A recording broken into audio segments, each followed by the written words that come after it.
Herzlich willkommen zur 8. Welcome to the 8th International Conference on Authors' Rights of the Initiative Urheberrecht. Today, this is our Corona edition, unfortunately not from the Academy of Arts, where we've long been a guest for many years, but instead we are at a small studio in Berlin. There are only 6 of us. We are complying with all of the hygiene rules, and we are very pleased to be able to welcome you.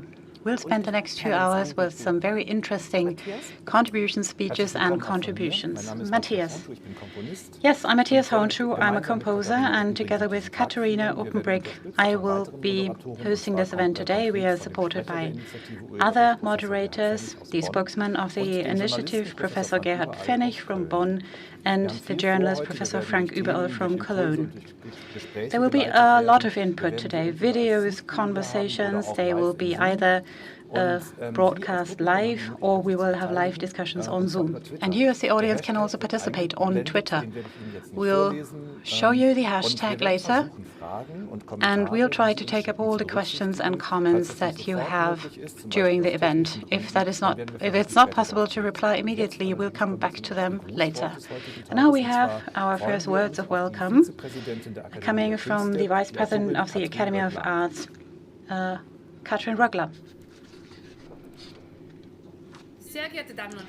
Ladies and gentlemen, State Secretary Lange, Mr. Gebler, Professor Pfennig, dear Bim, dear Michelle,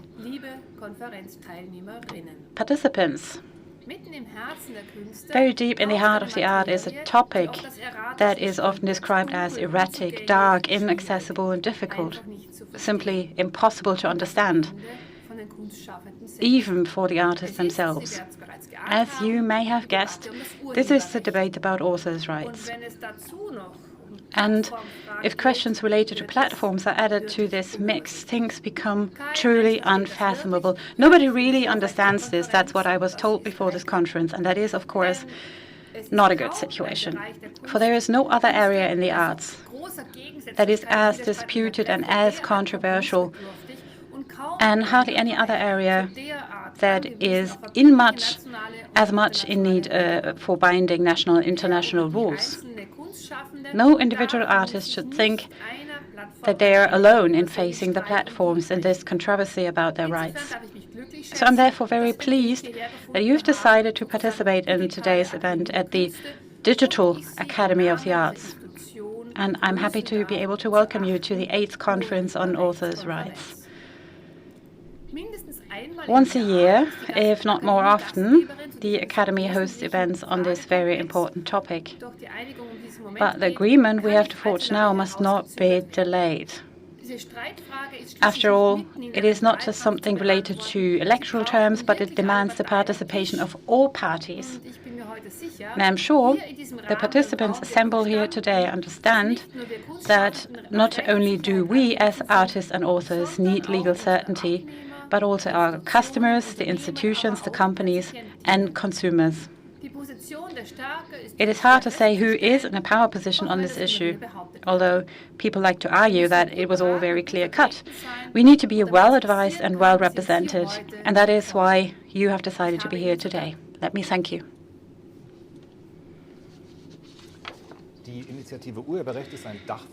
The Initiative on Authors' Rights is an umbrella organization of various organizations, and all of us together stand up for the rights of authors and performers in the creative industries and in the media.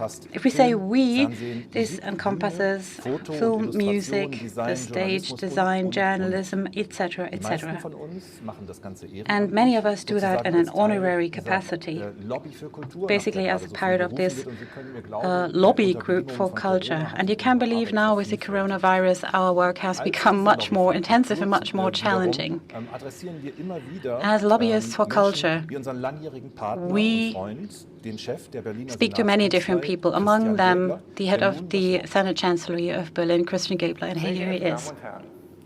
Ladies and gentlemen, let me welcome you to this year's Conference on Authors' Rights. I'm very pleased that this event can take place during the lockdown, at least by video. As always, it assembles a lot of high-level experts. It's always been a very important platform for all stakeholders interested in authors' rights. Shortly after the publication of the draft bill on copyright, this conference comes at a very good moment. There had been long negotiations about copyright on the European level, and now we're facing a national debate. Copyright issues are becoming increasingly important, especially in a state like Berlin. We are a major film location within Germany. We are among the most productive production locations in Europe. Filmmakers, games developers, journalists, music professionals, etc. are here in our Berlin ecosystem. And this industry is a major driver of our economy. 37,000 companies are part of the creative and media industry in Berlin. And we are also home to a number of international media and music companies. We are a very strong region for publishing, and we also have many training and scientific institutes. The copyright is something that all of them need as a basis for their work. So potential changes to this legislation has major repercussions. Berlin is very interested in shaping the legal framework in this field. We've already followed very closely the European negotiations, and we will also be actively involved in the national debate. On the 13th of October, the Ministry has published the draft bill, meaning to transpose the EU directives, which will trigger the largest copyright reform in a long time. We need to adjust our copyright to new digital technologies and a new digital framework. But the transposition of these rules has to be closely monitored. The deliberations at the European level have shown that a lot of very far-reaching topics need to be included and considered. For example, the liability and responsibility of upload platforms. This topic in itself shows that internet policy and copyright have become closely intertwined, and there are similar overlaps in other areas. The Media State Treaty that came into force on the 7th of November for the first time also regulates intermediaries, and future reforms will need to consider internet-related aspects as well. Then there are new proposals for the ancillary rights of press publishers, another important topic. Then on text and data mining, there will have to be more clarity and clarification. Berlin has already participated in the consultation procedure and will remain involved. I wish you a very interesting day at this conference. So thank you and welcome back to our headquarters. Thank you, Mr. Gäbler, for these words of welcome, and we are looking forward to further discussions with you. Our initiative really wanted to have a big party this year. We were born, as it were, 20 years ago. We are an umbrella to more than 35 different organizations, trade unions, and so on, thereby representing artists, authors, performers, and many others. We are relentless and reiterating that, and we are very pleased about the many topics and developments we're dealing with. Although they are challenging, of course, we'll have a party, we promise, as soon as it's possible. It will take place at the club room of the Academy of the Arts, and we already invite you to see us there next year. Well, we have a very ambitious agenda today, which is why we would like to continue right away.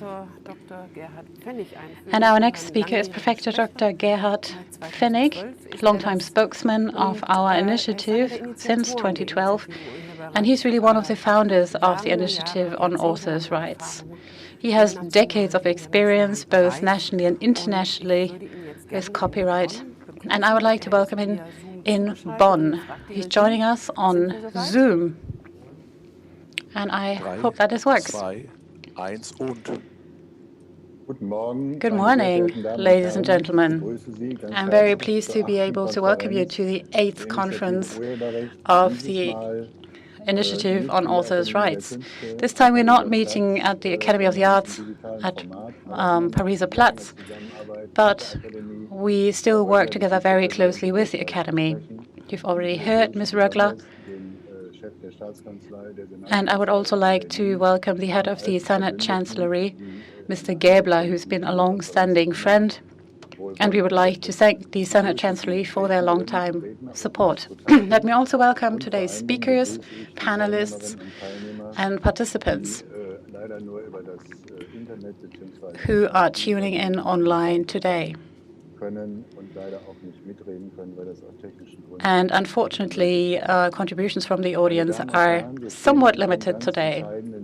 Ladies and gentlemen, this is a very decisive moment in the course of our copyright reform. After long debates and 20 years after adopting the first Internet Directive of the European Union, the debate about the implementation of a second wave of copyright and Internet-related legislation is coming to a close. The Cabinet is planning to make a decision soon, to then submit it to the Parliament so that they can adopt it before the next elections. So what is it all about? Of course, I don't want to anticipate what Professor Metzger and others are going to say later, but let me point out that this reform focuses very much on the authors and artists represented by us and questions that are central to them. The COVID-19 pandemic and the impact on their work and the impact of all self-employed solopreneurs tells us that social security is a major challenge. It's something we need to take care of. And we need to deal with the economic situation of these people and find out how to stabilize it. After all, it's the basis of their work. They have to be able to make a living. For that, we need strong copyright legislation that makes it possible for the authors to earn money from them, from the exploitation. And the question of fair compensation and reliable compensation is one of the most important topics. It's like the thread running through this discussion. And now there are new challenges with the platforms, which makes the issue I mentioned even more pressing. Last week in Germany's Süddeutsche Zeitung, Björn Ulvaeus, ABBA singer, who's the president of CSAC, and those of you who always participate in our conferences might remember that the vice president of CSAC came to the Academy last week and also sang a song. Now, Ulvaeus spelled it out very clearly. He said, "We, ABBA, only became songwriters when we were able to obtain royalties. That made it possible for us to make a living and have a livelihood without the pressure of having to write a new song every day. That means copyright makes it possible to obtain fair compensation for a longer period of time. The times where people said artists can only produce great art when they go hungry or when they are in need, these times are definitely over. We could even say that there should be some bigger progress now. It's about how to deal with the platforms, how to close the value gap. The fact is that the main earners are the platforms these days, and the authors don't really get a lot of that money.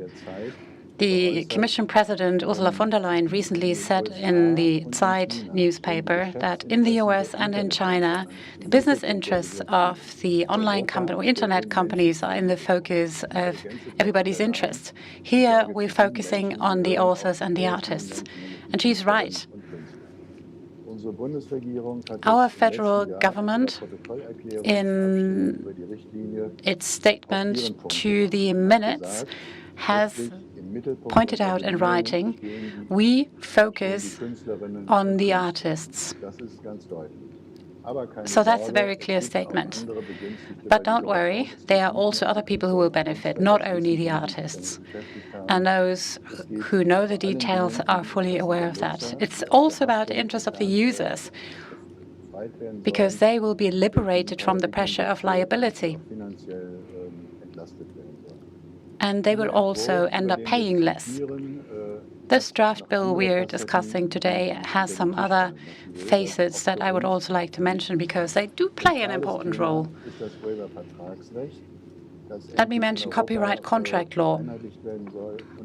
It is to be standardized and harmonized in Europe, and in Germany, we want to optimize it in such a way that it is fully functionable.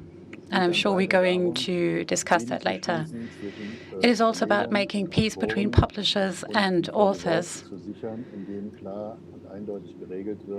and to come to an agreement how proceeds from private copying are reallocated and redistributed. Then we need to talk about secondary rights related to press publishers. What happens to them when their content is distributed on platforms? What about exceptions for scientific purposes and for teaching? But there are also some hitches, as you can imagine. We've just heard that text and data mining, which was meant to make research easier, can also lead to violations if the wording isn't right. Now, ladies and gentlemen, I think I've touched upon most of the topics. But if you look at how the debate works this year, and if you think back to the very fierce debate we had a year ago or 2 years ago, then you might think that it is pretty silent now about the copyright. But perhaps we're just facing a new storm. And if that's not the case, the silence might also be related to the fact that the draft bill is simply so perfect and does justice to all the groups and all the interests. Now, if that were the case, we would, of course, all be pleased, but I'd also be very surprised, to be honest. In any case, I hope that today we'll hear more about it, also from all of the different stakeholders represented here today. We've really tried to make sure that all opinions and standpoints are represented at this conference. Ladies and gentlemen, thank you for participating. I would also like to thank everybody in charge of the technology, which is very challenging today. After all, we are not a tech company, and we are all breaking new ground. I hope this is all going to work. I hope you find our debates enriching and you enjoy being with us. And I hereby open the 8th Conference on Authors' Rights, and I hand the floor to our Parliamentary State Secretary from the Federal Ministry of Justice and Consumer Protection, Mr. Lange. He gave a speech in the Parliament 1.5 years ago when we had a first wave of discussions on this law, and I'm sure that many of us still remember that. Thank you.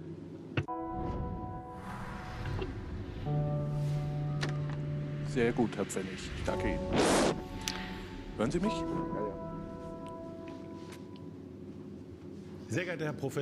Dear Professor Pfennig, ladies and gentlemen, the Copyright Conference of the Initiative on Authors' Rights has now established itself as a fixed date in the legal policy debate, and it is special because it focuses on the interests of creative people in a very intensive way. On behalf of the Federal Minister of Justice and Consumer Protection, Christine Lambrecht, I am therefore pleased to convey my warmest greetings to you. Together, we wish you every success and a fruitful harvest. The circumstances in 2020 are special. We all know that art and culture are suffering in a very special way from the pandemic. We all miss them painfully. the artists, just as much as they will miss meeting the public. Although we are now well trained in digital communication, we see or hear each other via WebEx, Skype or Zoom, but none of this is a substitute for real encounters. We long for live concerts and a visit to the museum. Our children, maybe we also miss the clubs. So let us all work together to make this happen again soon. The pandemic has given a huge boost to digitalization, which brings us directly to the topic of your conference. The current reform of copyright law, and by the way, the biggest reform in 2 decades, is what you will be talking about. It concerns copyright in the digital single market and the transposition of the new European rules into German law. The reform covers a wide range of issues, and your conference will focus on 2 areas. Firstly, the implementation of the notorious Article 17, which regulates the copyright liability of upload platforms. And YouTube is a prime example of such a service provider. And secondly, copyright contract law is at the center of the discussion. That means the question of how we can guarantee fair artist contracts. And our draft law contains many more issues. For example, we regulate publisher participation, which is in particular the further activities of VG Vort as a joint collecting society of authors and publishers. And then the ancillary copyright for press publishers is also to be implemented, as are rules for text and data mining, an important basis for machine learning and indispensable for applications of artificial intelligence, and much more. I could really extend this list. So we can see that copyright law has now finally arrived in the digital world. And with Article 17, it is even the forerunner of what will keep us very busy at European level in the coming years, namely the overarching regulation of the platform economy with the Digital Service Act in all possible areas of life, not only in the creative sector. The pace of these changes can sometimes make you dizzy, and it is uneven. In music, for example, CDs are almost completely replaced by streaming. In Germany, by the way, much later than in other industrialized countries. At the same time, the vinyl record is experiencing a small comeback. Of course, this is by no means enough to compensate for the slump in sales. The printed book, on the other hand, is surprisingly stable. There can be no talk of it being replaced by e-books. At the same time, the gaming industry now generates more turnover than the film industry. So the cultural offer is really bigger than ever. Technology is still changing rapidly, as is the user behavior. Copyright law must also react to all this. And our proposals on this will be discussed today by you. We are eagerly awaiting the results, and of course our experts from the Business Law Department will be online today and will be following your contributions closely. Ladies and gentlemen, I would like to conclude with a quote from Victor Hugo, the famous French author, humanist and world citizen. And as the experts among you know, he's the founding father of ALAI, the oldest copyright association. Victor Hugo was also the initiator of the Berne Convention, the first international copyright treaty. At the founding congress of ALAI in 1878 in Paris, he concluded his opening speech with the following words, and I quote, "The book as a book belongs to the author, but as a thought it belongs to, and the concept is by no means too powerful, humanity. Every thinking person has a right to it. If one of the two rights, that of the author or that of the human spirit, were to be sacrificed, it would undoubtedly be the right of the author, because our only concern is the public interest, and the general public, I declare, comes before us." End of quote. So Victor Hugo went so far as to give priority to the general interest over the right of the author. Fortunately, ladies and gentlemen, we do not have to go that far. Rather, the aim must be to strike a fair balance between the rights and interests of all those involved, namely creators, creative industries, intermediaries, and users. This is the solution that will enable the common good to develop in the best possible way. Of course, and we emphasized this in our statement on the minutes of spring last year, when the directive was adopted, the rights and interests of the creative people need special attention. We believe that this balance of interests is possible. To this end, we have made a proposal which you will be discussing today, and I wish your meeting a successful outcome. Welcome back to Berlin. Thank you very much, Mr. Lange, for this very interesting and diverse contribution, and we're looking forward to having a further exchange with your ministry, which certainly will be more intensive because the draft bill is now really being discussed. We had hoped that this event could be organized just like a news show on TV, and I think it does work quite well. So I'd like to express my gratitude to the technicians for having organized all of this in such a brilliant way. It's going to be more interesting later on because we also have to include the live Zoom panels. But let me hand over to you first. Yes, thank you. We'll continue in the program, and we are really becoming more diverse now because someone who can convince the world population that Wuppertal is certainly the greatest and most colorful city, it's Wim Wenders. He's a screenwriter, a director, producer, photographer, and writer, and he would have loved to come to the Academy of Arts today, but at least he's here on video. Wim Wenders. Dear participants in the Copyright Conference at the Academy of Arts, the legislative process on the Platform Directive in Brussels keeps us all on edge. We hope that the value gap will be finally closed, thus ending the imbalance between copyright holders on the one hand and operators of large commercial platforms on the other. And then in future, the operators of Internet sites with copyright-relevant content will be responsible for the acquisition of rights to works and will also pay for them, namely for the creation of content and thus for exploitation revenues. In future, users should be freed from the responsibility and payments for the acquisition of rights. A fair solution for all. The envisaged direct remuneration of authors and artists is also important so that their share of the payments can be claimed directly from the platforms by their respective collecting societies.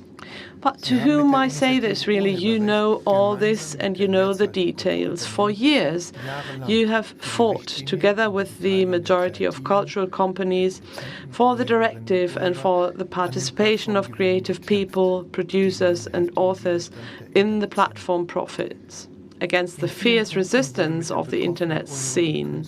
And in many points, also here at the Academy of Arts in Berlin, proposals for improvements to the draft law were prepared and worked on with the authors and artists. And many intensive discussions have led to the fact that the current draft is really much better than the preliminary drafts. We sincerely hope that the coalition, the Grand Coalition, will decide in favor of the good course by the end of the year. And that is to ensure that authors get a fair share of the added value of their works in the digital work. Good luck with your virtual conference. Vielen Dank. Thank you so much, Wim Wenders, for this very committed contribution. Too bad that we couldn't see you live, because I do remember that we invited you in 2007 to Thessaloniki, to our European or International Conference on Authors. And even back then, you've already spoken out very clearly with very interesting words and very enthusiastic on behalf of authors and artists. How great to see that you're doing this again today in front of an international audience. Thank you very much. And we are indeed international, because the conference is being simultaneously translated, and the English version will be screened directly after this conference. And I'll hand over to you, Matthias. Now, I said I'm a composer, and my colleagues and I have been telling you for many years how very important our collecting societies are. This is why I am involved in the Performing Rights Society. I've long been a member of the supervisory board, and I've had a new colleague for some time. She's very tough, incredibly successful. It's Michelle Leonard. And she really is an outstanding example of how you can combine practical experience and political involvement in the area of copyright. And here she is. My name is Michelle Leonard. I'm a singer-songwriter, and my co-written songs can be heard on the radio. And I'll give you some examples. Nico Santos, or in the cinema, Zwei Ohr Küken, or on TV, Kudam 59, international shows like Riverdale or Team Wolf, in advertising campaigns like for Jeep or Vodafone or Axe. At festivals in arenas and clubs, on Spotify, with millions of streams. There are different genres with different artists. Now, let's say from Alice Merton to Gregorians, from K-pop and J-pop to dance, club music, and Aurora. So a very colorful mix indeed. Since I've been 16, I've been a member of GEMA, our Performing Rights Society, and I'm now a deputy member on the supervisory board. And I'm also on the steering committee of WESL. I teach at various colleges and universities like Pop Academy in Mannheim or Columbia College in Chicago. I speak at panels, participate in workshops, and try to promote up-and-coming artists. Songwriters are mainly the invisible people in this industry. We are at the beginning of a very economically strong exploitation chain. It all starts with a song. All of us in this industry and the event industry in general have a giant problem, and that's the pandemic. We want to work, but we can't. And as a songwriter, the fact is that many artists and singers for whom I write can't publish the songs anyway. They can't stick to promotional plans. I mean, how should they? They can't perform live.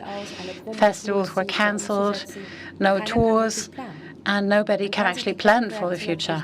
And you can imagine that there is a chain reaction that affects many jobs. Songwriter sessions were cancelled because people couldn't travel, especially those from abroad. My studio is empty. No team, but still I'm here and have to pay my rent. For us, the creative professionals, the income losses will be felt very acutely next year. GEMA and GVL are an important safety net, and they responded quickly.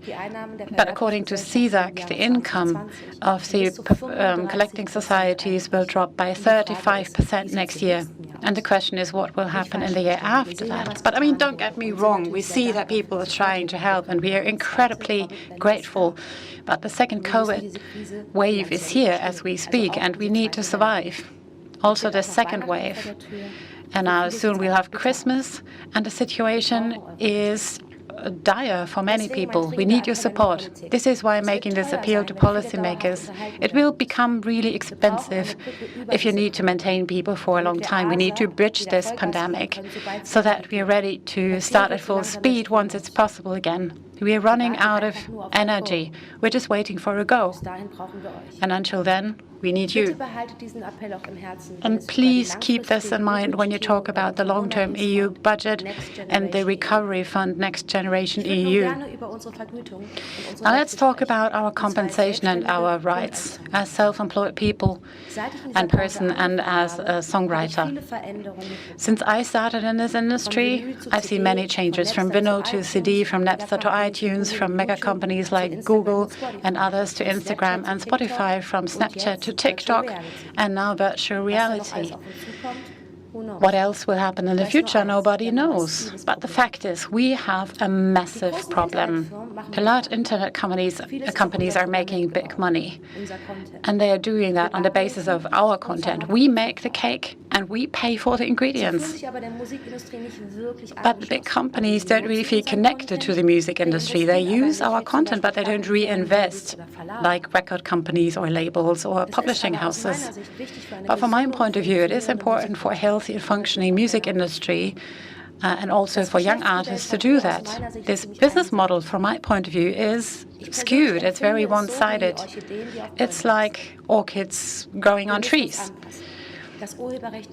We need to adjust. We need copyright legislation that is bulletproof and fit for the future. And successfully implementing the 2019 EU directive is essential. I mean, streaming services are great for me as a user, especially now with the coronavirus. But we need to make sure that those who are invisible, those who produce the content, are never forgotten. These are people like me, who need equipment, who pay the rent, who need to travel, who need to earn money. You have to pay health insurance, lawyers, accountants, etc., etc. My profession is risky as it is. You only make money when a song is really successful, and the pressure is gigantic. You can't write a super hit every day and then another one the next day. Copyright is what I build my life on. And there is so much money around, but greed in the wrong places is not fair, and it's not acceptable, and it's not healthy for the music industry, and even less for the young artists. Sometimes people cling to a legal framework of the day before yesterday. And while some cash in, we fall between the cracks. And I start giving up on fairness. And if you look at your online accounts, even more. We have a massive value gap, but there is light at the end of the tunnel. The federal government is now starting with the transposition of the 2019 EU directives. We need an up-to-date reform of our system to improve our negotiation position and to obtain fair compensation. We've been fighting for many years. The large platforms need to take more responsibility. Let's get rid of loopholes. We need to work on the exceptions to copyright, and we need a bulletproof directive that protects us and supports us financially so we can be optimistic about the future. I would really like to thank everybody who is supporting us and who is fighting for us, who's trying to help us with our problems, those who value creative work, who counter these dangerous developments, and who are working on a fair and up-to-date copyright reform that helps us and protects up-and-coming artists. We need fairness on the internet. Thank you for listening. Thank you for watching. And I wish you all the best, optimism and health. Thank you. Michelle, I would like to return these words of thanks to you. Thank you for this very strong statement in favor of fair copyright legislation. And we are happy to hear that you've promised to us to keep performing and keep supporting us together with your colleagues.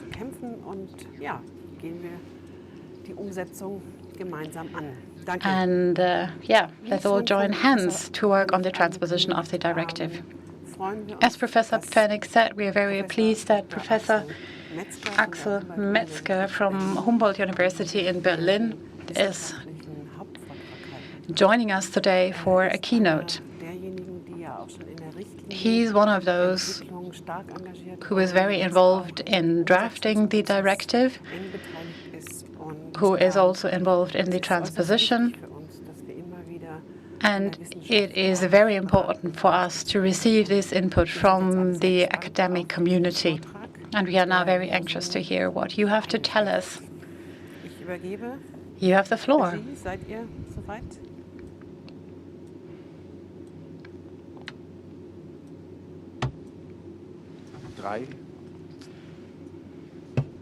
3, 2, 1 und los.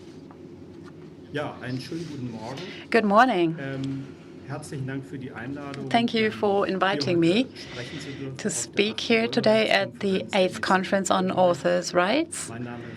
My name is Axel Metzger.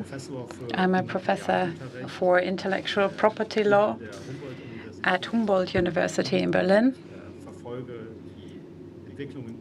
And I've been following the development of copyright legislation for many years, including the current amendments and changes.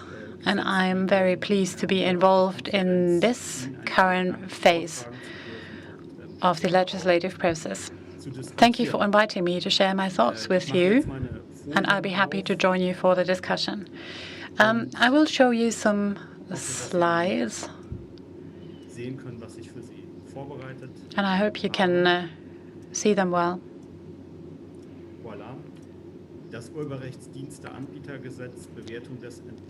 The Copyright for Service Providers legislation, an assessment of the draft bill from the point of view of academia.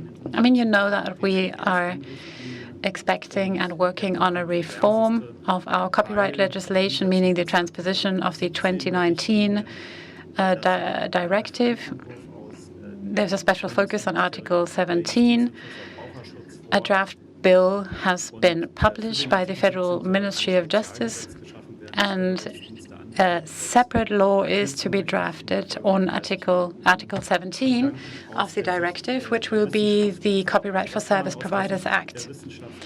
I've been asked to tell you what the scientific or academic community thinks about this.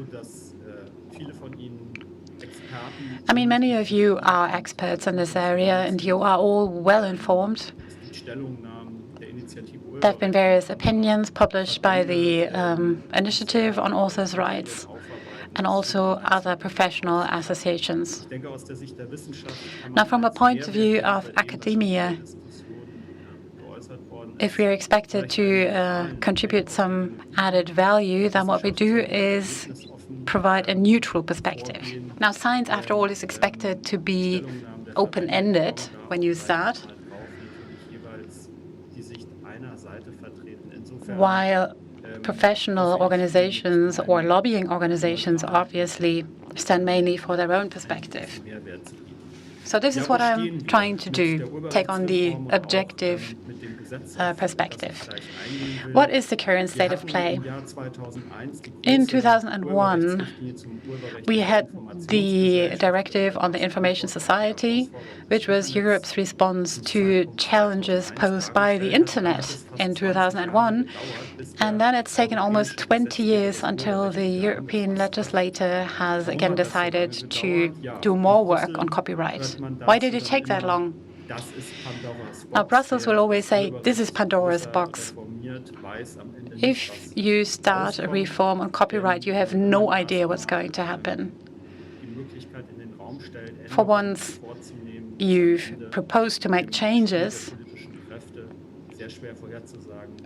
it is impossible to predict what all the different political forces will do to that legislation. And starting with the Juncker Commission, we could see that this process was indeed very complex. The first draft tabled by the Commission really tried to please everybody, expanding exclusive rights on the one hand, which is also part of Article 17, then European harmonization of the protection of ancillary rights, but also certain exceptions that didn't exist before, or only in a very limited fashion, meaning that would be something that suits the users. And the users and their contractual relationship with the exploiters were to be strengthened.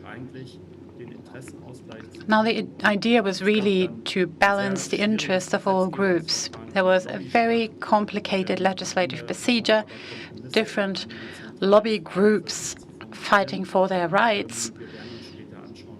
And in the end, it was tried to come up with a compromise. And we'll come back to the question of whether that was successful. Germany was in favor of the directive, however, issued a statement to the minutes, including on Article 17. The federal government said, in particular, that upload filters should be avoided. So this protocol statement or statement to the minutes was already a glimpse of what we would see later in the different proposals for the transposition of the directive. And Article 17 was controversial from the beginning. On the part of the creative professionals, the focus was on the value gap, a term that was newly coined to capture the demand for increased income from the business model of hosting platforms. And on the other hand, the platforms and the users also had very strong demands. Then the idea of upload filters brought many people to the streets. There were public rallies, partly on behalf of the YouTube users and other users, but also on behalf of the authors. So again, it was very controversial. People were all blaming each other. Then there were people saying the rallies weren't real, but they were fake, and protesters had only been paid to participate in rallies, and so on and so forth. This was a very, very fierce debate with also quite a lot of attacks, verbal attacks on the legislators involved. But it's a fact that copyright or authors' rights today are very much a topic of public debate and not just a topic for experts. Now, we do have a directive. We are in the process of transposing it into national legislation. And let me underline that the result was a directive and not a regulation, which means that member states can decide to just transpose it word by word into national legislation, or they can decide to adapt it to their national legislation and also make use of the discretion that the directive allows. After all, the directive only sets the objectives, but doesn't specify the means. And this is something that the German legislator will have to do in the next few months. Since October, we have a draft bill on the table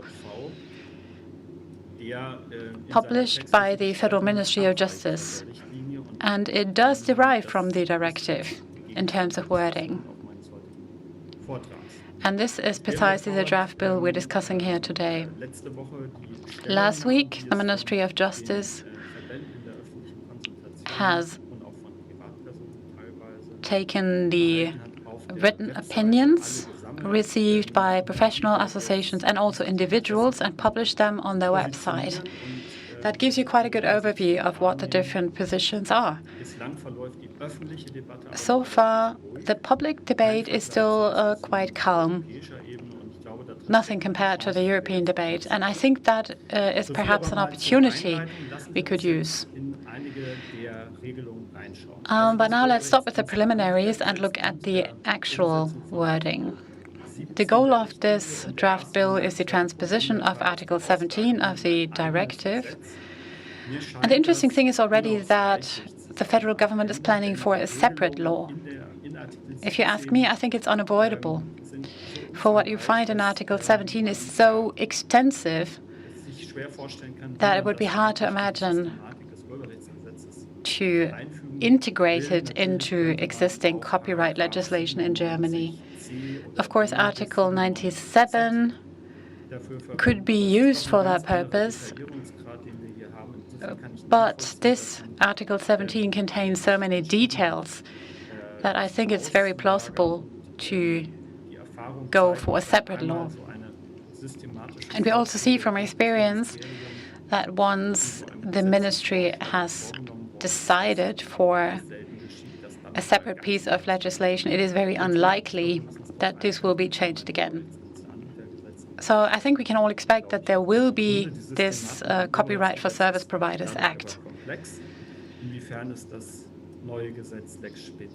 It remains to be seen how this special law will then be related to the more general Copyright Act, and to what extent the provisions of the Copyright Act will apply to service providers. It's actually one of the main controversies that is already starting.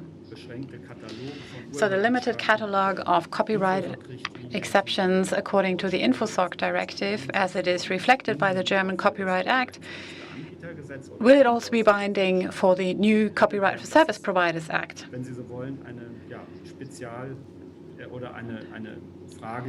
This is one of the questions that results from this approach of creating a separate law.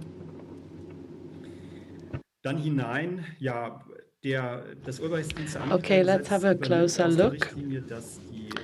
The Copyright for Service Providers Act takes the perspective that the hosting platforms, when uploading the works of users themselves, are reproducing these works publicly under certain circumstances that I'm not going to look into now. But it's a change in paradigm that exists in the fact that the hosting platforms do not only behave passively vis-à-vis their users' behavior, but they curate the content to a certain extent. So they themselves are the perpetrator of a public reproduction. This is being implemented in the Copyright for Service Providers Act. It's simply recognizing the economic reality. They're not just neutral infrastructures where the users are being active, but there are search functions on these platforms. There are automatic playlists. So the platforms are much more active than a mere hosting platform, and the law reflects that. I think this is good, and it reflects the reality. So then the law in its section 2 states that the platform is exempt from liability if they fulfill certain criteria. Under point 4.10.11, they have to accept contractual offers, and they also have to block content. However, the basic principle is that the platforms are liable for public reproduction. What happens if they don't want to be liable? What do they have to do? They have to look into offers that are being submitted to them. Section 4 assumes that there is no obligation to conclude a contract. The platform does not have to conclude a contract. They can also accept liability or simply close down their platform, so they don't have to conclude a contract. However, if they want to keep up the service without liability under certain conditions, they have to conclude contracts. The same is true for rights holders. They're not obliged to conclude a contract. They can also withdraw to deletion or blocking, stating that they don't want their content to be on the platform. However, if they want to see their content on the platform, they have to at least start contractual negotiations. Is this something extremely new, something innovative? Well, we know that these platforms such as YouTube have gone through different waves of contractual users, so that may be innovating the bargaining chips on the table, but that they talk to each other is not really a revolution. Who will have to accept which rights? Now, the service providers only have to accept contractual offers Angebote von Inhabern when erheblicher these offers Repertoires come gemacht from werden. Das heißt, Angebote von holders of a considerable Einzelurheber oder repertoire, Kleinrepertoire so müssen offers Dienstanbieter of nicht annehmen, individual authors der or, Haftung zu or entgehen. those Sie müssen aber gleich owning smaller sperren repertoires und don't löschen, have to be wenn die accepted by them, Inhaber but das still wollen. they would have to block or delete the content if the rights holders Repertoires von Verwertungsgesellschaften, die müssen express auch lizenziert that werden, um der desire. Haftung zu entgehen. Und And hier also ist es so, the dass der Dienstanbieter auch content of collecting societies has to be licensed Gleichwohl für in order kleine, to exclude Repertoires liabilities, and here the Vereinzelurheber platforms gibt es have jetzt entweder to nur die Möglichkeit, initiate sich negotiations with the collecting societies and address them. Smaller rights holders now have to form a group or join a collecting society if they want to engage in a contract. Otherwise, they would have to withdraw to the possibility of blocking and deletion. I could have also imagined a different option that includes smaller repertoires, and I'm looking forward to the provisions at the end of the legislation procedure, whether this is being maintained or not. However, it would not have been possible for license offers of those offering a license to really address each individual rights holder. It has to be a practical solution if you don't want to close down the platform. Once copyrights are being acquired, they are extended to the users. I think it's only logical that users who upload the content do so legally. What's interesting and what's certainly going to trigger a discussion is the question of what's going to happen with commercial users. Non-commercial users are covered under Section 9, Para 1. What about commercial YouTubers, for instance, and the question, when will their liability start? That's certainly something which will need to be discussed. So basically we can say rights should be acquired. They also have to be acquired if you want to be exempt from liability as a service provider. And I've just described the details here. Then there are certain acts by users that are covered by limitations and exceptions. So there does not need to be a contract, and still the content can remain uploaded. And here the copyright for service providers distinguishes between users that can be checked by machine, which are legally permitted, and then users which cannot be checked by machine. And then there is also a certain, let's say, minor exception. So for Section 5, users which cannot be checked by machine, this section states that through blocking or deletion or other activities, there must not be a situation where certain exceptions are not being respected, especially those exceptions that serve the freedom of the expression of the opinion. So that will be the exception, especially for pastiche, caricature, and parody. That is, but Section 51A also newly introduces the term of pastiche. That's something new in the German copyright law. And when you look at the recitals or the statement of reasons given for the Service Provider Act, you can see that pastiche also reflects user-generated content as long as it's creative, meaning that the user can modify protected material and turn this into memes or memes, however you express that. This will be covered under the term of pastiche. However, that is a rather blurred term, and it may keep some courts busy in coming up with a good definition.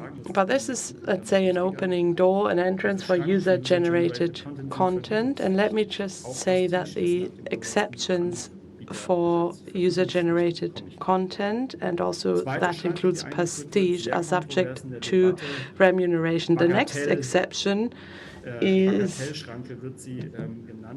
a so-called de minimis exception.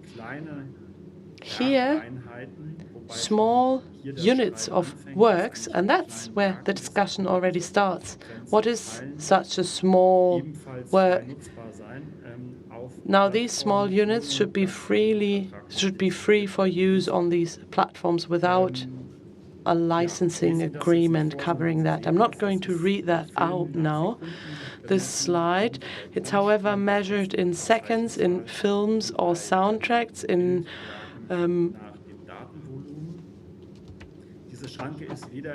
characters in a text, and in kilobytes in images. So the question that has to be discussed is whether these units are really in conformity with the directive. When we say that these are special laws to the InfoSoc directive, the catalogue that looks into exceptions there is not exhaustive, so you can add additional exceptions. That's what the Ministry of Justice says, but the associations of the creative artists and authors states that this is not true, that this list is indeed exhaustive. Let me just share 3 ideas. This exception is subject to remuneration. I'm going to come back to the provision on that later on. It would complement the pastiche exception for non-creative user-generated content if small content bits are uploaded on social networks in a communication between private users. Of course, we would have to speak about these, let's say, thresholds given here, whether they make sense, and also review them. And I think the Ministry of Justice is prepared to do that.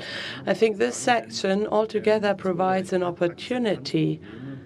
The copyright law has an issue with acceptance amongst the generation of YouTube users, and as long as this exception is subject to a remuneration, it reminds me of what we said in the 1960s about private copying, where we said this is legal, but there has to be a payment for that. And I think this is simply transferring that idea to the digital age.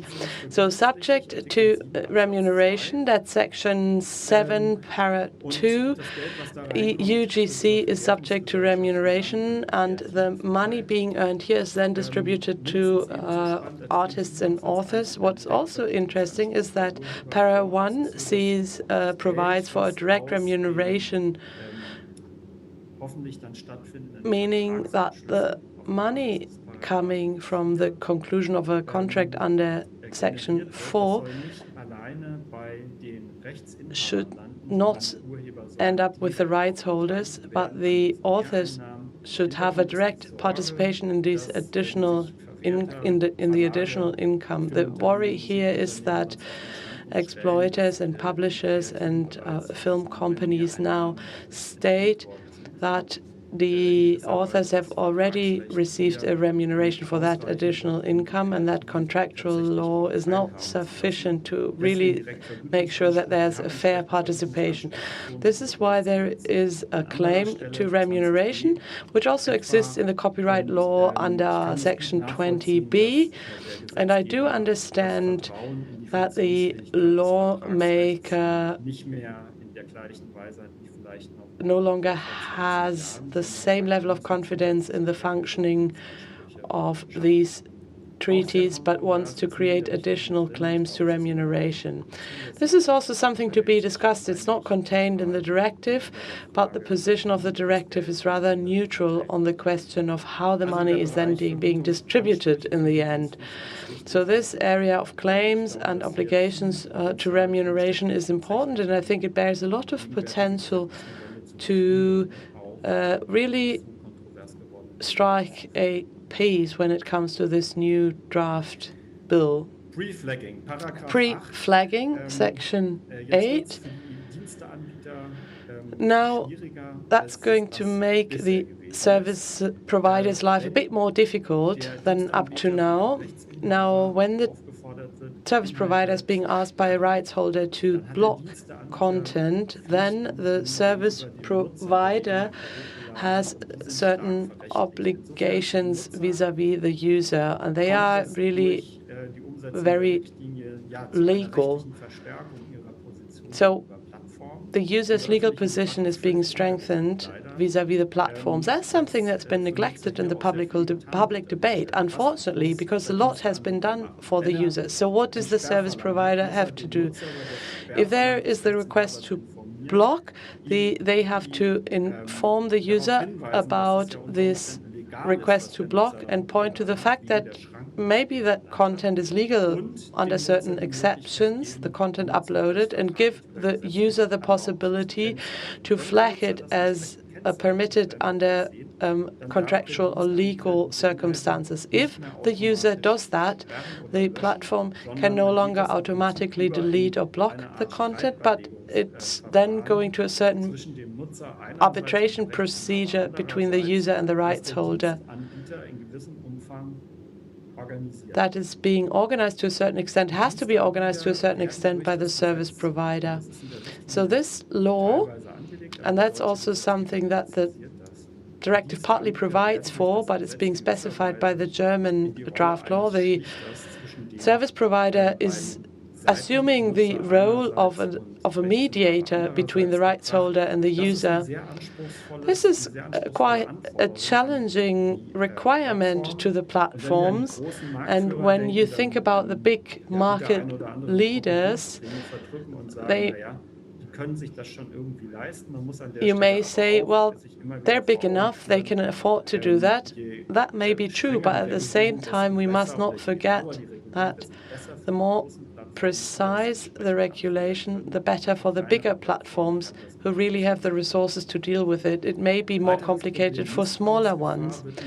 Now, the risk of this provision to be being abused, not every user will automatically use that pre-flagging option, and then apparently every uploaded content is legal.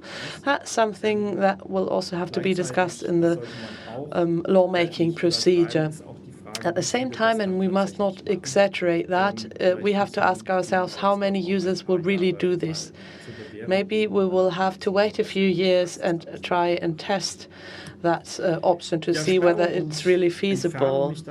Now, blocking and removal of non-permitted content, this is just putting the notice and takedown provision in more precise terms. We've tested this for a long time between the rights holders and the platforms. What's new here is that pre-flagged content cannot be automatically blocked and removed. And then an additional aspect, the rights holder have to provide the information necessary for blocking and removal. This continues to be the same because that provision already exists. And once the platform receives that information, they will have to make sure that this content is being blocked or deleted. How that's going to be done? Well, at the end of the day, it's not going to happen without an upload filter. So we need filter technology. The Federal Ministry of Justice, in its statement to the minutes, said, please, no upload filters. And they really try to put that into practice. But with the state-of-the-art of technology today, it does not work without a filter. Now, these filters are not part of the law. So if the platforms can do so with different means, then the law remains open here. And we must not forget filtering takes place even today, all the time on platforms, but it does happen in a legal framework with user rights that are based on a positive notion. And I think that at the end of the day, that's going to be a step forward, and the specter that we were all afraid of no longer exists. I'm running out of time.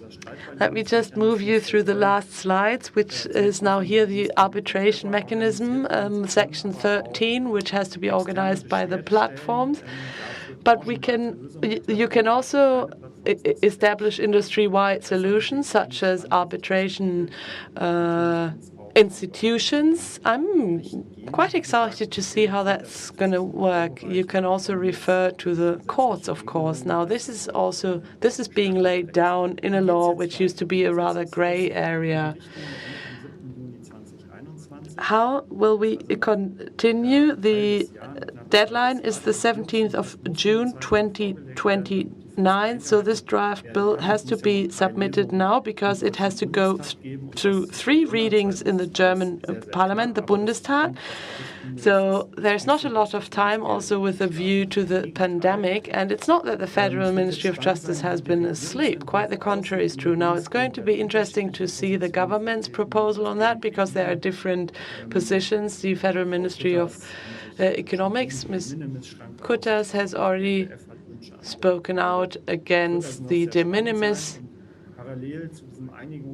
exception, and in parallel to this agreement process, there are proceedings in front of the ECJ. Poland has launched a complaint against Section 17 or Article 17, and this ruling is not expected before the end of the deadline, but definitely the final applications of the public prosecutor. So let me just repeat what I said before. We should really seize the opportunity. I'm not seeing that the EU Commission is planning for an additional reform of the copyright legislation in the European Union. Therefore, the implementation of the DSM directive really offers the opportunity to strike a balance or to balance the interests in the next decade. So from a scientific point of view, let me just call on you. There is a polarized discussion. The opinions that the Federal Ministry of Justice received really are an expression of that polarized discussion. Now, this, in the end, weakens the acceptance of the copyright law. If you think that with an extreme position and taking just a one-sided perspective, you will get somewhere with regard to copyright law. That is certainly not true, and the price will be paid by the artists and authors at the end of the day. So stakeholders and all actors in the political space should really seize the opportunity and use the fact that it's still rather quiet out there in the public and formulate compromises that everyone can live with. I think that the draft bill for the Copyright for Service Providers Act offers a good foundation. Of course, the implementation of the DSM directive is only one first step. Beyond that, and that brings us back to the domestic level, we have to make sure that the copyright legislation is being further developed and that we increase acceptance. And with that, I should like to end and thank you very much for the discussion. I'm looking for your time. I'm looking forward to the discussion.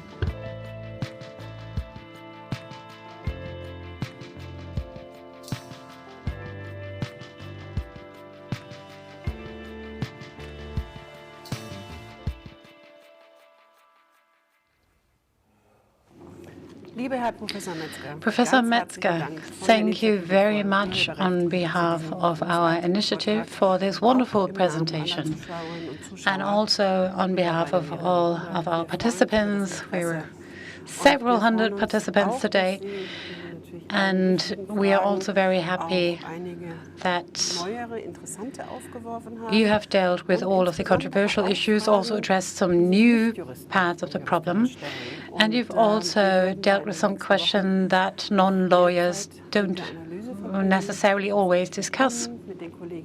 I'm sure that we'll spend the next weeks with further analysis together with you and together with others.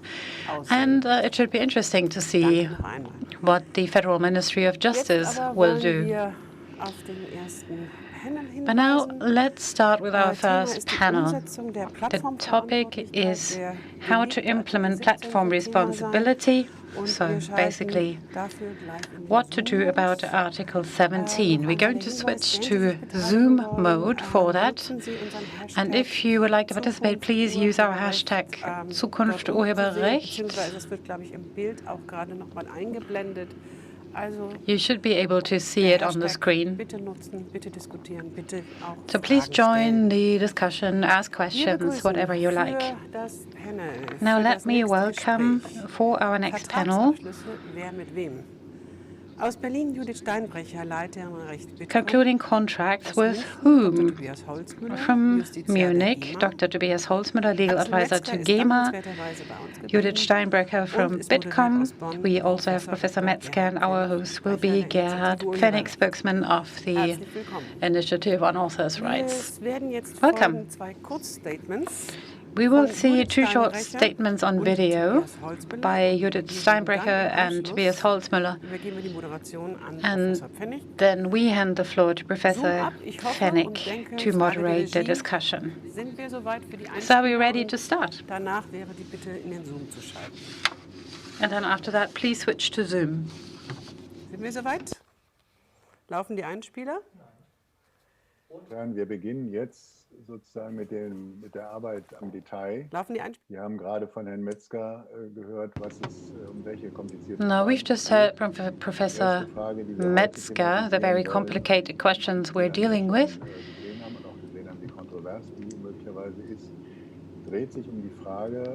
The first part of our discussion will be this. Now, let's say the directive will be adopted and the law will be adopted in accordance with the draft bill. Then the situation is that we have the situation that the online service providers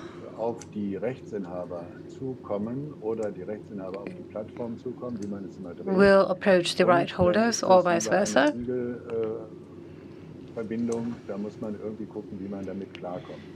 And then they will have to come to an agreement. Mr. Holzmüller represents the collecting societies, in particular the performing artists society. Wir haben die Einspieler nicht abgespielt. Ich bitte zu entschuldigen. Sorry, Professor Pfennig. Could I please interrupt you? We didn't actually show the video clips. Tut mir leid. Sorry. Gleich wieder. Ich werde Sie nochmal einzählen. Please let me put you on hold for a minute.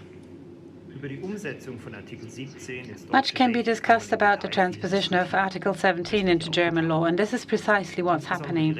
Especially the legal nature and the provisions on exceptions are very controversial. But there's one thing that this draft bill has achieved. After months of discussion on filters, it focuses on the actual tool for solving the problem, which was also proposed by the directive.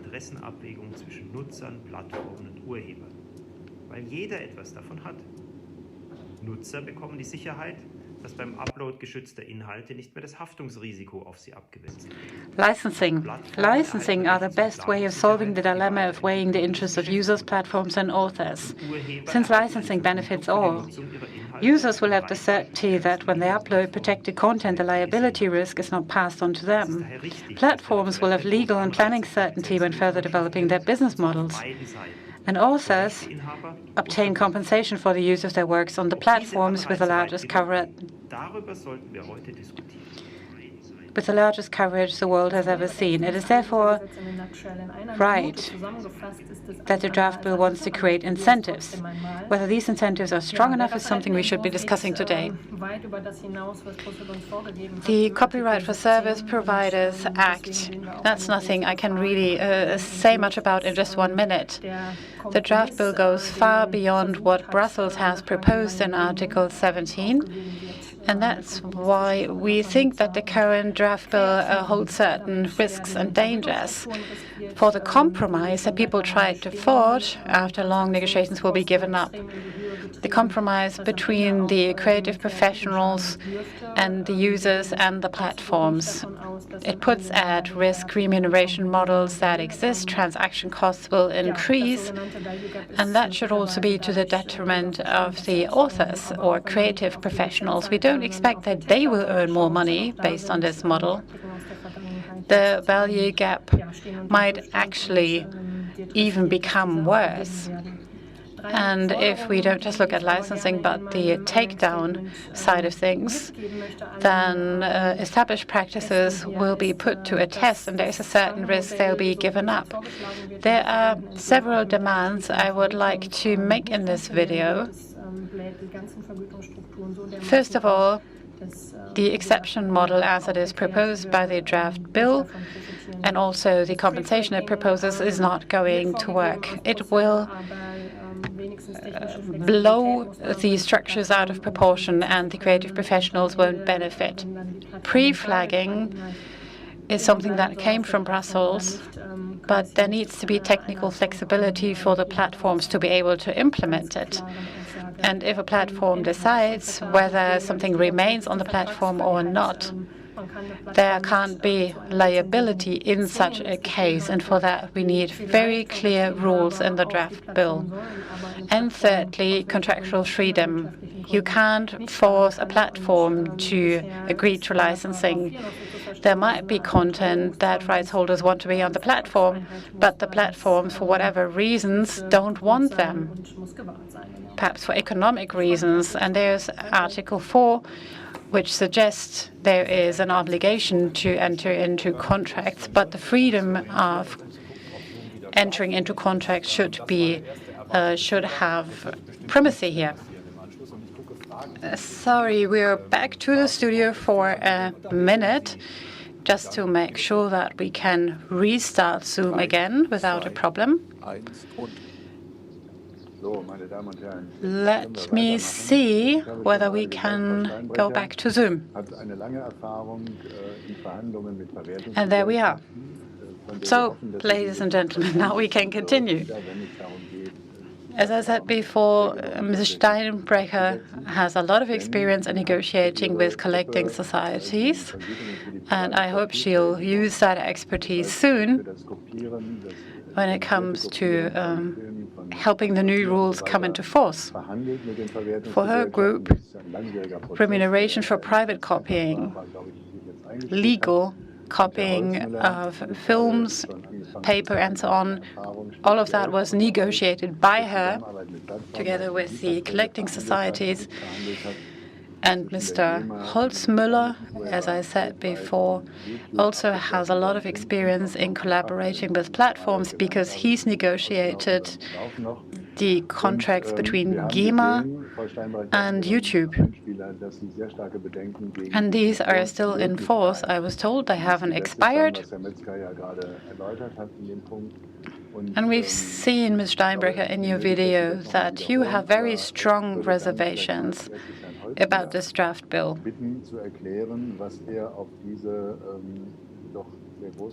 I don't think I need you to repeat them now, but perhaps I can ask Mr. Holzmüller first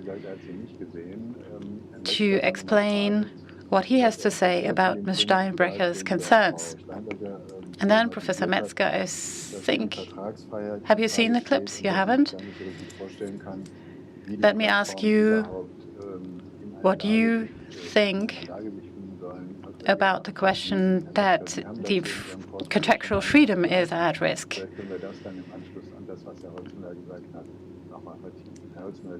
And that she said she can't imagine how the platforms should respond to that. Professor Metzger, after Mr. Holzmüller's reply, I would like to give you the floor.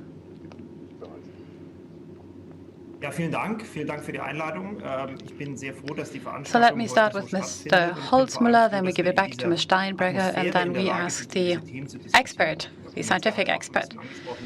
Yes, thank you. Thank you. I'm very pleased that this event can actually take place today. And I think it's great to have the opportunity to discuss these issues. Professor Metzger rehashed the whole development, and I have to say I'm very happy about the objectification of this debate. I think we also have to say that the draft bill helps us become more objective in the debate on both sides of the negotiating table. And now I think we all have to swallow some things we don't like and really aim for a compromise. There are many arguments that are used today that we used 2 years ago as a compromise, and it's good to see that they've been worked into the draft bill. So the licensing obligation of Article 4 is a central issue. Now, there was this criticism that this would curtail the freedom of entering into contracts. I don't agree. And I don't think it's an obligation to enter into a contract. Or let's put it differently. If you don't want to enter into that contract, it just means that a certain legal responsibility results from that. As a platform, you either can say, I conclude that contract, or I don't. And if I don't, I need to be aware that I might be liable for the content that is uploaded. And this is precisely what Article 17 wanted. And this is why there was the idea of having to acquire licenses. In that sense, I don't think there is any constitutional problem. It's about making the duty of care that platforms have more concrete. Now, let's say there is some content just lying around or sitting on shelves, then the platforms can either decide to buy it or they don't, but then they can't use it. Thank you, Ms. Steinbecker. Thank you, Professor Fennig, and a warm welcome to everybody. I'm very pleased that we are here today to discuss with each other. Mr. Holzmüller, I agree with you that the debate has become much more objective. That's right. And Bitkom, my organization, was also very much in favor of becoming more objective. Now, the value gap on the one hand, the upload filters on the other, that's what we had in the past. But it's not true that we only had the creative professionals on the authors on one side and the platforms being unhappy about upload filters on the others. But the users also helped to polarize that debate further. They took to the streets, spoke out for the freedom of expression. So it's not just the platforms that were to blame. But I do think that the draft bill is a good basis for discussion. And we now have the possibility to talk about the implementation. Nevertheless, and here I would like to contradict you, Mr. Holzmüller, Article 4 to us does limit the contractual freedom. I think the wording in Article 4 isn't really clear enough. As it stands, you could think that the platforms are forced to acquire licenses as long as they are appropriate. And if we agree that this is not meant as an obligation, then that should be clarified by the legislator. For the rights holders need to decide which content they want to have on the platform and which not. And the platforms have to have the liberty of deciding which content they want on the platform and which not. Not necessarily for copyright reasons, but they might have economic reasons for not putting up certain content.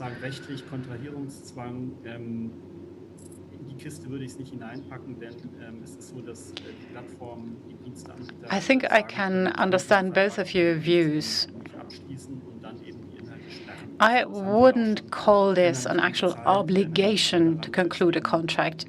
The service providers can still say, I don't want to agree to a contract, and then I just have to block the content.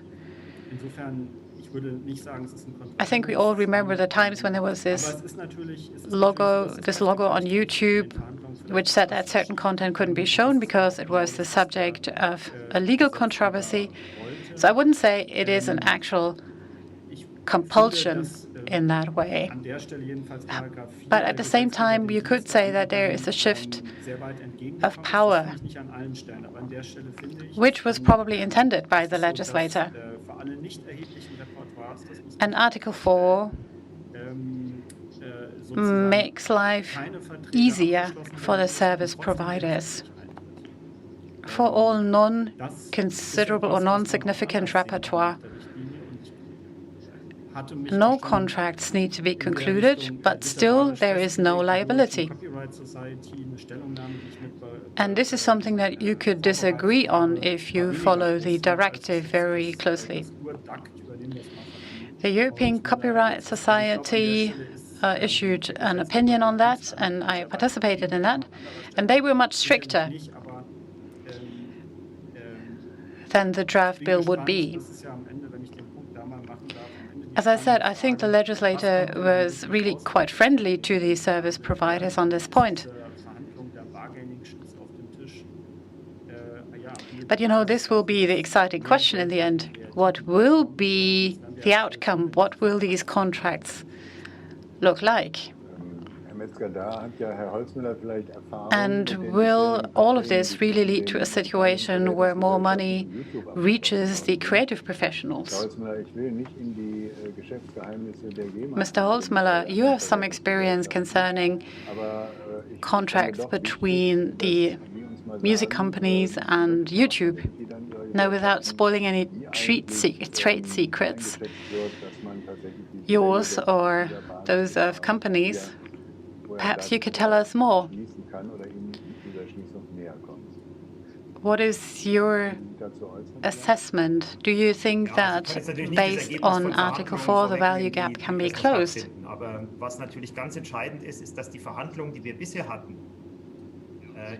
What do you think?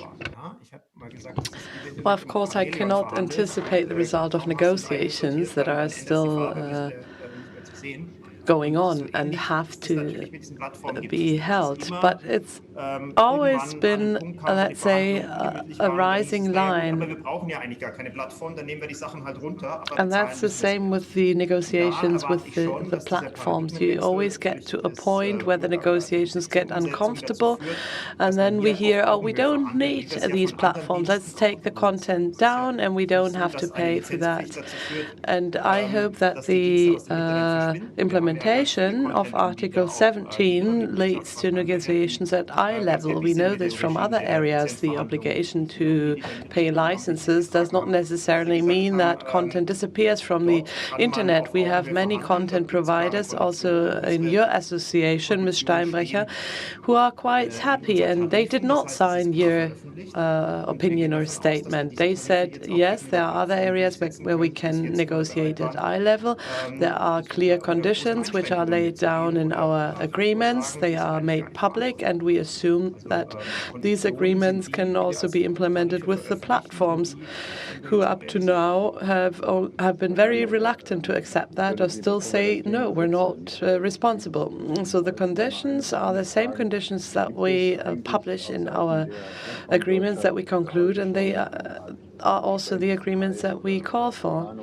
Now, before we change the topic, let me just ask you one more thing.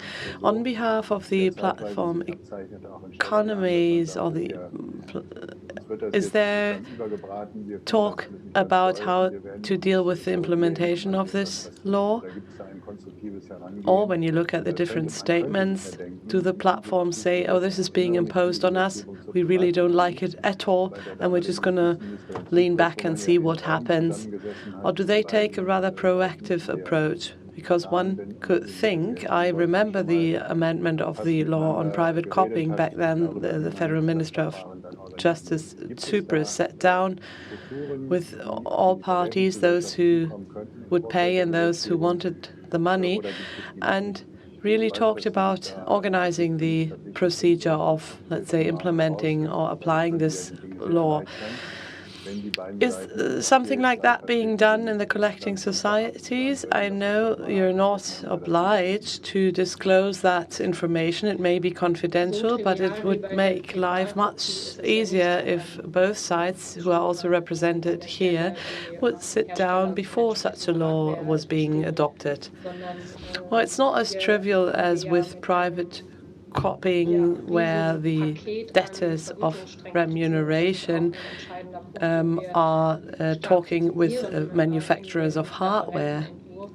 In this case, we're dealing with a huge, let's say, parcel of different types of remuneration, and that's something that we're strongly criticizing with regard to the draft bill, and where we think the Ministry of Justice really goes beyond what is being written in the directive. Of course, we have the restriction to typical works that can be seen on the platform. So that is a restriction regarding the works, which is important. But we also have a very classical structure of royalties according to Section 4. And then we have the different exceptions and the de minimis exception, Section 6. And then we have an exception regarding remuneration where there was maybe a wrong pre-flagging and remuneration still applies afterwards. And this is something that the platforms have to, let's say, bring together in the negotiations. And what's added here is the direct remuneration claim, where the author is asked to negotiate directly, and it's not being done on behalf of the author or the rights managers. So these are different aspects that the platforms have to deal with, and I'm seeing a misunderstanding here. We all speak about the value gap and that the authors and artists have a right to adequate remuneration. Well, we agree with that, but if you have such a great range of different types of remuneration, which can then possibly lead to a duplication in remuneration, then that would also harm the authors and artists in the end. The platform has a certain budget that they can negotiate, and they have to distribute that budget. So we think the way of thinking here is the wrong way around. It's really not the case that the more different types of remuneration you have, the more the artists and authors get. Well, thank you very much, Dr. Holzmüller. I think that's a challenging statement for you, also with regard to what we heard by Ms. Steinbrecher at the beginning. How do we get these two things together? I could see a solution here, but I'm not at the negotiating table. I'd like to hear from you, Dr. Holzmüller, what you think. And then, of course, Dr. Metzger or Professor Metzger could maybe also give his scientific and legal view on that. Dr. Holzmüller. Well, the exceptions, the remunerated exceptions that we're talking about in Section 5, 6, and then 7, which also includes pre-flagging, have been set up for one reason only, namely to do without upload filters, without previous filters. They were not prepared to really be reflected at the royalty side. At the royalty side, you want to have the same result. What is being done here is to really exclude the exclusive rights from a legal point of view for areas where there are no royalties. So once we have a license agreement, you can ask yourself whether it's justified that a service such as TikTok is covered by Section 6. But the logic behind it is just remuneration for rights. And once I've concluded a license agreement, it's irrelevant whether it's being covered by an exception or not. Section 6 even includes the predominance of a license agreement. So I think it's cynical to say we have a certain budget and we have to see how to distribute the budget. I think that's for the future to be seen.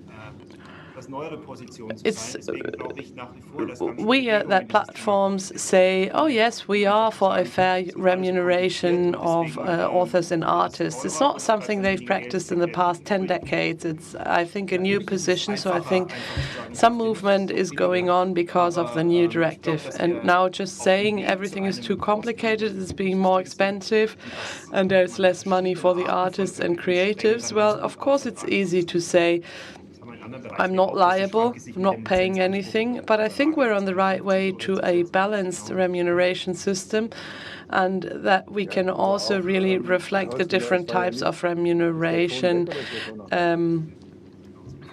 in line with each other and harmonize them. We also have that in other pieces of legislation. Can you all still hear me? Yes, I can hear you.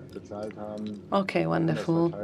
That wasn't really the aim, Ms. Steinbrecher, with this law to take the money that the platforms have paid so far and distribute it differently. I think the objective behind this is to get more money from the platforms. And that's really something that both the EU and the federal government have supported so far. I do understand if you don't want to react to that, but I'd like to turn to you, Professor Metzger. I know you're not a legal expert in procedural law, but what could be a possible, let's say, trade-off or compromise? And would that be something that's also in line with Europe? There are so many different mediation options that are contained in this piece of legislation. Wouldn't there be one that could bring these parties together? Well, I wouldn't be as pessimistic and say that we need to refer to a process of arbitration.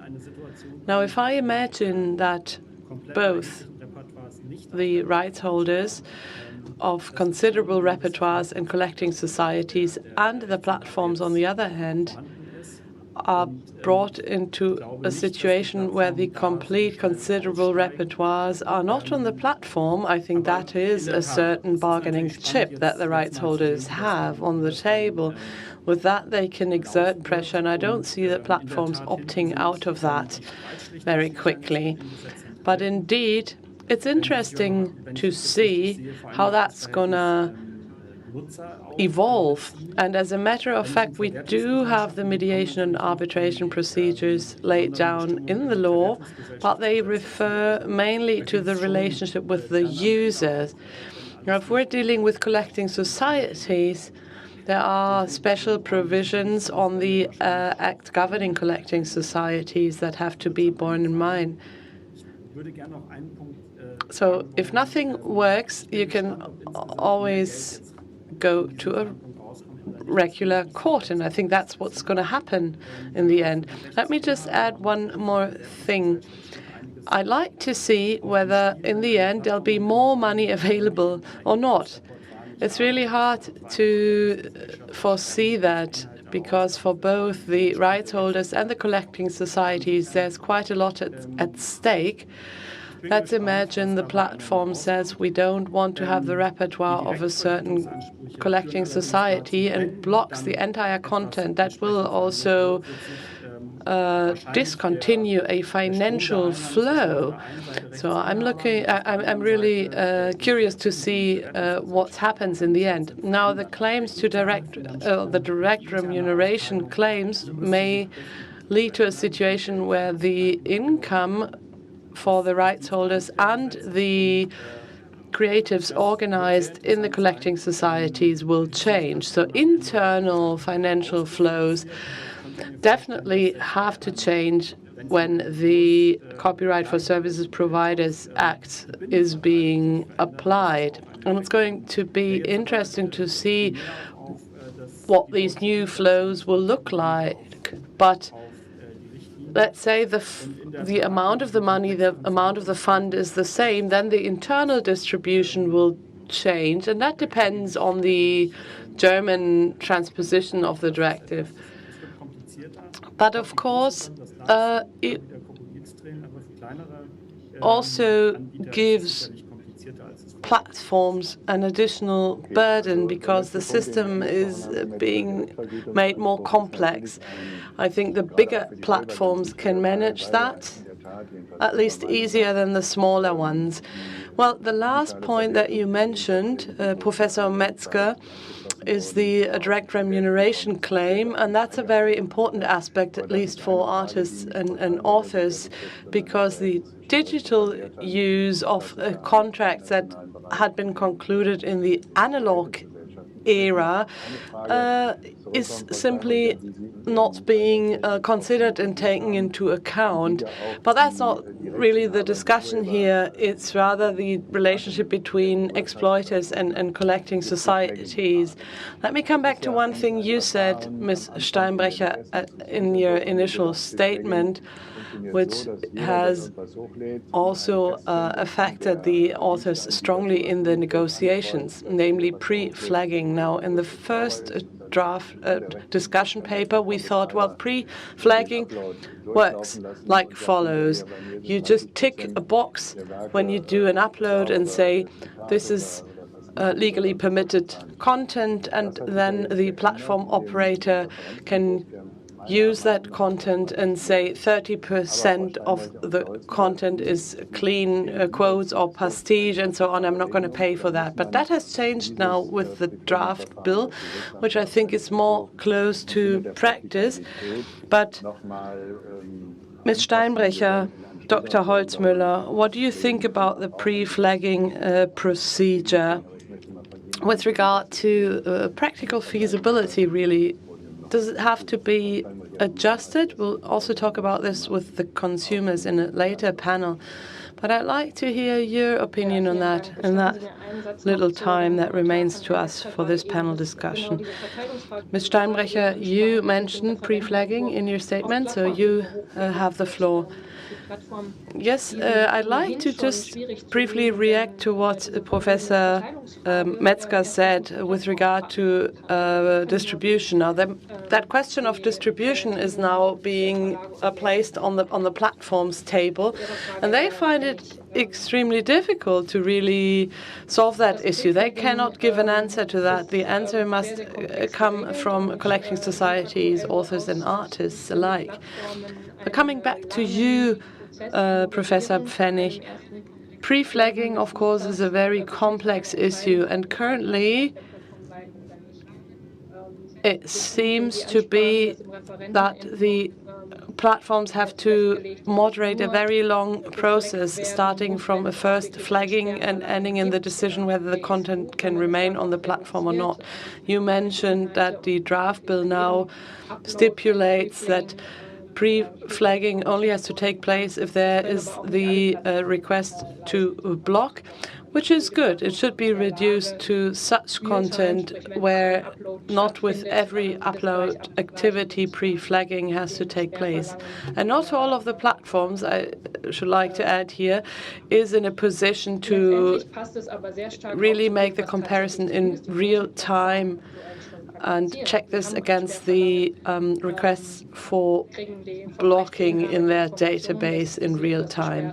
But it does fit quite well with what the big platforms, at least the big ones, are currently practicing. They have a request for blocking, and if still something is being uploaded, the user and the rights holder are being informed, and then between those two parties a moderation process takes place. This can also be done in the future, but it has to be clear that this is not the liability of the platform. The platform is not an institution which can take a copyright-oriented decision whether something is in line with copyright or not. They can moderate between the two parties, but they should certainly not be held liable. And I think here the draft bill has to be adjusted. Dr. Holzmüller, what do you say?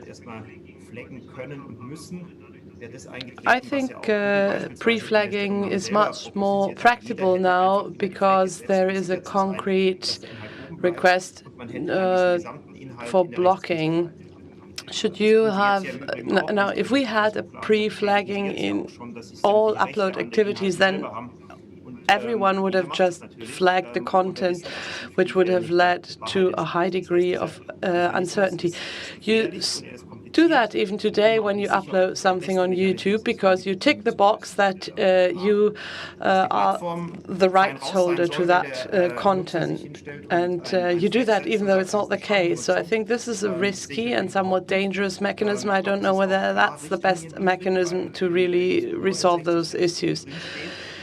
So I don't accept the fact that the platforms can withdraw or shy away from their responsibility with regard to pre-flagging. And that's also laid down in the draft bill, that there should not be an assumption of transfer of rights. And I think the solution now is a minimum compromise for the rights holders. I think there should be complete liability on behalf of the platforms, because only in the end the decision is taken whether flagging is legally or not. And you can always refer to licensing agreements in the end. Well, ladies and gentlemen, we've heard that there are more things to be clarified still, even though I have gained the impression that these legal activities point in the right direction and will have a functionable law in the end. But you have to warn those who are curious. When we negotiated private copying, we said, well, 6 months later we'll have the contracts, but in the end the process took 8 years for it to become really feasible. I really hope that the parties involved, represented here by Ms. Steinbrecher and Dr. Holzmüller, will be somewhat faster, because it doesn't really make sense to have a law and authors and artists still have to wait another 10 years. I'd like to hand over once again to you, Professor Metzger. Now that you've heard what Dr. Holzmüller and Ms. Steinbrecher said, do you think there'll be a compromise and a good agreement in the end? I can only agree with what the previous speakers have said. I think the devil's in the detail, and there will have to be more discussion, perhaps even court cases, but we shouldn't lose track of the bigger picture. And since you're comparing this to private copying, we are on the way to a system where user behavior that has become established, that is deemed socially acceptable by a whole generation, is freed from the verdict of copyright infringement, and at the same time compensation is generated that we didn't have. And if that is the result, and if we can solve these questions, then I think it would be a great step forward. And hopefully it will also lead to more compensation to the authors. Thank you. That was a very nice concluding remark. Let me thank all of you for participating in this discussion. Thank you for your contributions. And we are closing this Zoom meeting. Thank you very much.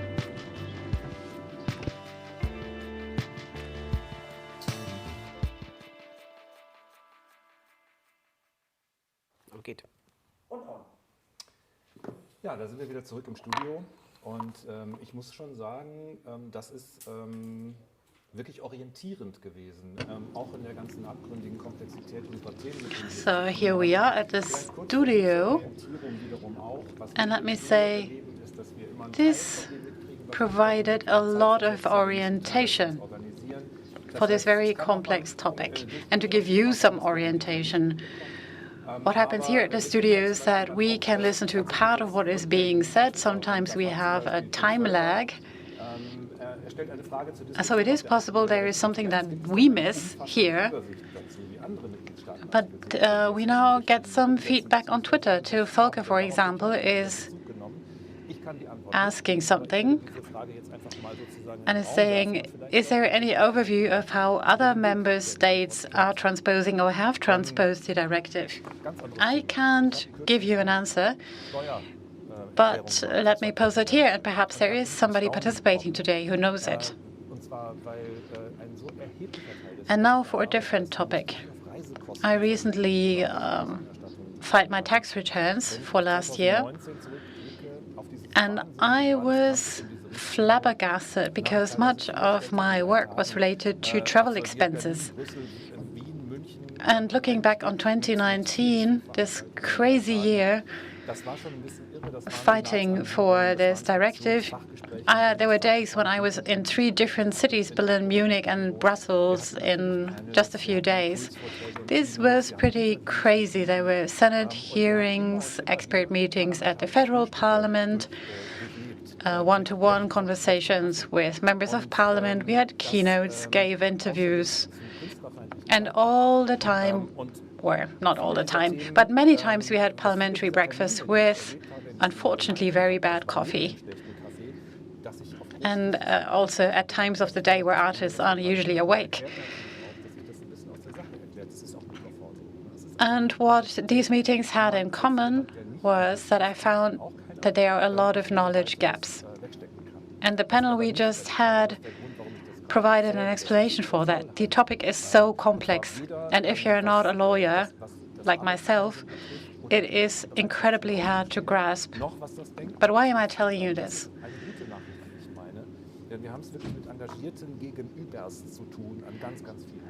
Be it the amount of work we're dealing with or the willingness to get up early in the morning, I think there's some good news here to share, which is that very often we're dealing with people who have a lot of knowledge, with real experts, with people who are also interested in balancing interests.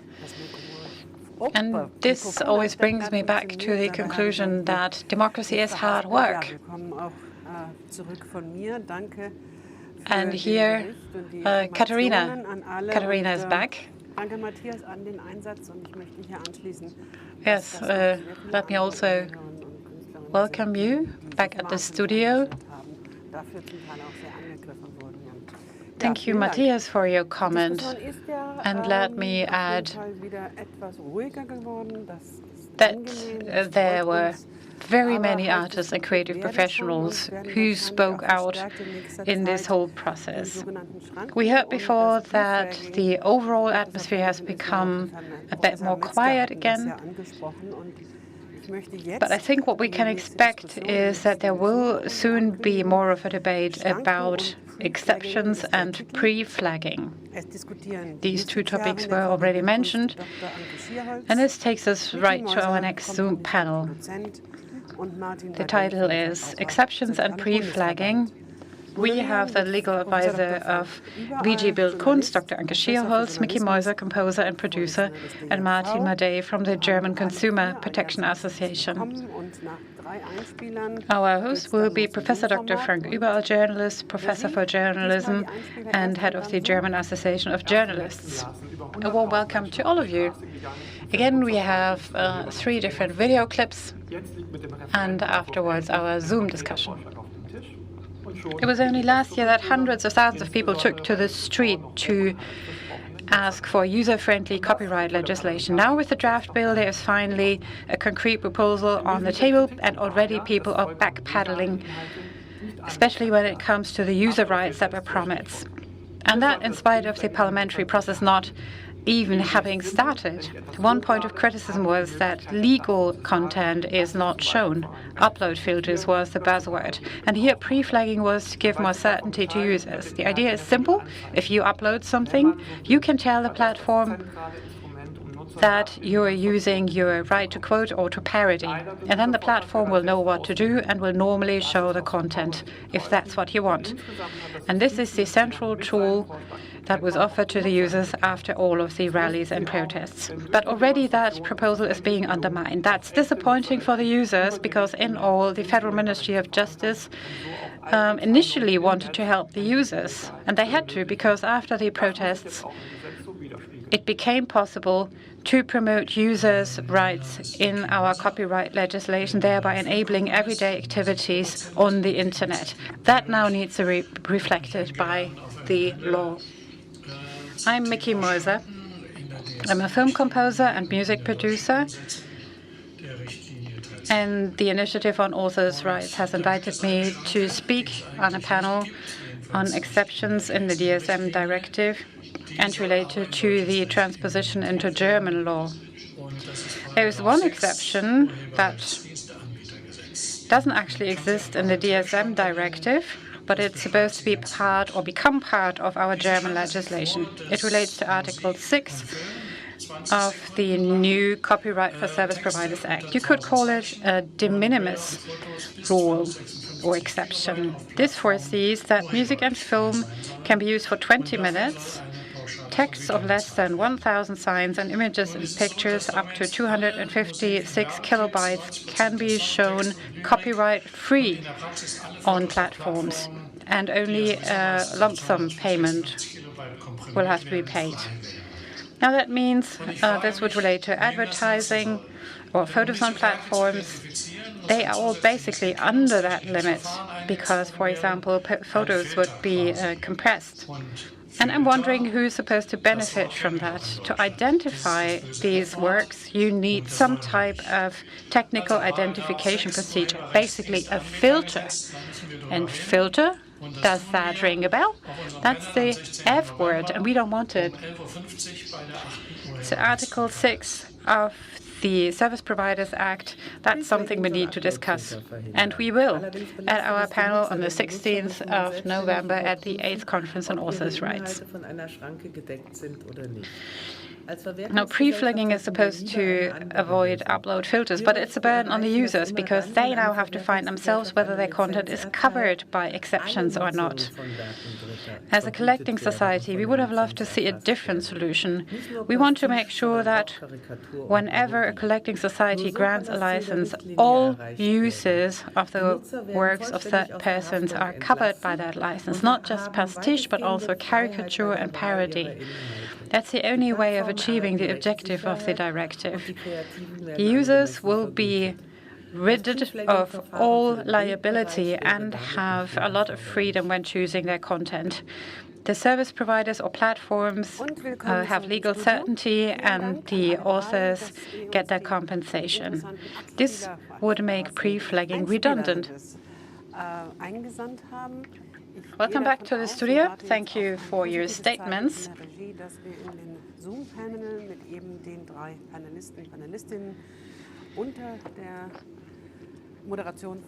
And I think we can start with our Zoom panel in a minute.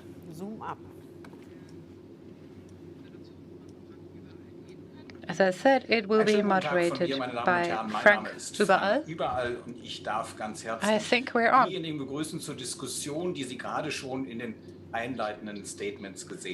Yes, hello, ladies and gentlemen. I'm Frank Überall, and I would like to welcome our panelists whom you've seen in the videos. Dr. Schierholz, Mr. Moiser, Mr. Madej. We've heard that this topic, this copyright, has various implications. And Mr. Madej, you've just heard somebody say that this right of quotation or the exceptions don't really make the users happy. What is your point of view? I think what is extremely important, and this was also the mandate of the Federal Ministry of Justice, they didn't start this from scratch, but they based their work on very fierce political controversies, and they needed to try and strike a balance, not only between rights holders, authors, and platforms, but they also had to take into account the users. And this leads to a situation where, because of the protests and other user initiatives, we've seen an improvement in user rights. And this improvement is real. It was a very difficult challenge for the Federal Ministry of Justice, and the improvement means that we now have more and better user rights. They are now anchored and stipulated in Article 17, and it's now up to the legislator to transpose this. As I said, we held the protests and street rallies, which of course attracted a lot of attention. And this also led to a situation where policymakers, especially the Conservative Party, asked for doing away with upload filters. Now, we still have filters, but precisely because that is the case, we need to strengthen user rights. As we see in the draft bill, people are already backpedaling on user rights, and we need to make sure that doesn't happen.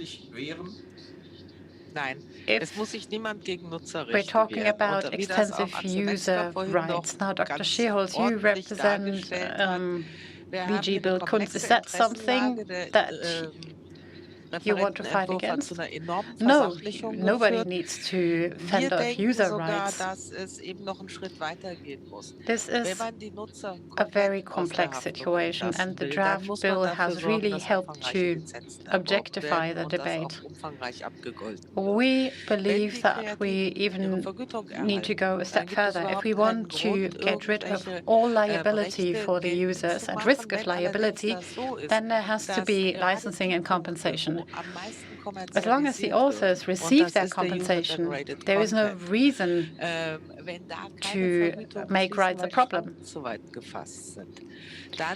But if in those areas where most of the commercialization takes place, and that concerns user-generated content, if we have too many exceptions in this area and no compensation is paid, then there is indeed a conflict between the authors and the users. And here the platforms avoid their responsibility.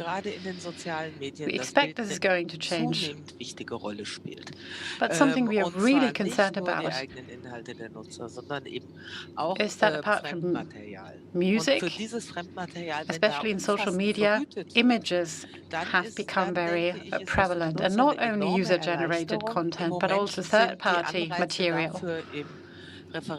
And if compensation were to be paid for that third-party material, then it would make life much easier for the users if there were to be a clear rule.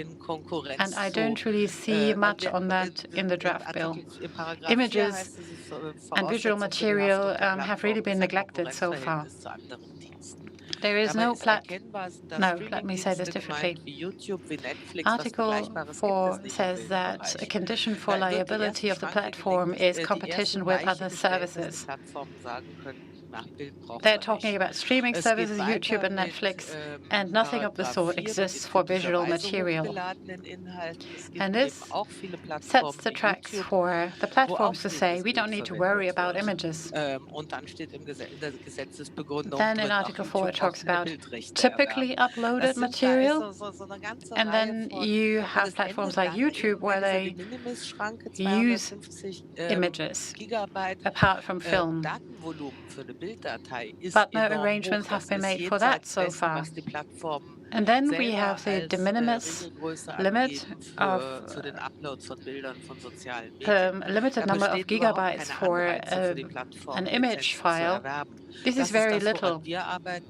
This is normally actually a maximum limit that platforms impose as well, so there is no incentive for the platform to acquire a license. And that's something we want to change. We assume once there is compensation, then the pre-flagging will actually not be such a big issue.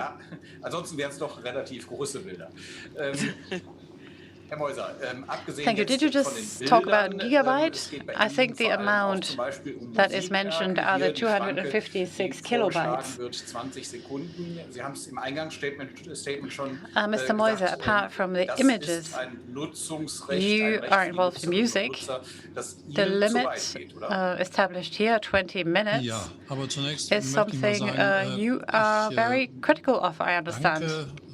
Auch dem BMJV, dass es diesen Ausgleich schafft, auch den Ausgleich zwischen den Kreativen und vor allem den Nutzern, den Verbrauchern. Wir brauchen den. Let me thank the Federal Ministry of Justice for trying to strike a balance between the creators and the users. We need that balance. And if a trash was created, that is a tragic consequence. We, the artists, the creative people, we create for the users. I mean, we'd be crazy to produce something that we then limit access to. I don't think we have that very strong pedagogical urge, but instead we really want to show what we've created. Vor diesem Hintergrund möchte ich das, was ich sage, als And therefore I'm very pleased that we are on a way to compromise in Germany. Natürlich sind 1000 Zeichen. Sie wundern sich vielleicht, and in that spirit, all I have to voice here is a concern. Aber in einem Song, and this takes me back to your question. 1000 Zeichen umfasst eigentlich fast jeden Songtext dieser Welt.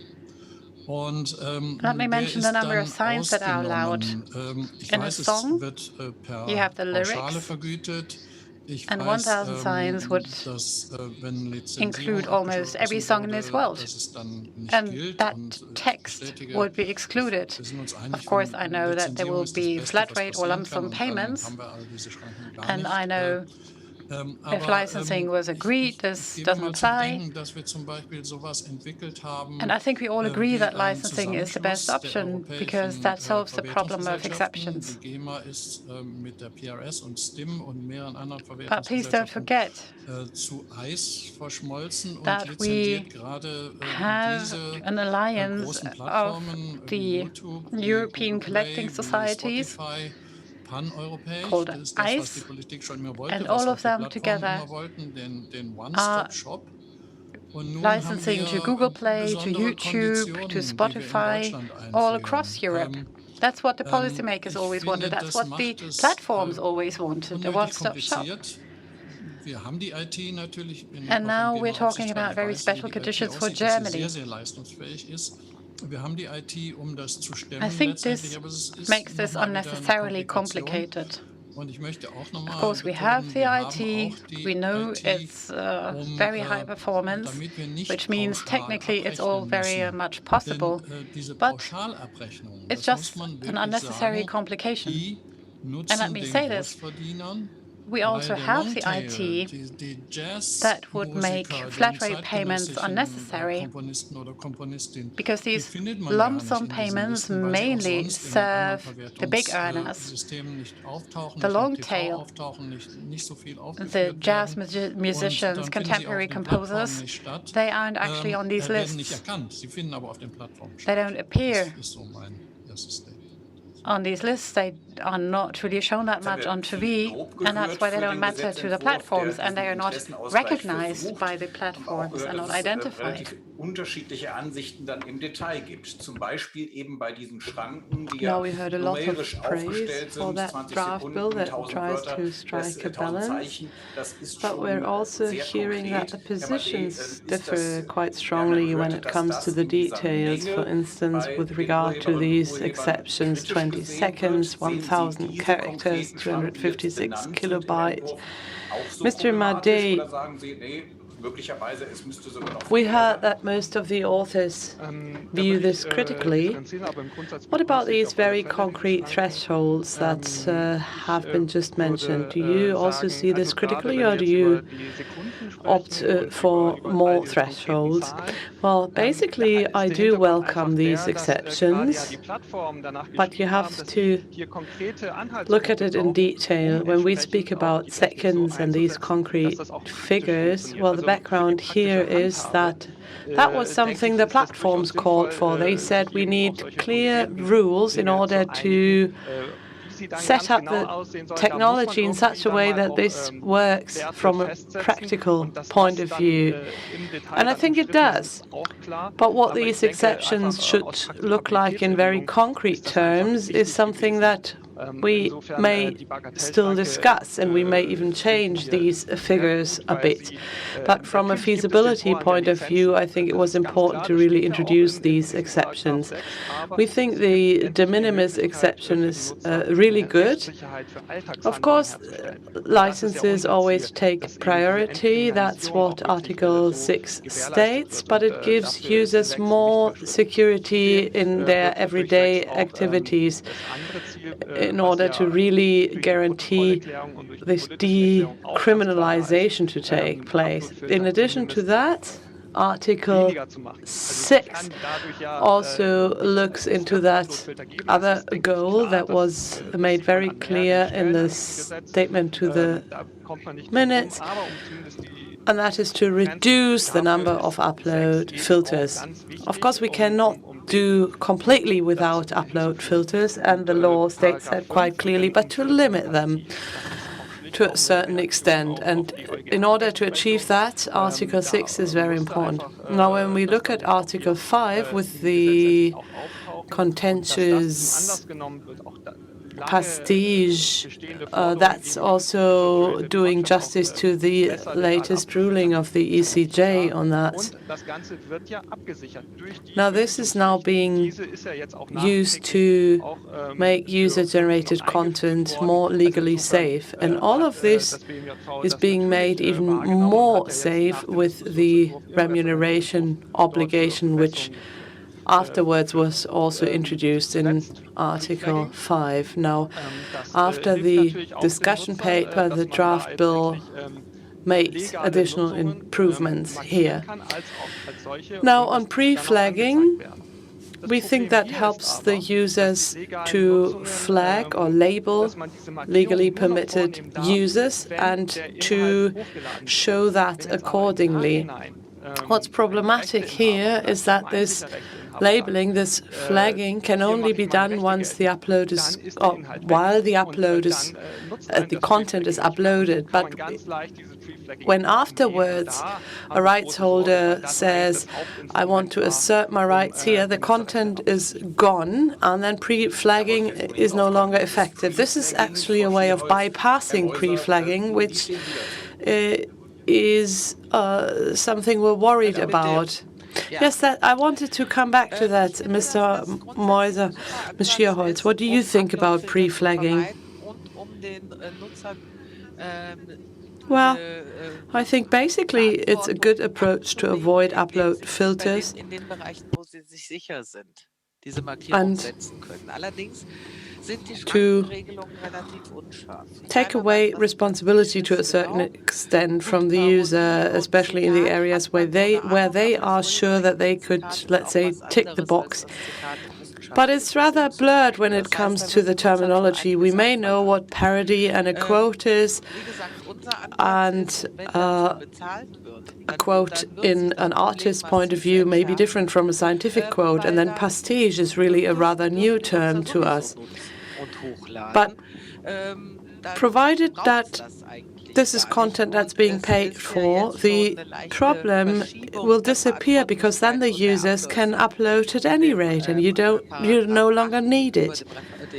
We're already seeing a slight shift regarding responsibilities and procedures in Article 8 compared to the discussion paper. in that the focus is no longer that strongly on pre-flagging, but it now states that the flagging has to take place at least once a rights holder appears and says, my rights are being violated. I hope that, to a certain extent, resolves your concerns, Mr. Madej.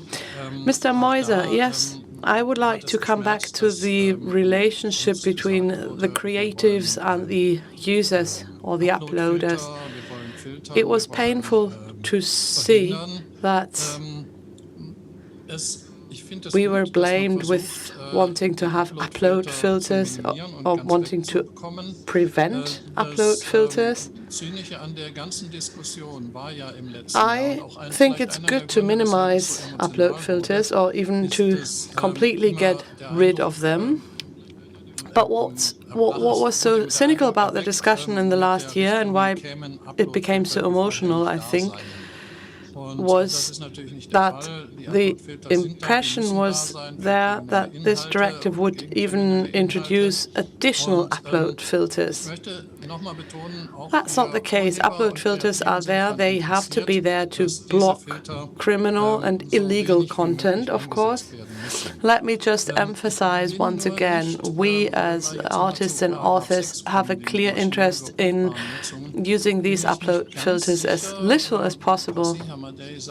But coming to Article 6 once again, the use that can be checked by machine, I'm not sure whether this will really lead to less upload filters. It's something that I've mentioned in my initial statement.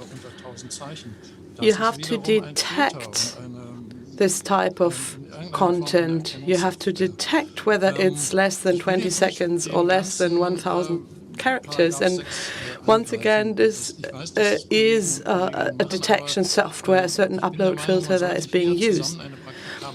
I don't want to attack the entire Article 6. I know colleagues are doing that.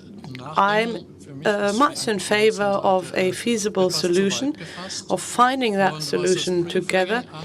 But I think we should still think about these thresholds. For me, just like for Ms. Schierholz, I think these figures should be adapted. And regarding pre-flagging, I do agree with that measure. At the beginning, I was worried whether that would lead to a reversal of liability, making the user again or the consumer again responsible and not the platform. Because if they pre-flag and that does not reflect the truth, the platform can shy away from their responsibility. This is, I think, something Ms. Scheinbrecher would have liked to see, and that would bring the user back to the assumption of responsibility, and that's not something we want to see. We want to have the twist in the triangle, namely that the platforms are liable, the users have legal certainty, and the creatives will get a remuneration. We find this good, and this is why we also agree with the pre-flagging approach. We heard this nice term of value gap before. It's about authors and artists to get some sort of remuneration for their own creative works. This is why they're doing that. On the other side, the platforms say, we love the content that we don't have to pay for and still earn money with that. They've done that in the past, and they can be quite perseverant with that. There have been agreements with YouTube. Do you think that now for images and sound bits and so on, the platforms will be willing to invest a lot of money, which then would make some of the measures superfluous if there are, let's say, adequate licensing agreements? What do you think? Ms. Schierholz, please.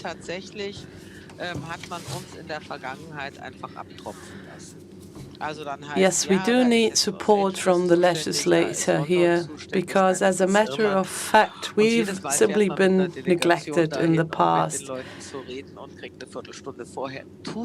They said, no, it's Los Angeles, the people there are in charge, then it's Dublin or another city, and you travel there with a delegation, and then on short notice they cancel the appointment, saying they're sorry about that. So it's quite a desperate endeavor here, and they're simply not responding accordingly. And this is why we need the support from the legislators, especially in the image sector. That's something I constantly like to stress. We don't have clear provisions for the image sector in the draft bill. I'd like to add something to what Mickey Moiser said. He wants a billing according to each song title. And there are tools that have been tried and tested and work quite well. Now, in the image sector, we'd like to opt for a lump sum or flat rate payment because it's less complex, and with that type of remuneration you can prevent the content from being filtered again according to the criteria, whether they belong to third parties and how to really assign that content.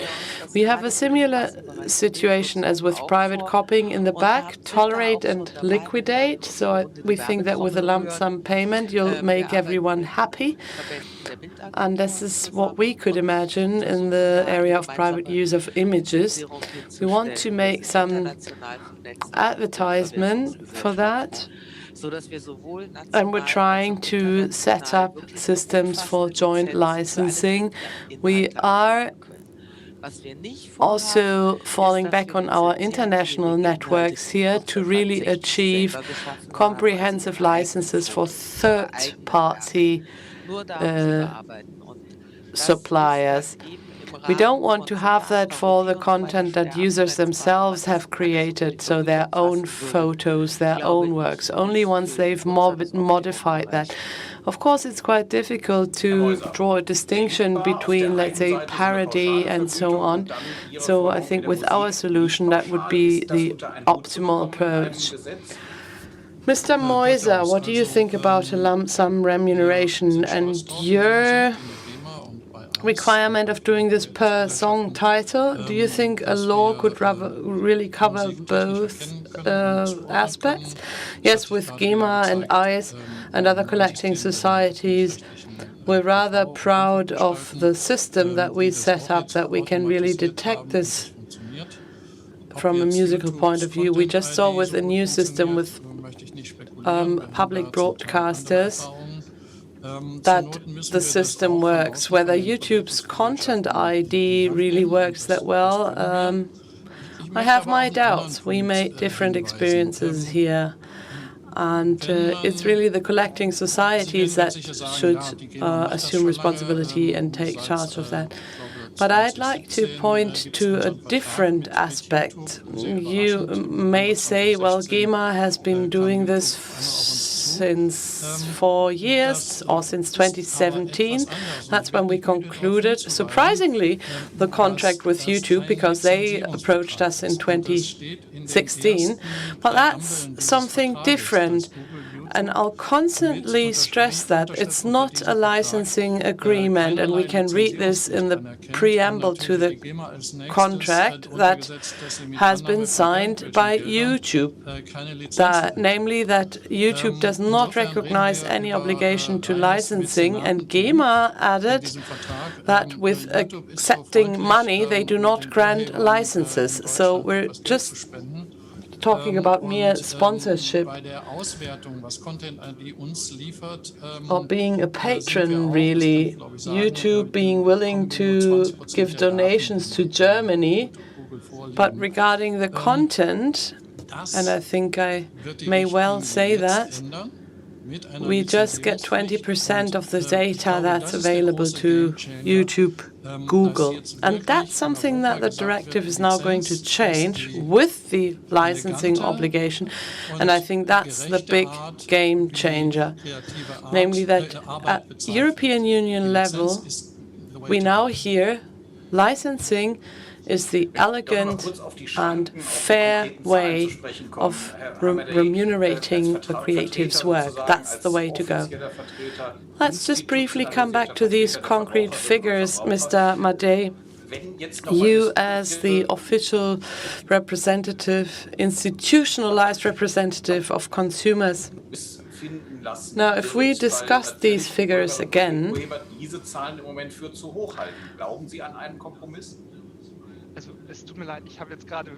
and there has been a slight interference with the sound. Do you believe in a compromise, Mr. Madej?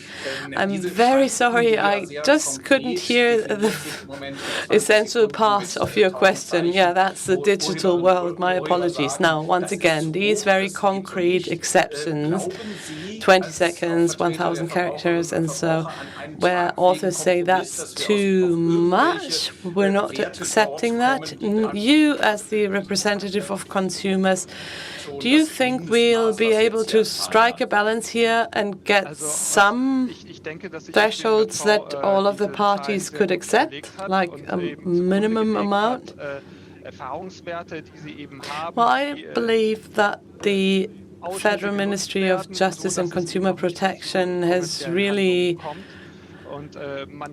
pondered intensely about these thresholds and try to come up with a good solution here. You must not forget that these short uses can also be good for the authors, because they can be some sort of advertising for the authors and artists to generate different sources of income, if you like. Of course, this is something which is still, let's say, contested, and we should always give priority to licensing. Still, I think it's a compromise that I could agree with. I wouldn't reduce these thresholds. So we're seeing people shaking their heads, those representing the authors. Mr. Meuser, Ms. Schierholz, would someone like to respond? No, it's really a fairy tale that the internet is advertisement for us. And that's why we're actually having a discussion about this. That's why we're having an argument. The internet is a huge medium of communication. This is where our product is available. And if this product would simply turn into be advertisement and result in more outreach for us, I think it's simply not true. So I would really like the IT industry and the consumers to rethink that belief, because I simply think it's not true. Now for a final round, because it's 12:30 almost, time for a lunch break. I know that this law will have to be adopted within 6 months. We all remember the bitter conflicts out there on the street regarding copyright, and I think the proposal on the table is a good one, and we're trying to really have a neutral and sober discussion. Do you think that in late summer next year we'll have a good copyright? What do you think? Let's start with Ms. Schierholz. Ladies first. I don't think we'll ever get to a point where we'll say, oh, that's the perfect law, it's chiseled in stone, and we'll leave it at that. No, I think we're really looking at constant changes in technology and society.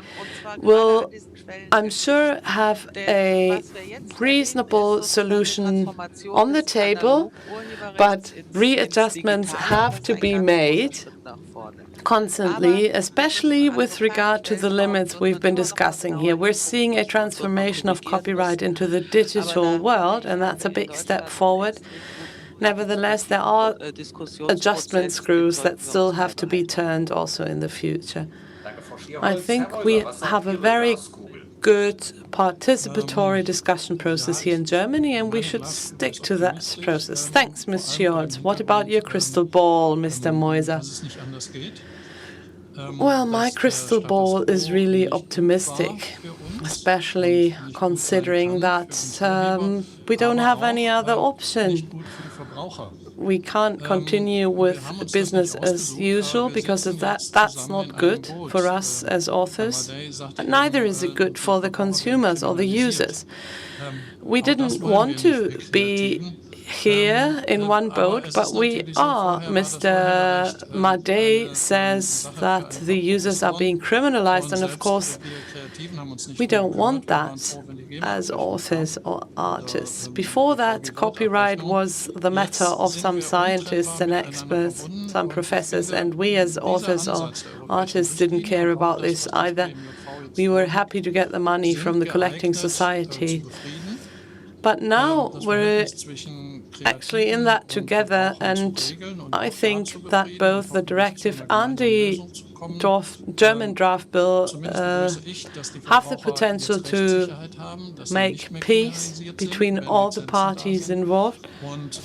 So I do welcome the fact that the users have legal certainty now, that this criminalization comes to an end. Well, and of course, platforms also get legal certainty when they conclude licensing agreements. We are there, collecting societies are there, the creators are there, and we're looking forward, we're prepared to follow through in that discussion and hope for fairer remuneration. Thank you so much, Mickey Moiser and also Martin Madej from the Federal Association of Consumer Protection. And of course, we still want to hear your comment on that question. Well, from my point of view, the Copyright for Service Providers Act is, let's say, a very comprehensive structure, and we're already seeing the adjustment screws of this instrument being turned, which may lead to an imbalance, and I think the risk is growing that the entire industry will no longer work. We're hearing from the Ministry of Economics and Ms. Grötters that the exceptions are to be deleted. I'm quite surprised, to be honest, and if that is the case, that's going to be very problematic. Where does all of this come from? It comes from a political mandate from the Christian Democratic Union, the CDU, but it also comes from the fact that you need to implement the directive. So I'm a bit more pessimistic than Mr. Moiser, and I still hope that we'll be able to find a compromise. Yes, that's why I think we should be discussing the details of this draft bill, something we're doing here during this conference. But this, of course, is not an exhaustive exercise. We will continue with that and hopefully in summer next year have a feasible act, which still will be an interim stage. It's an important step to the digital world, but then it constantly has to be tried and tested to see whether it's really functionable. Thanks so much, Anne Schierholz from VGB Bild Kunst, Mr. Moiser, and Martin Madej. Thank you very much for this debate, and I'd like to return to our copyright studio in Berlin.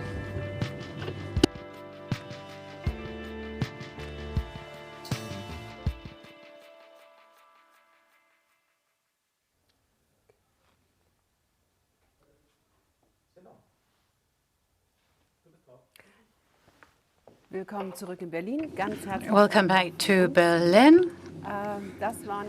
Thank you for the discussion. This was extremely interesting, and also some very strong concluding remarks. I think the positive thing is that many believe there will be a solution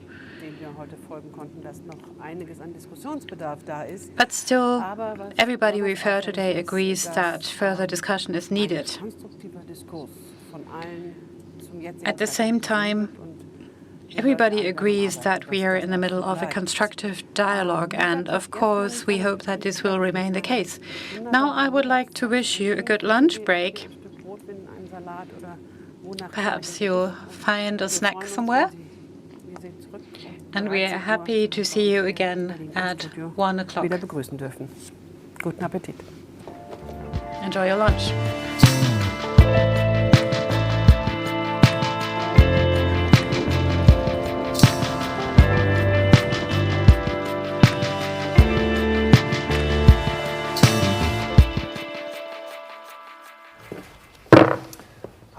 Hello and welcome back. We are here in Berlin at the Copyright Studio. And this is where we are organizing the 8th conference on authors' rights. This year it's a Corona edition. And perhaps these very strange circumstances are a good occasion to make a special comment. You know, I'm very proud to be here today, not because of myself, but because of this fantastic team that is supporting us and because of the incredible work that our colleagues have been doing. The 20 years of existence of this initiative are also reason to be proud. Many things have changed. Many things have changed for the better. And now in the coronavirus crisis, we've realized how important it is to have a part at the negotiating table, because if not, you might be on the menu. And as I said, much has happened in that period, and especially the last 5 to 8 years have been really impressive. We formed a real community of solidarity, which has done a lot of work on copyright contract law and now on the transposition of the DSM directive. And just to remind you, this initiative, now represents 140,000 authors and artists in almost 40 different organizations.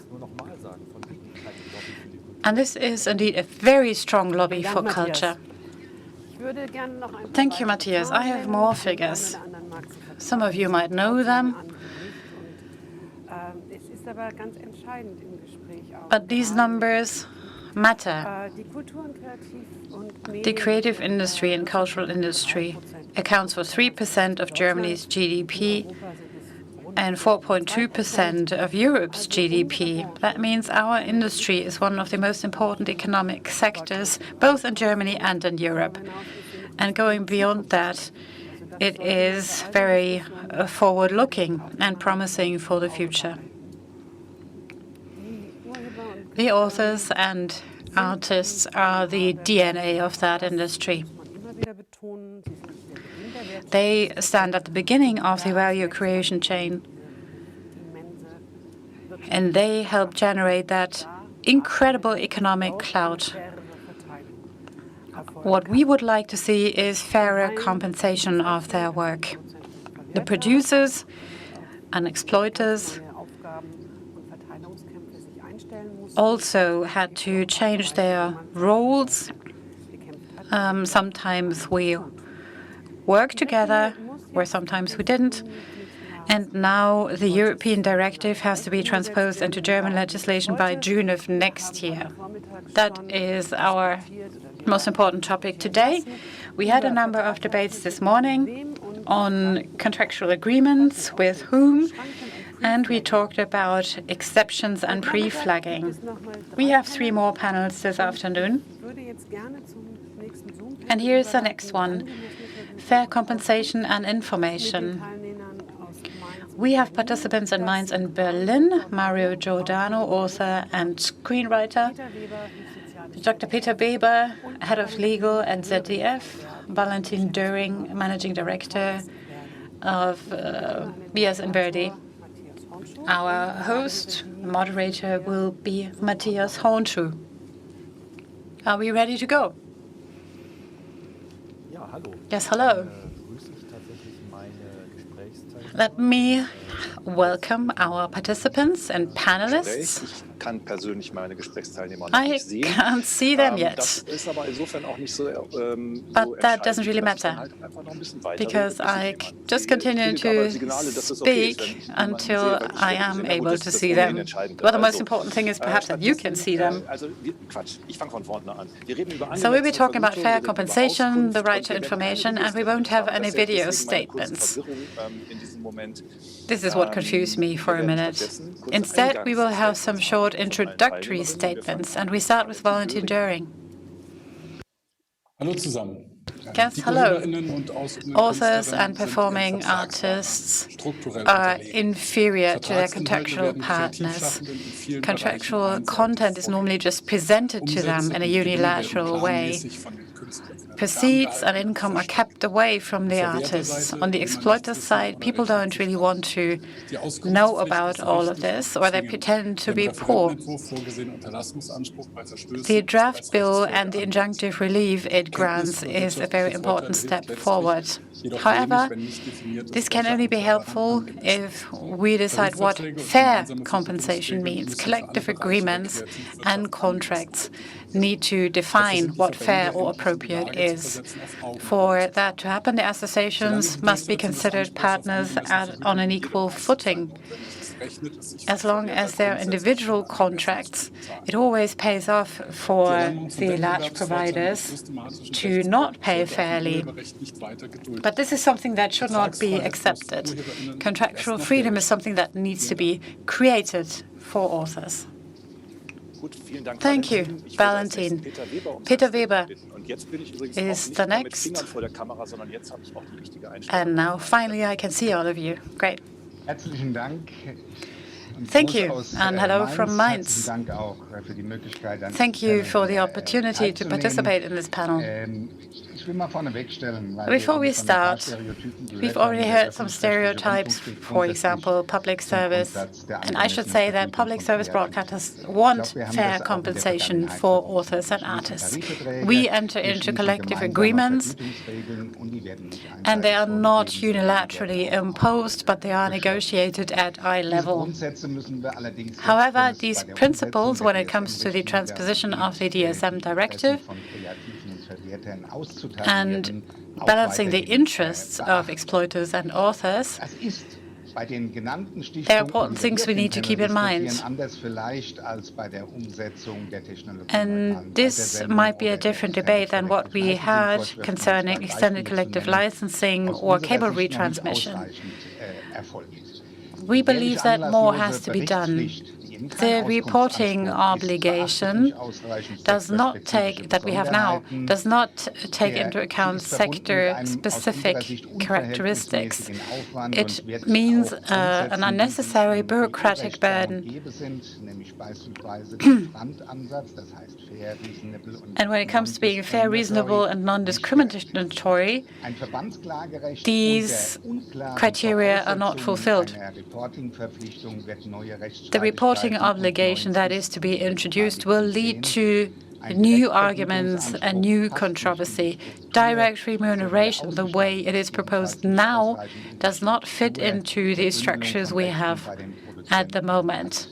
So there is a risk of double payments. Thank you. And now we have Mario Giordano as a representative of the authors. Yes, hello. I'm also very pleased to be here with you today. Appropriate and fair compensation is a fundamental paradigm in the world of work. And of course, it needs to adapt to changing times. And controversial negotiations are just a natural part of that process. But fair compensation is the basis for creative work. The EU directive was urgently needed. It protects artists and authors, and it is a blessing for those countries in Europe that, other than Germany, don't have any legal rights of this sort. But in Germany, too, people should have realized how many artists live under very precarious conditions. Every time multinational companies that use content without paying and earn billions doing that and don't even pay taxes, if they want to mobilize people for a fight for freedom, we have to be suspicious. For appropriate and fair compensation, we, the creative workers, need comprehensive licensing on behalf of the platforms and also an obligation to provide information. Germany should not decide to go another way. Wow, thank you. This was a very wide range of opinions. And perhaps we can start with the terminology. Now, what is appropriate or fair is something that I think most people have understood. Most people think that appropriate is automatically fair, although that is not always true. And now we have also the demand for compensation to be proportionate. What implications do you think do these terms have? Does this lead to a paradigm shift? And is it actually conceivable that appropriate compensation without being related to use would be appropriate? And shouldn't there always be the right to know?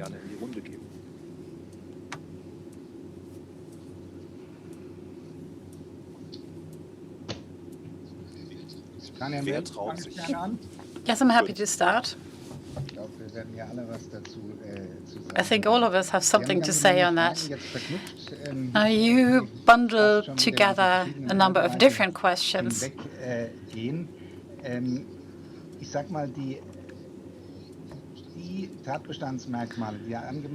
Those facts leading to fair compensation have only been defined recently, 2 years ago. And the courts are still grappling with a way of dealing with that and creating legal certainty. Now, by replacing the terminology like disproportionately low and so on and so forth, we are trying to create legal certainty.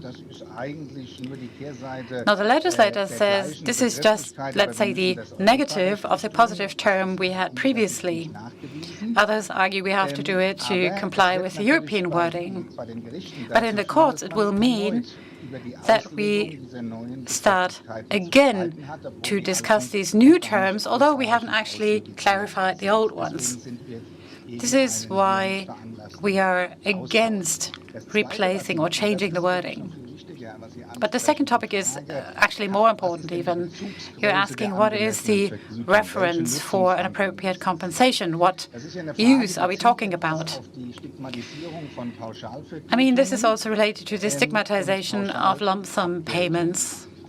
Such lump sum payments are not inappropriate per se.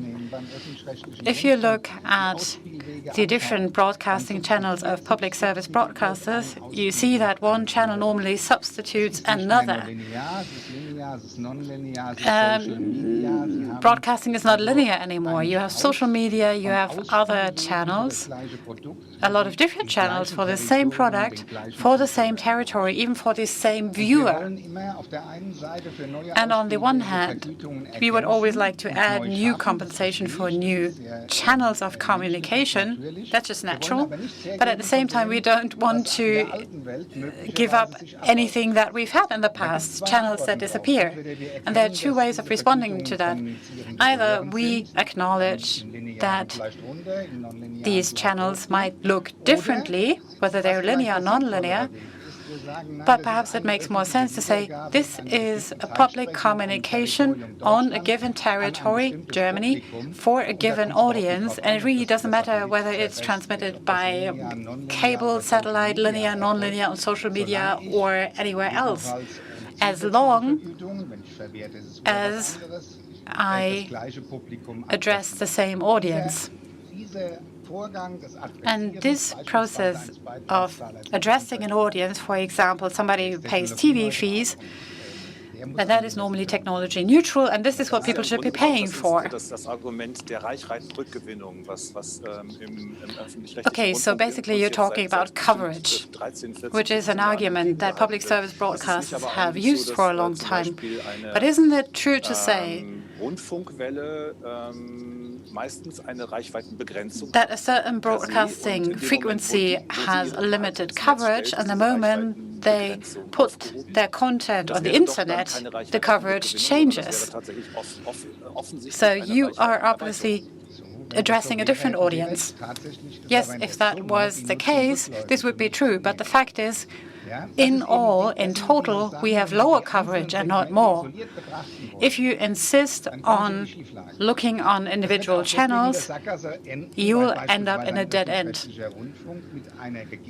A public service broadcaster has a limited amount of money. We are not a for-profit company, but we have a limited amount of money that we allocate to our different services. You can't just add the parts. But the real question is the total compensation for the communication of a work in Germany, even if you say within a given period of time, is that appropriate? And we have concluded agreements on this on eye level with the associations. Well, not with the Composers Associations, if I may note that. And I think I would like to hand the floor to Mr. Valentin, but they haven't approached us, the composers. Alles gut. Das ist ja auch, Herr Weber trägt das seit No, I think that's fine, because Mr. Weber is constantly saying the same thing, and maybe at a certain point in time we'll believe that.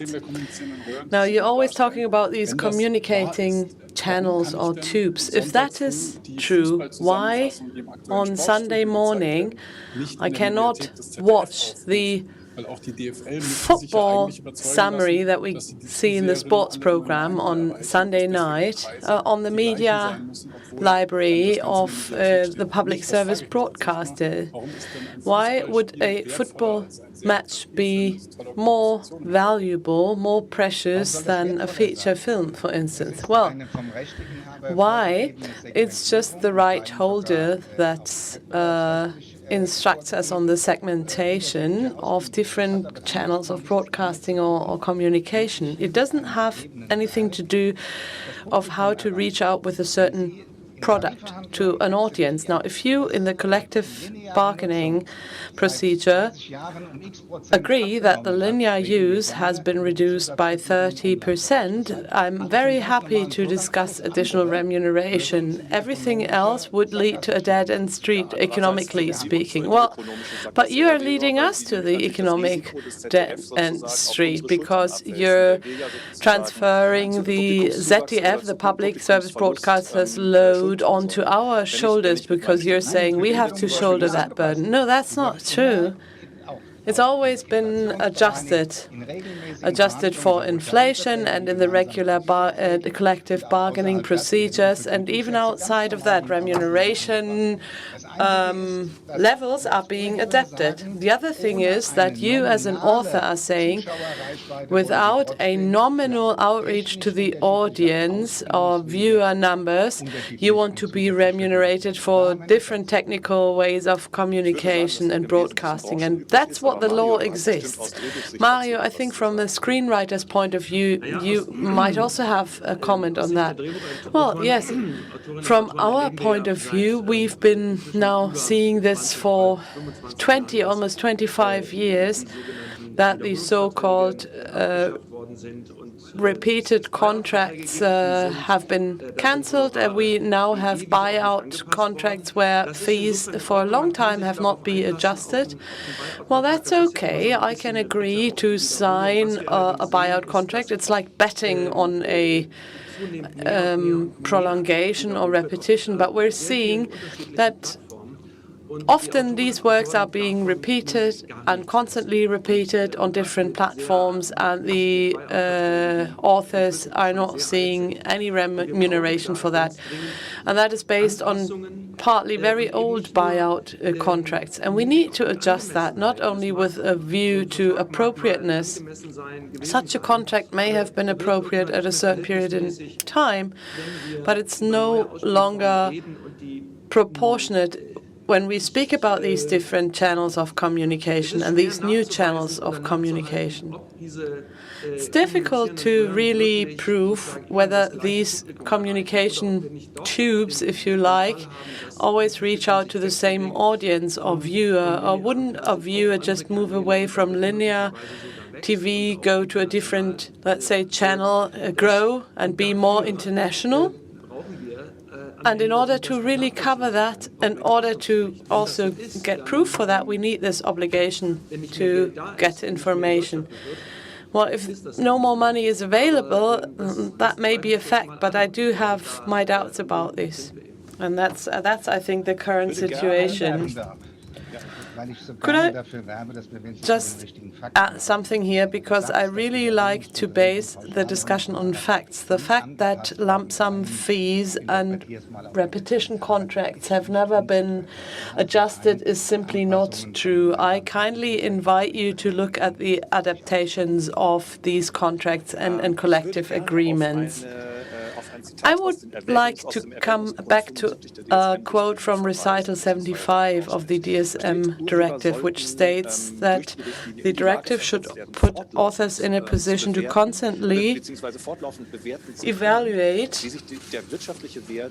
how the economic value of their rights compared to the remuneration for the granting of licenses and transfer of rights is developing itself. Now, I think that states the necessity to chronologically or repeatedly have access to user data or use data. Now, you have your reservations on that regarding the mere necessity or the feasibility, so I'd like to know why. But also, I'd like to ask you, Valentin Döring, maybe you would like to reply to that. If there are interruptions, I'd like to apologize. This has to do with the very bad connection here in Berlin and the neighborhood of Kreuzberg.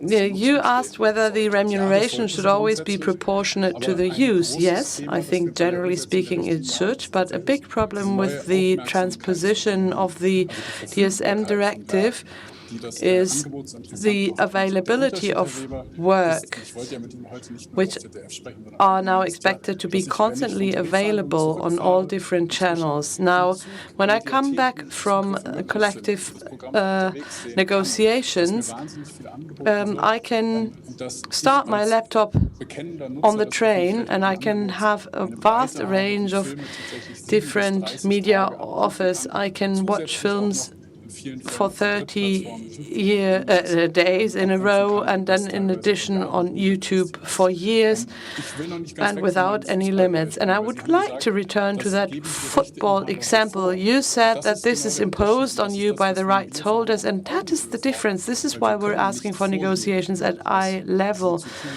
We cannot give you instructions on what to do and not to do. So, different from football, this does not lead to a situation where the Champions League is being confined to pay TV because the ZDF and ARD broadcasters simply cannot afford this. And this leads to a situation where theaters and cinemas are closed because we simply are not as powerful as the football leagues. And now with our lobbying in Brussels, we had two opponents, the so-called Netzgemeinde, those representing the interests of the consumers, who really have a turnover of billions with their advertisement. And then it's also public service broadcasters who want the media offer to be available round the clock without any limits. And that means that your offer will no longer be considered as excellent as today. And I think you do, as public service broadcasters, have an excellent program. Don't just waste it. So I would like to return to negotiations at eye level The collective agreements that we've concluded with you, or Verdi, representing people from the media industry, are from 2003. And yes, there are remuneration agreements being concluded here and there, but it's just from a position of weakness, and it does not mean an increase in remuneration.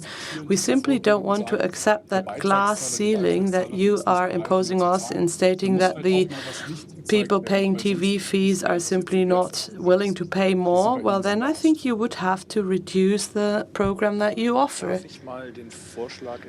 May I just suggest then that we think about things we have in common, public service broadcasters and rights holders, where together we should try to make sure that the entire system is being funded appropriately. Now, if the scope changes, I think the remunerations would have to change as well. And I think we could help you here. I think we just look much more controversial than is the fact in real life. There are collective agreements between the associations of screenwriters or directors, for instance, and in addition to that, more is being paid. We can look at the remuneration rules, if you like, to just uncover the facts, to see the adjustments that have been done, not only because of wage agreements or inflation, but we also coupled this to the linear nature. We also have increased structural remuneration in the online area. But let me just repeat. Again, when you look at the developments in the online sector, you also have to look at the other broadcasting channels or channels of communication. And whether you price them separately or together, that's in the end a choice that you have to make. But you have to see how the other channels change in the course of time. You mentioned the entitlement to information and quoted the recital of the directive. Yes, this entitlement exists. And the information that is requested is rather basic, and each and everyone requiring that information will get it immediately. There's not a problem with public service broadcasters to give information. But what's being discussed here and now is not only fictional film, but also topical things such as news and so on. They want to establish a yearly reporting obligation, which really requires a lot of manpower and other resources.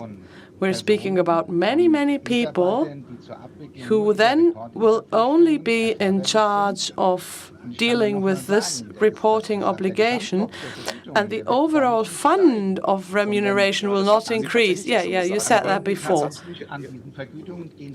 And the cost for this reporting obligation will be paid out of that remuneration fund.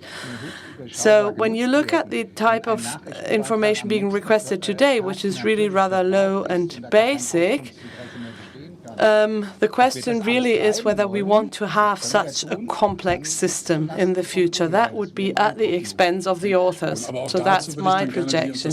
Yeah, and what's nice about this is that you are praising the collective agreements, but at the same time, you're describing the information obligation as a horror scenario.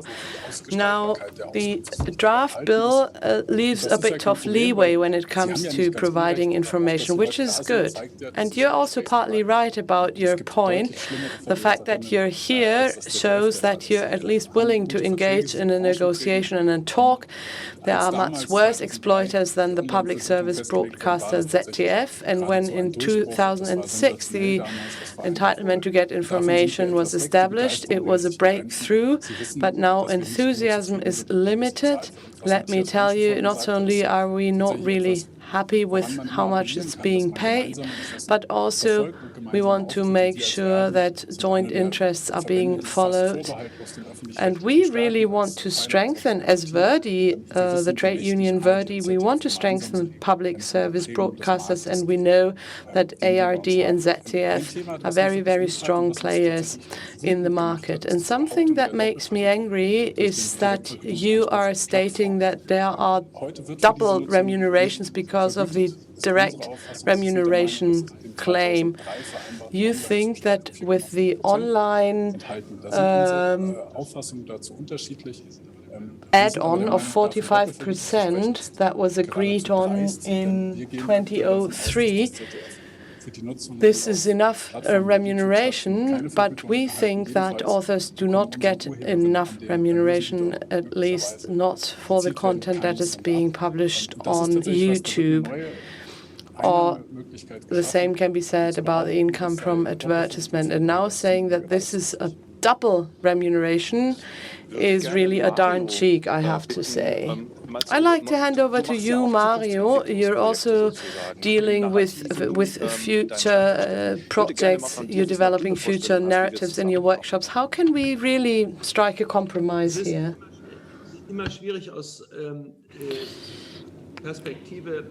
It is always difficult from an author's perspective when people say that something is technically not feasible, for example, to provide information. And I know from my conversations with colleagues that only very few have used their right to information, because it is very complicated.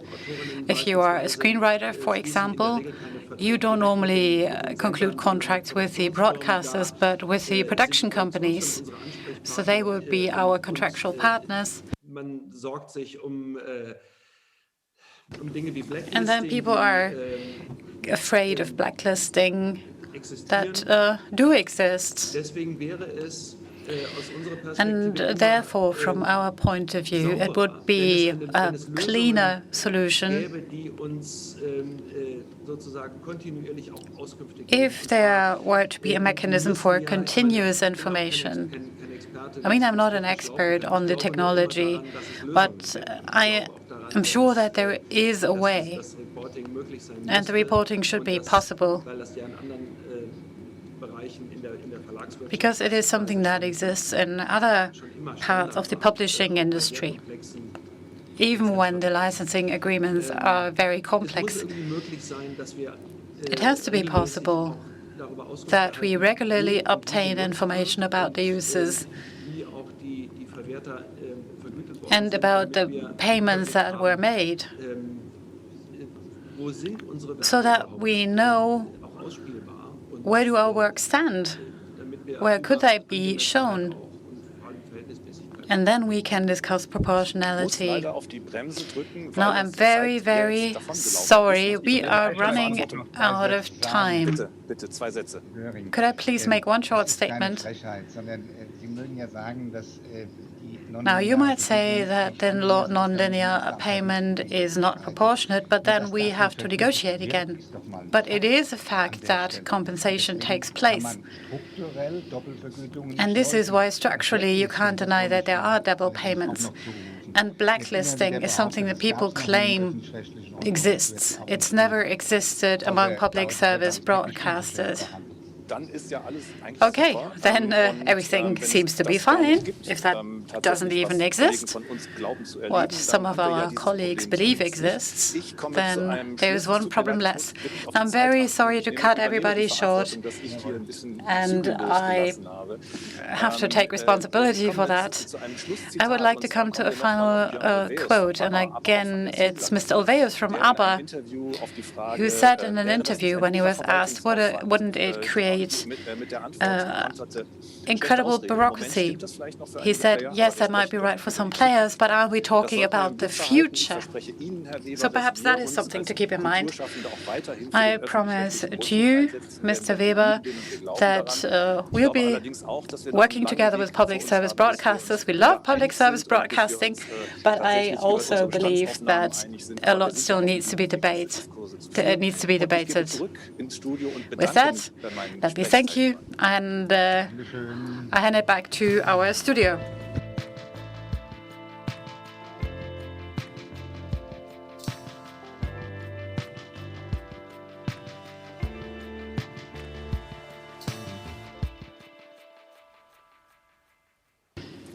Welcome back. Here we are at the studio. Thank you very much to Valentin Döring, Mario Giordano, and Peter Weber for this very lively discussion, and thank you to Matthias Hornschuh for moderating it. I promised that we'll also bring back to you what people have written under our hashtag, and please continue to use it. You'll see it again in a minute. Interestingly, there were several questions by Jessica Singer from the German book-selling organization on the de minimis rule. And there was also a comment on a statement made by Martin Madej from the Consumer Protection Office, because he said using content on the internet for advertising, which is what he said, is absolutely unacceptable. Till Vögger Association of Actors and Actresses. Thank you. Please continue to send your comments. Hi, Matthias. Welcome back.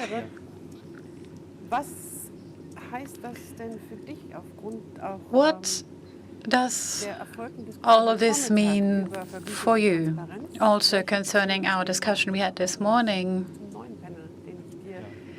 how does all of that relate to our next panel? Now, I think I shouldn't summarize the panel we just had, but I can tell you from my practical life. I had some situations in Cologne where I was told that my name had been suggested for large productions, a documentary, and I was supposed to do the music, but then somebody from the production company said, "Oh no, I don't want him. He quarreled so much about the compensation." So what can I say? Apparently, me being a lobbyist wasn't the person they wanted me there. Of course, there isn't a blacklist in the physical sense, but it doesn't change the fact that if you're an uncomfortable person, people won't consider you for certain productions. And then there is not very much you can do about it. That means we have an imbalance, or you could even say a very drastic asymmetry. And everything that happens, the production of audiobooks, music, film, theater, isn't really possible without the people who are on the wrong side of that asymmetry. And all of that is also related to questions of social justice, and also to what somebody said under the hashtag. Now that we are in the middle of the corona crisis, how can we still assume that putting content online is advertising for what we do? I mean, CSAC just published that they expect that 35% of the royalties for 2021 will disappear. I mean, what are we advertising then if we aren't actually performing on stage? Anyway, all of that tells us that there is a lot of pressure and a lot of discontent on this issue. And now I would like to give the floor back to Frank Überall, who will moderate our next panel on what professional associations can do to enforce rights. We have Jobst Özmann, screenwriter, Patricia Klobuczycki, who represents the Association of German-Speaking Translators, VDÜ, and Katharina Winter. Das war die Hürde, über die ich musste, und jetzt gebe ich weiter an Frank Überall, Journalist. And now I give it back to Frank, head of the German Journalists Association, who will be the moderator. Geht los. Herr Überall. Einen schönen guten Tag, meine Damen und Herren. Mein Name ist Yes, hello, ladies and gentlemen. I'm Frank Überall, and this is our discussion on what professional associations can do to help enforce rights. We have here Patricia Klobuchitsky, chair of the Association of German-Speaking Translators.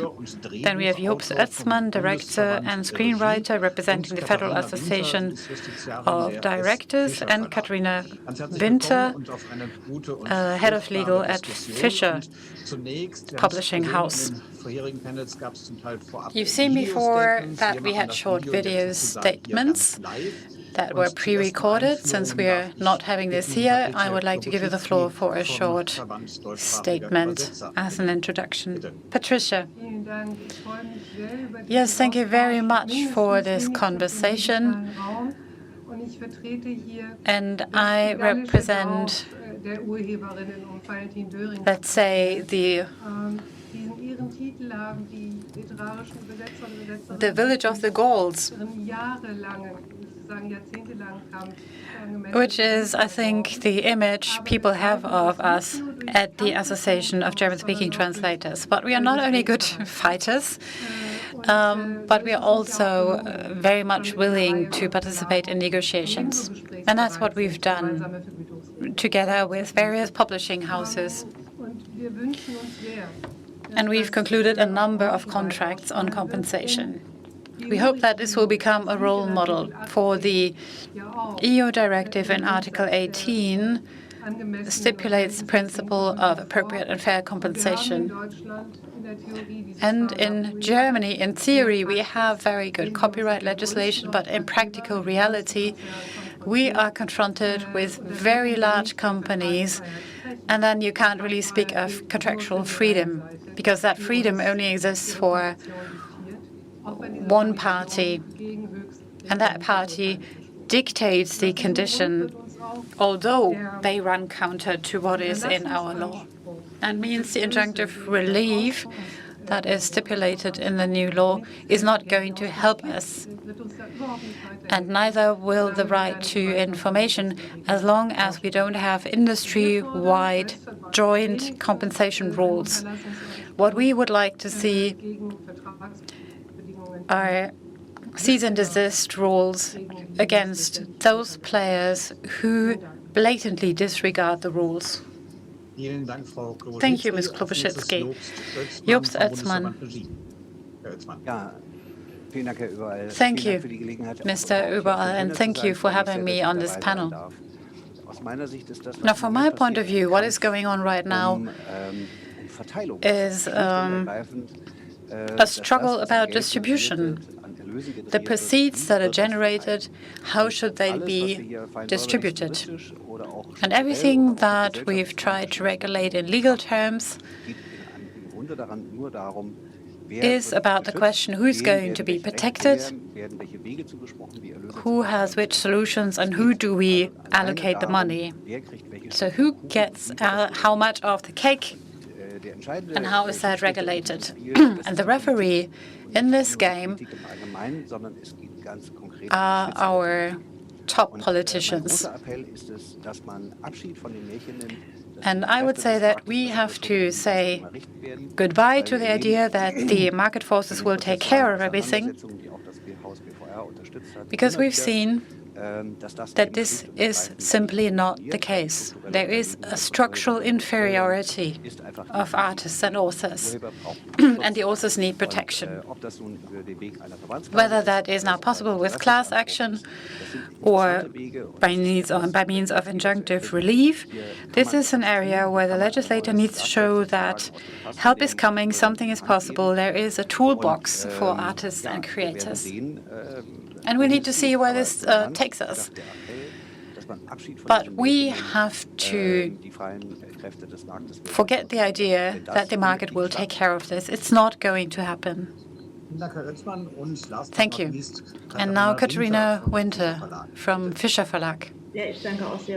Yes, so let me also thank you for having me here today. And I'm very pleased to be able to speak to Ms. Klobuchitsky and Mr. Özman. In the beginning, Katrin Rögler said that we need to be well advised and well represented, we, the authors. Now, as long as I've been working in this industry, my feeling has been that the authors are well advised and well represented. And that also helps those who are on the other side of the deal, for example, the publishers. And if we say, because of that structural inferiority, we need to find different approaches, then I can say that from the point of view of the book industry,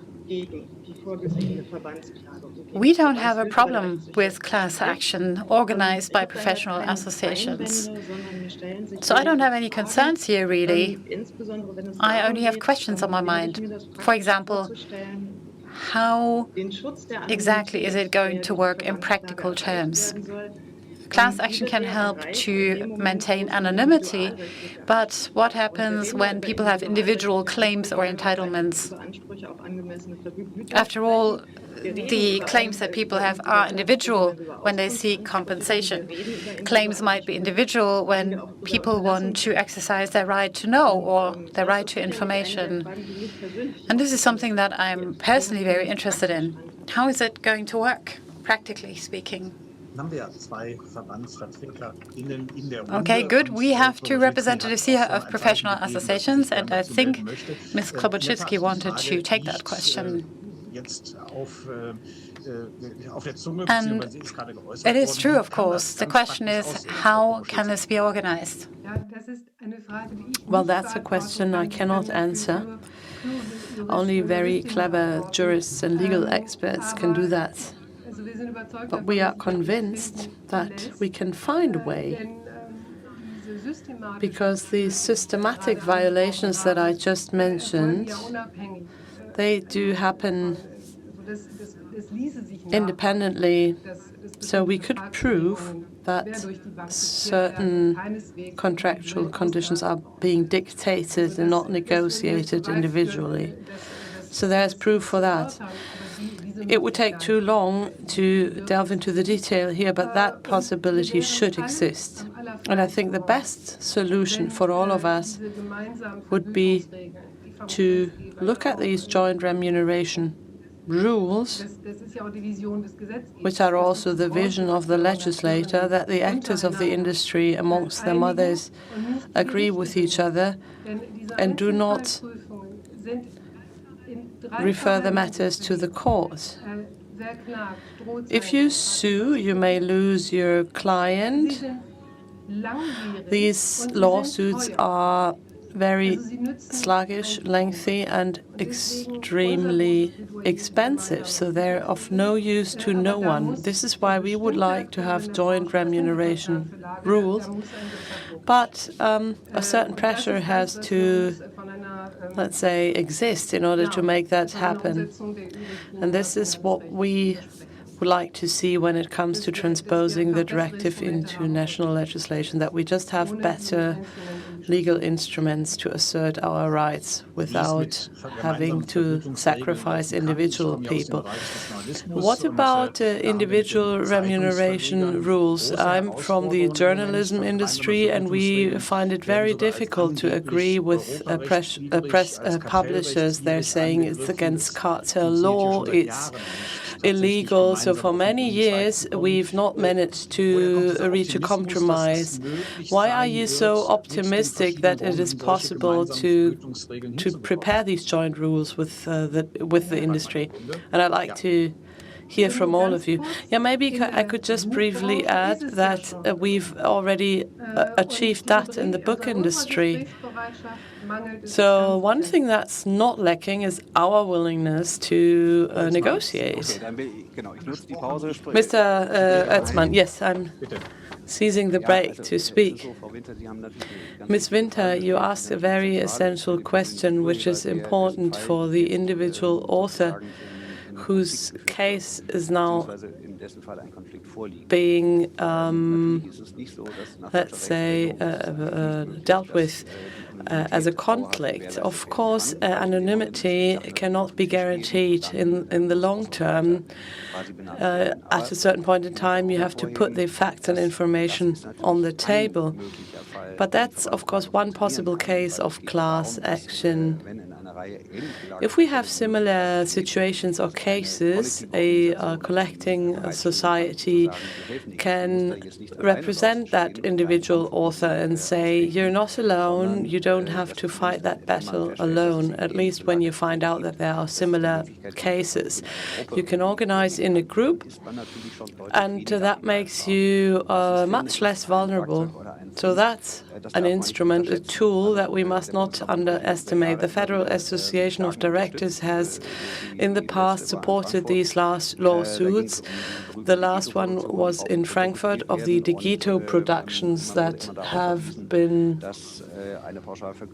played constantly on the different media where we thought remuneration would be appropriate, and all the other examples we could use, more than 170 cases to be precise, that would actually mean a lawsuit against the public broadcaster ARD. Now, this situation led to a question where we thought what to do. We have examples from other industries where these lawsuits become superfluous because an agreement could be reached. So what we would like to see from contractual law is that the situations are described so precise that no legal lawsuit has to happen, really, because there are sometimes these individuals who really try to make an exemplary case so that public awareness is being raised. We had this in the Vacano case. Now we have this interesting case by Ms. Decker suing Till Schweiger because she got 50,000 euro for a film which had a turnover of 70 million. This is, of course, great. Congratulations, Mr. Schweiger, for making these very successful movies. But now let's speak about appropriate remuneration. And that wasn't just a coincidental case. She was suing him for 2 years, or at least for 2 years, trying to find a solution to that problem. This comes at a good moment for our debate. And if you looked at the movies and cinematic landscape, I'm sure you'd find more of similar cases of those cases. And that potentially would be a classical class action example. If desired, of course, that depends. If desired, yes. Currently, we're still in a phase where we have the draft bill. What do you think will happen in summer next year, once this is really being turned into a law? Do you think you'll have the possibility to exercise a class action? Do you think that is something which is politically practicable? Well, I could answer, but I don't have to. Okay, you can start, Mr. Özman. Yes, I'm happy to do that. The right to class action had been implemented already in the discussion paper, and it's been taken over in an unchanged form by the draft bill. So I do assume that a certain form of the possibility to take class action will also exist in the Act. It's just one additional tool for the authors and those representing them. Which shape this will take is something I cannot say as of yet, because it has to be tested, and that, of course, requires a lot of effort and is a bit complex. I would like to see regulations to be so clear that you really don't need to take class action. It takes time, it takes money, and it also costs careers. So the copyright contract law does define appropriateness, which is great, but it's still full of traps, if you like. When you look at Article 32 and the type and scope and savings, that's something you have to bear in mind, but that's the incentive model which states that appropriateness can be brought about through different means based on facts. And if you don't have a lot of power in negotiation, you will lose. So certain standards are being set, and this is also being used, which then leads to a power game, really. And we're currently seeing this in negotiations that we are having. And it's not funny at all. It takes a lot of effort, and it can also be risky. And then resorting to class actions or any other legal lawsuit, that would take you an additional, let's say, 10 years. And that's certainly not something we want to see. Ms. Klobuchitsky and Ms. Winter, are you optimistic when it comes to the right to take class action? Well, there is the buzzword effektiv. It has to be effective or useful. The copyright contractual law is wonderful, but in practice, an individual person cannot assert the rights contained herein. I'm in favor of a tool, but it should be an effective tool, and that's really the tool for the time being that we have at our disposal. Let me just tell you, I've been in the book industry for almost 30 years, and I am very appalled about the fact that translators' fees are almost hitting rock bottom. They've decreased by 1/3 in the past years, and now there's very fierce competition. Mr. Özman has already mentioned that, and without such an effective tool, we'd be free falling, really, and the downward trend would continue. There's no more room for maneuver to reduce the fees even further. So this contractual relationship is really extremely distorted. It's not a matter of choice, it's a necessity. Let me say a few words about the BVR. It's a handful of publishing houses. Some publishing houses have not become a member, but they take their decisions as a guideline. So we no longer have to lead discussions. The contract is sent to us, we are signing it, and we can start work right away. There's no friction, no conflict, no argument. We all know that time is money, and also the publishing houses would actually save a lot of money with that type of general agreement. Okay, so appropriate remunerations, and for extreme outliers, we'd have the right to take legal action. Do you agree? It's a bit difficult. I don't find it recommendable to use such a technical tool for its functionality, but to assert remuneration rules, irrespective of the rulings of the Federal Constitutional Court on the remuneration of translators. But listening to your discussion, I would also like to see the right to take legal action for publishing houses. Now, when you look at the discussion between translators, authors of books, writers, and the publishing houses, and ask yourself, who am I negotiating with at the next stage of use or exploitation? I think it was actually Mr. Giordano who spoke about the international level. And when we look at the lack of understanding for continental European copyright in America, then we have to accept that it's even more difficult to assert rights over there. So I would like to see the possibility to take class action against these multinational corporations on behalf of a publishing house. No, I'm actually just kidding. What I wanted to stress is that we need to clarify things amongst each other, but as a matter of fact, that need to regulate things takes place behind our Gallic village. We have to check what's going on with exploiters at the third, fourth, and fifth stage of exploitation or use, and then ask ourselves, how much money do we get? And we are the link to the authors, really. And then when it comes to remuneration, do we get lump sum remuneration? What about us?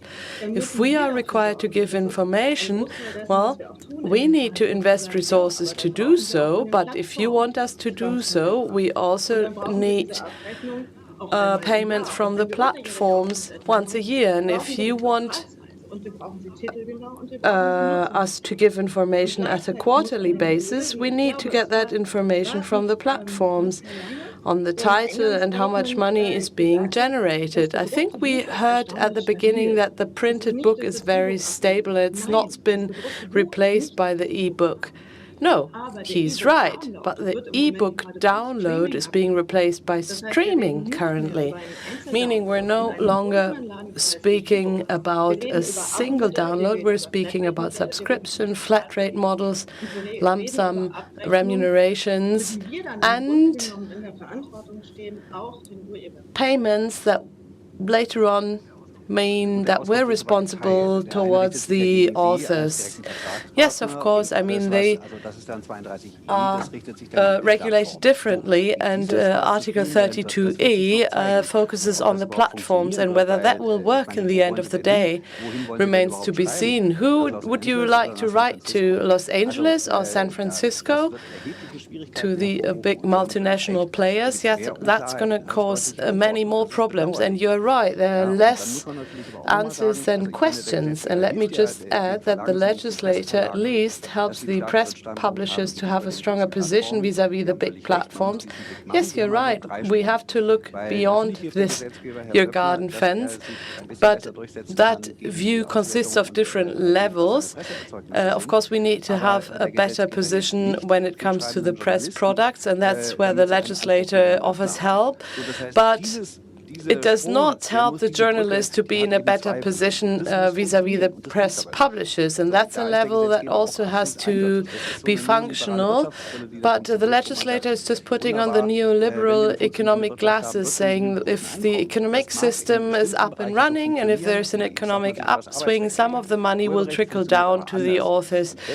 However, copyright works differently, and this is not being taken into account, and I think the legislator has to do that. If not, it's really, let's say, a criminal neglect, and it simply does not work with the approach of a maximum participation. And this, of course, is being triggered by the international players and the platforms. They really fragment the entire landscape that exists. There are so many holes in the carpet that even an elephant would fit through that. And that's, in fact, a disappropriation, and that wouldn't work either. That was a very beautiful metaphor. The holes in the carpet that are big enough for an elephant. The question is how these holes can be closed by the draft bill. And we've discussed what is good about the draft bill and what needs improvement. It's our general topic today. And in a minute, we will have the opportunity to discuss this with people who are involved in the decision-making, representatives of the parliamentary groups. And let me thank you, Ms. Klobuchar, Ms. Winter, Mr. Erzmann. Thank you. And let's go back to Berlin. Cheers.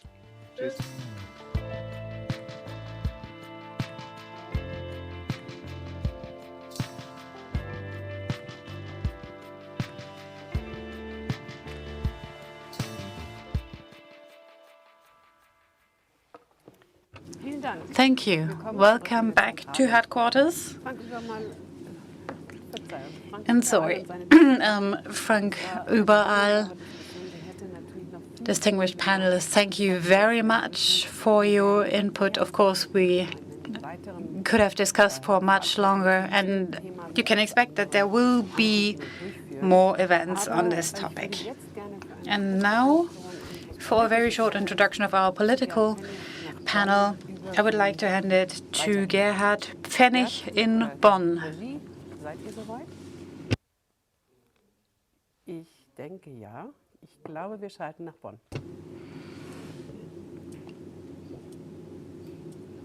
So, es dauert, glaube ich, noch ein paar Sekunden. Achtung, es geht los, wenn ich jetzt. Eine leichte Verzögerung. Meine Damen und Herren, ladies and gentlemen, we are now starting our final round of discussion, and these are the people who will actually participate in the decision-making process. Let me welcome Tabea Rössner from Alliance 90, the Greens. Ms. Rössner has already dealt with this topic in the spring, where we had a very high-level conference on the constitutional rights and obligations of users and media companies. But she's also working on other related topics. From the Christian Democrats, we have Ansgar Hebeling, a very old hand on this issue. Mr. Hebeling has worked very strongly on behalf of the authors and artists in the discussion on copyright.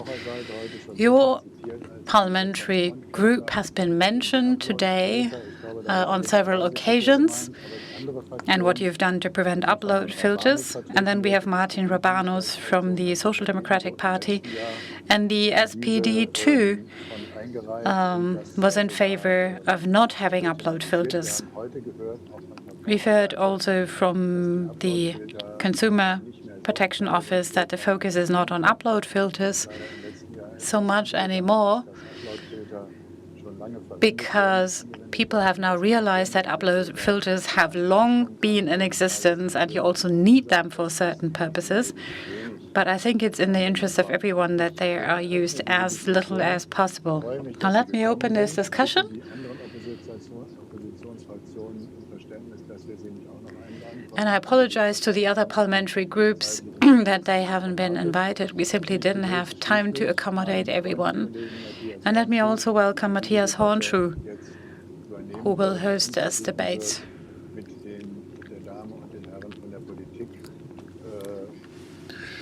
with our policymakers today. And perhaps we can find out whether this is just a lull before the storm, and whether people are actually working frantically behind the scenes in order to come up with a good result. Matthias. Yes, before we have our discussion, we have some video clips for you. We are now indeed relatively close to the parliamentary procedure as regards the implementation of the DSM directive. And in the end, I was quite happy that the directive turned out the way it did. The German government's statement to the minutes has once again clarified the points, but we agree on the substance. Of course, we do not want excessive censorship. Of course, we do not want the Internet to be damaged in any way, and especially not the freedom of expression on the Internet. But we do want, and we want this emphatically, that artists, creative people and rights holders are given their rights, also in monetary terms, and not that only the big platforms benefit from it. To achieve this, we must now find a clever interplay between the various instruments, which are also laid down in the draft legislation to be transposed here to the national level. I would like to mention three more keywords. First, extended licensing models. Secondly, intelligent regulation of exceptions. And thirdly, pre-flagging procedures. And these different instruments must be well coordinated. The task is now to discuss them. Hello, I'm Tabea Rössner, spokesperson for Network Policy and Consumer Protection of the Bundes 90, die Grünen parliamentary group in the Bundestag. Today we're talking about the implementation of the DSM directive into national law, and that presents us with quite a challenge. It's important and right that we finally adapt copyright law to the digital age, and it's above all important that new players are involved who make a lot of money by using foreign content. They must be held to account. And above all, it is also important to balance the interests of the various players. For me, this clearly means strengthening the rights holders, the authors, because in the past they have often fallen on deaf ears with the platforms, and appropriate remuneration is essential for creative people. My group and I have always advocated this in the past, and I'm happy to refer to the initiatives on copyright contract law here. But in implementing the DSM directive, we must also respect fundamental rights, such as the freedom of expression and information, and the rights of users, as well as data protection. And in my view, it is also important that we take seriously and examine the concerns that have been expressed about conformity with EU law or constitutional conformity. In the past, the debate on copyright has always been very heated and emotional. I would like to see an objective dialogue, which is what I've always advocated, and now I look forward to an exciting and constructive exchange with all stakeholders. I'd like to thank you very much in advance. Yes, and now I'd like to hand over the floor to you, Ansgar Heveling, with a live statement. Yes. Thank you very much for the invitation. The challenges of the DSM directive, on the one hand, are to continue protecting intellectual property right in the digital world, and on the other hand, at the same time, to have an openness for the free expression of opinion also on the internet and in the digital world. There are different tools for that, and the Federal Ministry for Justice and Consumer Protection now has tried to strike a balance in its draft bill.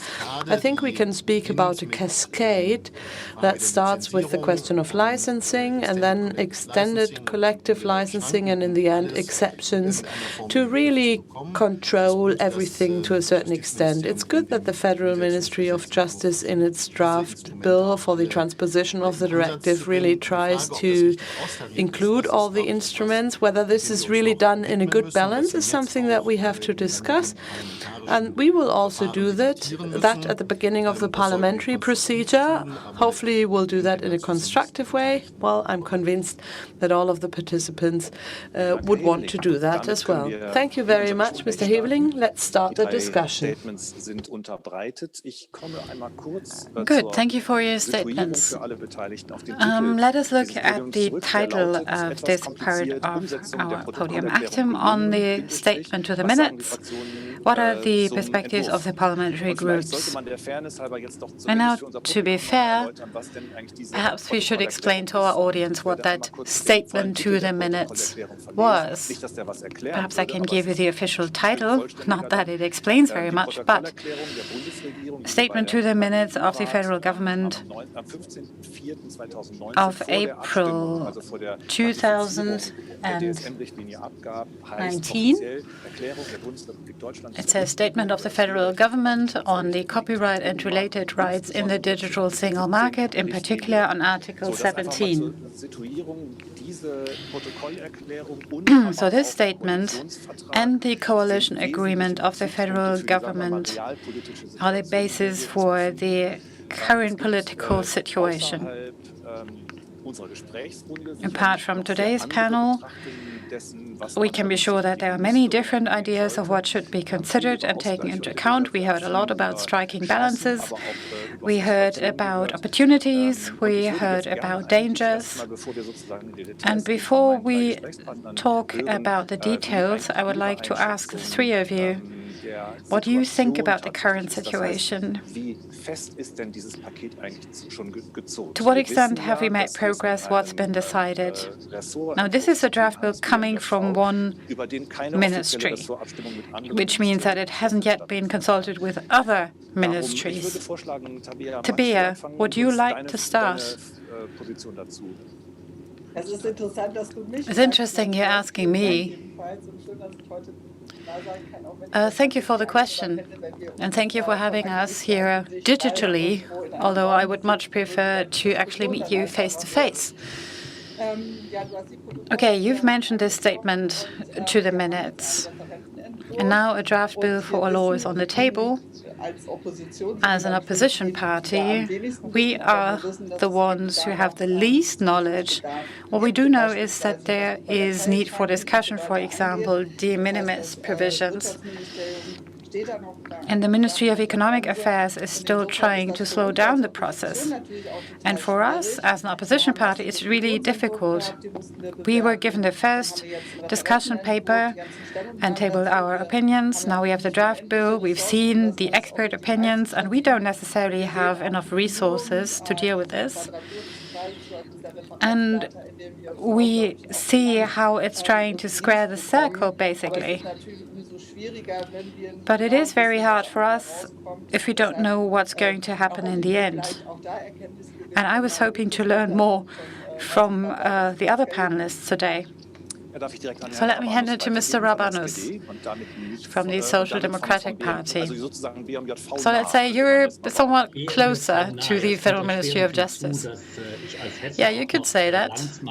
Plus, I come from the same state in Germany, the same state as the Federal Minister of Justice. But anyway, thank you for inviting me to this event. And I think what Tabea has said is very much the reality. You know, the government and the parliament are really two different and separate powers.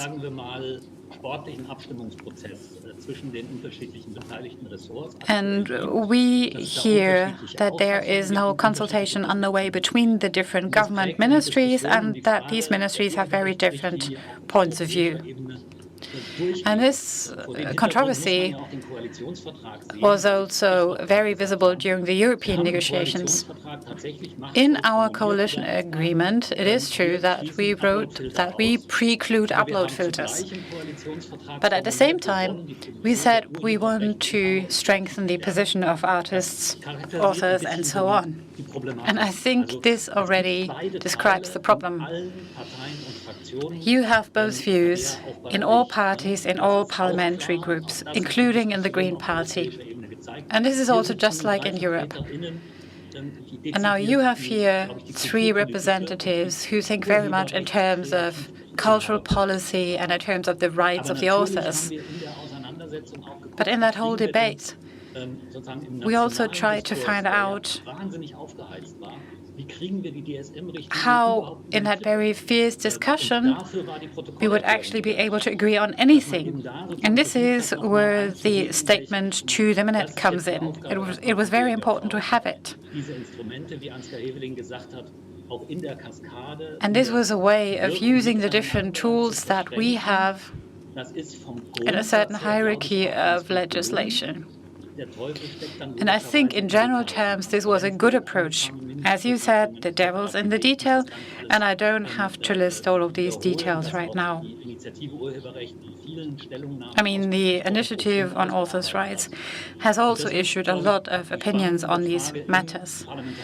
And the interesting question in the parliamentary process will be whether we can agree that we have found a balance or whether there needs to be a further weighing of interests or balancing of interests. And as opposed to 2 years ago, I also agree that this debate is much more objective, and I hope this can be maintained, and people don't withdraw to their trenches where everybody was sitting in the spring of 2 years ago.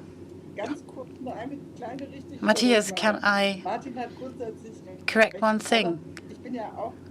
Martin is generally right, but I'm also the spokesperson on internet policy.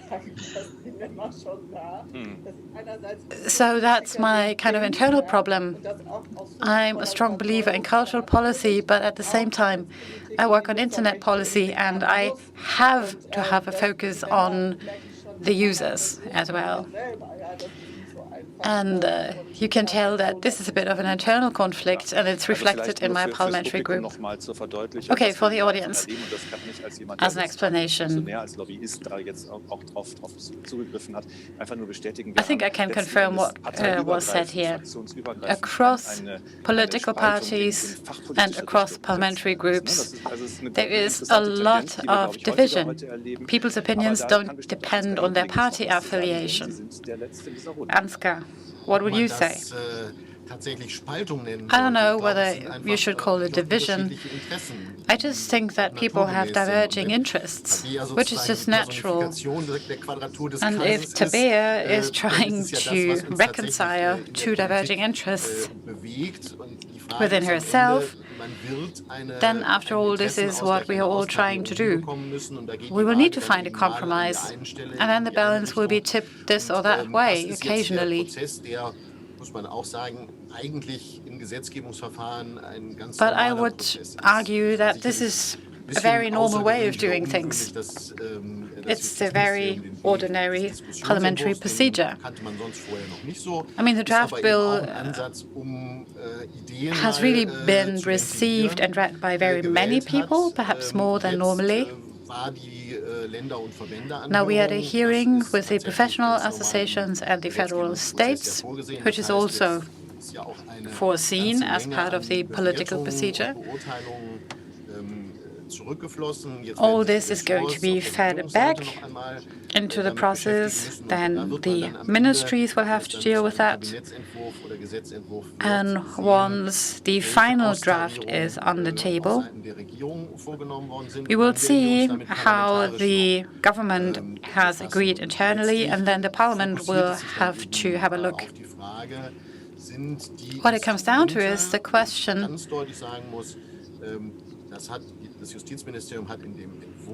well, let's say this differently. The Federal Ministry of Justice has used all the different tools that are available, and the question to be answered is, can these tools really interact well?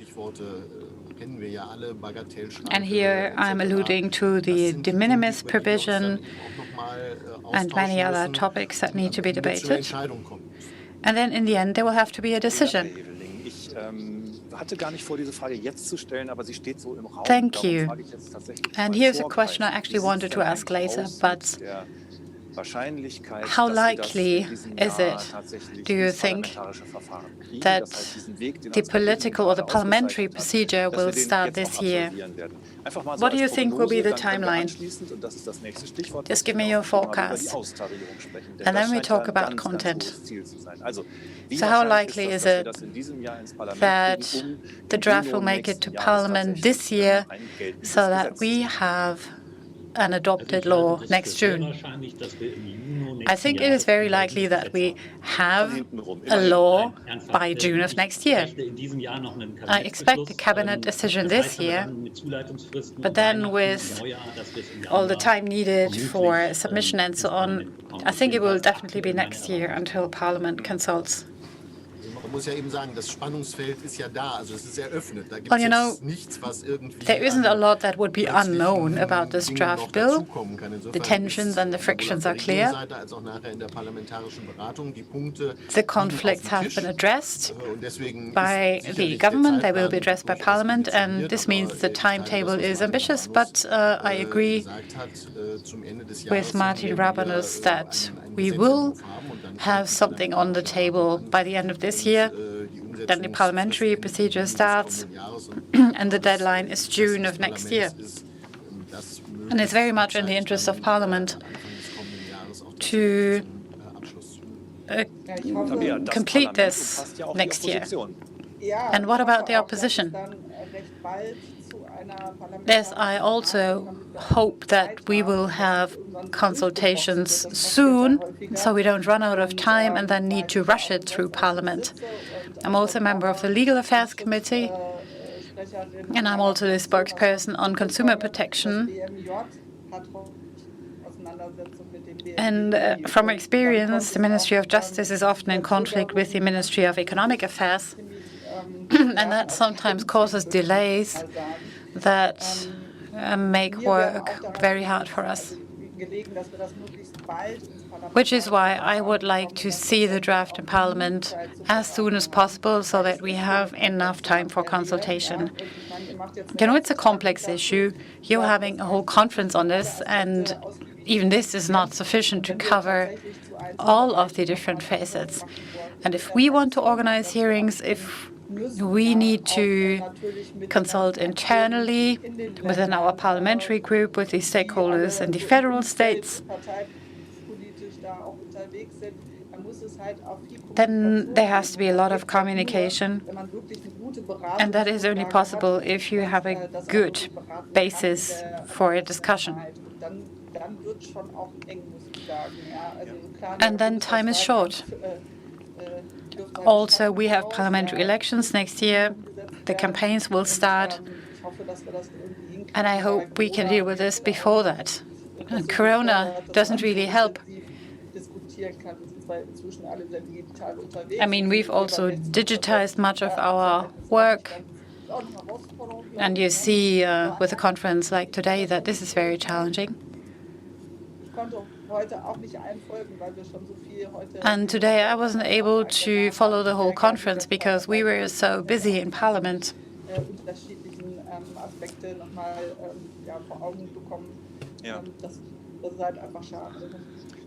Yes, I completely understand.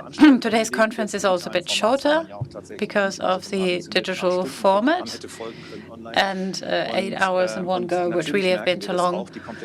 But we also realize that the complexity is so excessive that we aren't always able to deal with this.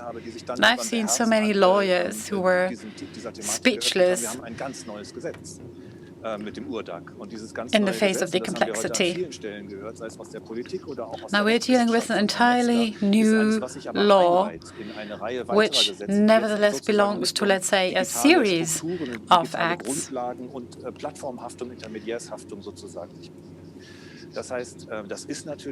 Which means this is a very ambitious project. But I was very positively surprised by what I heard here today. And now let me come back to my question about balancing of interests. Now let me look at the statement to the minutes. In paragraph 4, it says, the federal government therefore assumes that this dialogue happens in a spirit that there should be fair compensation to the authors, upload filters shall be prevented, freedom of expression shall be granted, and user rights shall be protected. So, of course, it's not about managing, accomplishing all of that. It might be difficult, but from an author's and creator's point of view, I'd say, yes, we're fine with that. We like freedom, and we'd like to make our contribution. But what exactly do we have to do now in order to get this balance? That's an open question to all of you. Well, I could start, I think.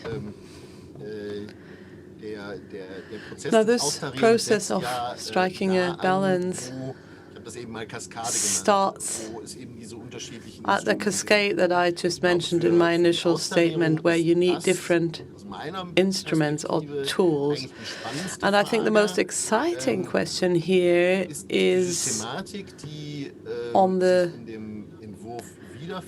systematic approach in the draft bill. Is the systematic approach really set up in such a way that these different stages are being activated in the structure we want to have it? So having licensing as the top priority, as the highest asset that we want to achieve, and then after that, what follows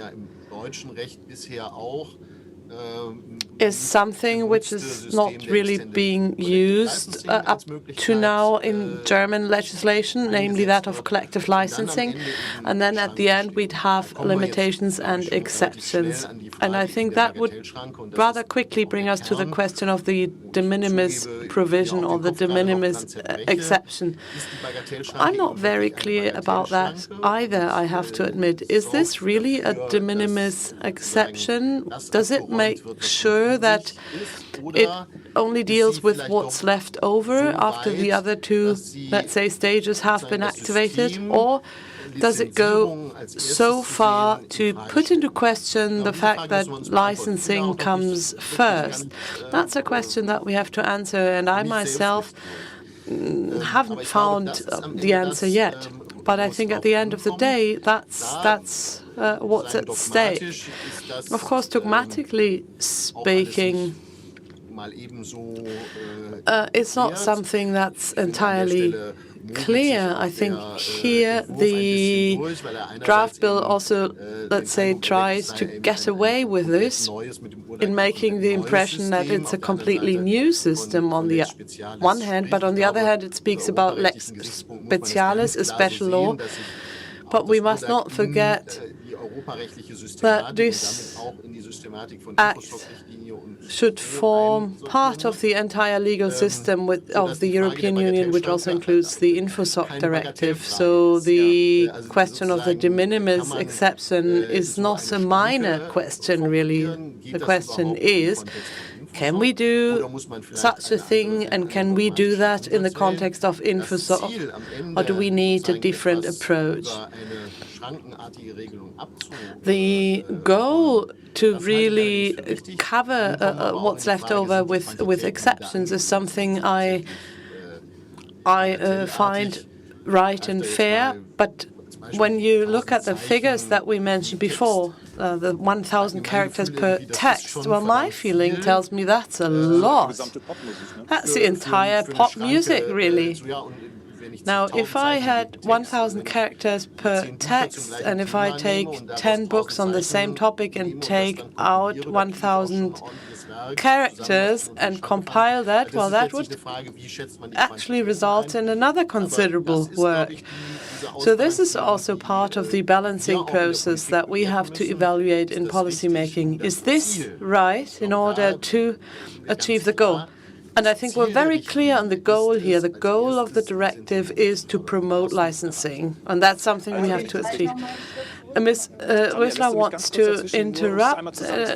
No, let me just sum this up. Prioritize licenses, then collective licensing, and thirdly, exceptions, and the question whether the de minimis provision or the de minimis exception is really such. I think quite a lot has been understood by policymakers that was given as an input from industry. Yes, you spoke about the different considerations in striking a balance, but you also have to include the latest rulings of the European Court of Justice, or dealing with these issues as the European Court of Justice is currently doing. The European Commission also wants to publish guidelines on the transposition into national law. I think this is right and good. It will certainly give us more information and input. But, of course, we'll wait for the result of the lawsuit on YouTube and Upload.net, where the ECJ will rule, because the question is, are platforms immediately liable or directly liable or not. And then we have the lawsuit from Poland, which of course is a fundamental matter. I really don't know how we'll continue if that lawsuit is being accepted. There are voices that say it's going to be successful. I really don't want this to happen. I don't think we're interested in such a situation because we do agree on quite a few topics: a better remuneration of authors, collective licensing.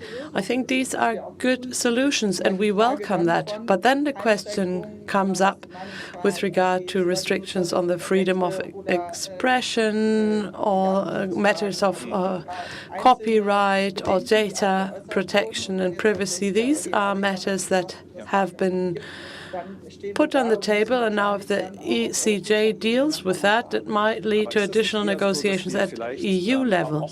Well, but when we look at the instructions given to us by the EU, namely that this has to be transposed by the end of June, you remember the situation in the Green expert talk in September in the Bundestag, where we spoke about squaring the circle. It was about reservations under European law, and there were voices that said, well, you have to take this seriously, but at the same time, the legal experts who were attending that meeting said the ECJ is not going to rule against this because the statement of reasons is so good and so sound that the ECJ will not rule against this directive. Yes, but before we enter the parliamentary procedure, I would really like to wait for the guidelines of the European Commission to clarify these matters. And regarding the reservations, this is why our opinion also presented some suggestions on pre-flagging. Now, the discussion paper has been reviewed. It's rather pre-checking than pre-flagging now. That didn't completely dissolve our concerns, all the concerns of those who find this difficult. I think we still have to prepare that law, but we still must wait for the ECJ's decision. Yes, well, that's the Damocles sword looming above us. Yes, and I do agree. Everything that we know prior to the parliamentary procedure is good, but we can't just stand idly by and watch because we're waiting for decisions from Europe or the European Court of Justice. And we're still working on that law. Tabea mentioned rights of freedom, satire, and so on. Or freedom of expression, if you like. No one is against this, and Mr. Hornschuh also mentioned that those who offer their content on those platforms, they want this content to be seen. I think that can be said about all artists, authors, and creatives. It's nonsense that there should be a censorship monster taking away as much of that content as possible. They want the content to be visible, but under reasonable conditions. And at the same time, they want to uphold freedom of expression on the Internet and to exercise these freedoms. Well, there's one point where I think we all agree, and that's the ECL, that is collective licensing. And another point where I'm not so sure whether we all agree is the direct remuneration claim. And I can just clearly say, from a collecting society's point of view, we can no longer accept that value creation takes place without us being remunerated for that, let alone appropriately. And I'd like to hear your opinion on this. Will you seriously be dealing with this aspect? Well, I'm sure that this is going to be one of the aspects when it comes to really discussing the details of this act, where we'll have a parliamentary argument. I'm pretty sure that that's going to happen.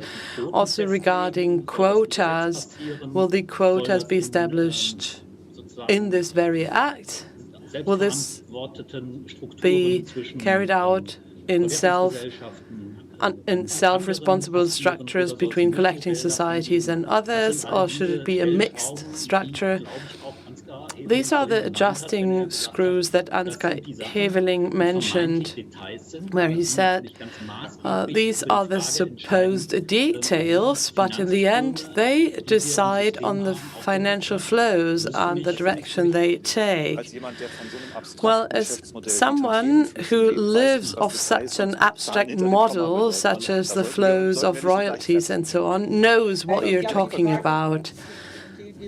We shouldn't ignore these aspects. Yeah, and the question that I have is how collecting societies will find a solution with rights holders, because I assume there will be a shift in the internal distribution. And I also believe that it's important to have a good discussion in order to find the best solution, to have a very intense discussion with all the players. We heard by Mr. Weber from ZDF that he sees the risk of a double remuneration.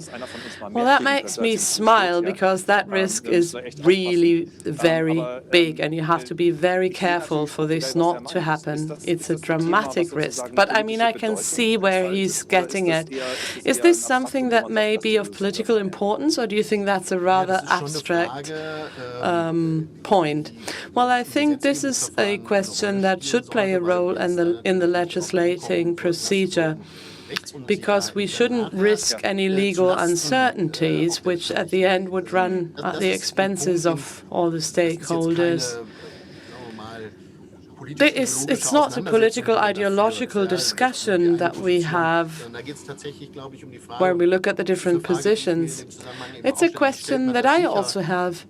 How can we make sure that claims are not being formulated in such a way by law that it all ends up in a lawsuit before the courts? Yeah, but that's a matter of whether the copyright contractual law can really be enforced and put into practice. Mr. Heveling, yes, but this is where the legislator has a duty of care, if you like, to make sure that there are no procedural uncertainties. Yes, of course, regarding the copyright contractual law, and its enforcement or enforceability, I think that's also something where we'll have an interesting discussion in Parliament. I think we've already come a long way prior to the transposition of the directive. Maybe not always very successful, but at least with striking a reasonable balance. But if you look at the copyright contract law again, you'd have to define the links to the directive and also check whether the process that we've concluded really dealt with the problems appropriately. Yes, and I think there's a golden thread really that runs through the past years we've dealt with this. We don't have to open that box again, but we've been speaking for half an hour about copyright and remuneration, and there's one term that has not been mentioned. And this question has been raised by Twitter. Isn't the statement to the minutes something that came about in an atmosphere of hysteria about the upload filters, and shouldn't we discard the entire process? Well, I don't think we should be going back to what has happened last year and what the federal government has done. But the question is the debate really now, let's say, objective enough that these aspects no longer play a role? Yes, I mean, the person that raised the question is right. It was an atmosphere of hysteria because it was in the final phase of the DSM directive, and it was necessary to maybe assume that position of spreading a bit of panic in order to overcome the hurdles that still existed. And I think the risk is still there of it becoming hysterical again, of there being panic again. So I think we should all try to remain very objective in our discussion and very sober, and try to objectify this discussion as much as possible. I don't know whether we'll be able to really do without the technical tools. I don't think that's going to happen, because that's part of the digital world, that you will have to use these tools that technology offers. But I think we're all clear about this, at least my parliamentary group, in a controversy, or when it comes to contentious issues, we must not leave the decision up to technology, really. It should be human beings taking the final decision, and that's the basic principle that we should all subscribe to at the end of the day. I find it difficult to say that the statement to the minutes were being prepared in such an awkward atmosphere, and we should no longer take this into account and ignore this. No, but the atmosphere was really a very heated one, and I saw that on both sides, and that wasn't very beneficial to the process. It exacerbated the situation in that it was much more difficult to really implement the steps that we wanted to take. And what I'm still seeing in the discussion is that there's still a high degree of ignorance and lots of fears, especially regarding those who are on the internet a lot and really don't know whether they could be affected by all the provisions and regulations. And the questions whether these freedoms, the freedoms of expression and of information, could be restricted on the internet, which has always been praised as a new space to exercise these freedoms and also promote ourselves. You're also doing that, actually, Matthias, because I can see you on the net. Yes, sometimes I do that.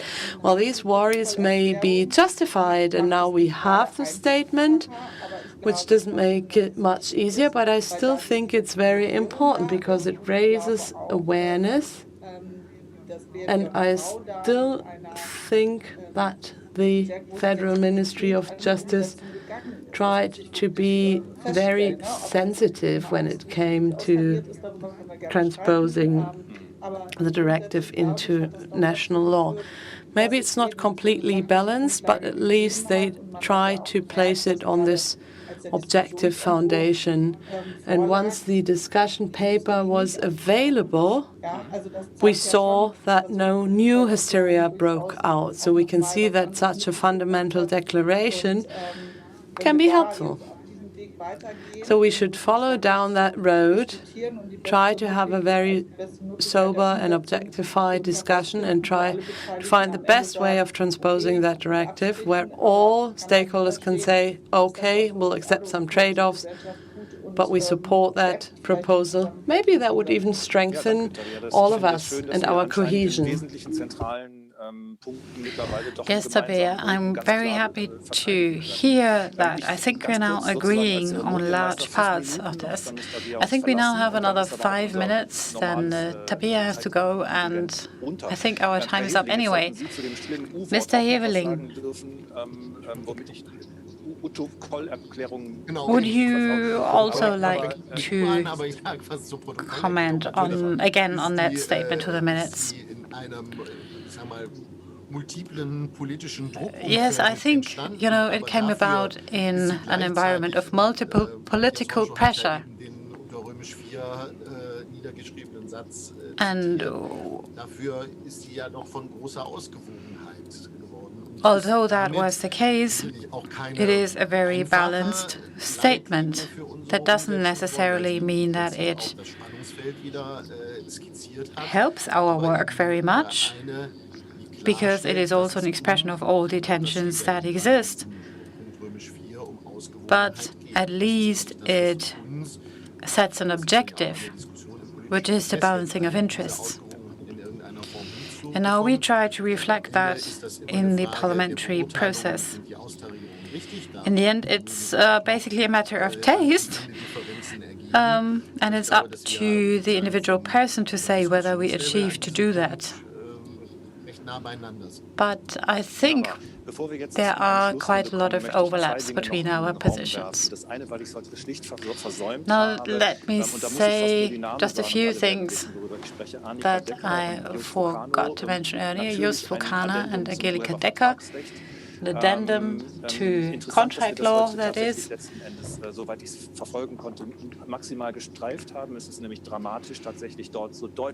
These are cases that show very dramatically how asymmetric the market is.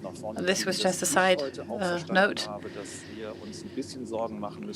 And I think what I understood from today's discussions is that we need to be worried about the small players in this whole environment. Katharina explained that, Katharina Winter explained that for the publishing business, but I also hear that from my colleagues. So let me ask you, do you have any ideas or any projects that make sure that our position is not endangered, but that our partners whom we work with can also survive in the future? No, I can't really think of any specific initiative to this purpose, but we have different exploiters. We have very large players and we have small publishing houses. And this is a discussion we've had for many years. It was about how small publishers can participate and so on. And I don't have the perfect solution, because it's very difficult to make a difference between small and large exploiters or commercializers. What is important to keep in mind is that if we want to maintain diversity and if we want small players to survive, we need to provide the right framework that this is possible.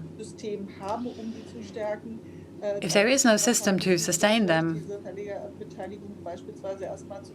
then perhaps we need to keep the participation of publishers for some time. Yes, let me add to that. I think this doesn't only apply to books or music, but also newspapers. It is very important to preserve certain structures. And I don't have the perfect solution either. But what I would like to see is some fast-track arrangement that makes it possible to implement some parts of the directive earlier than the rest of it. I think we need such a multi-speed approach.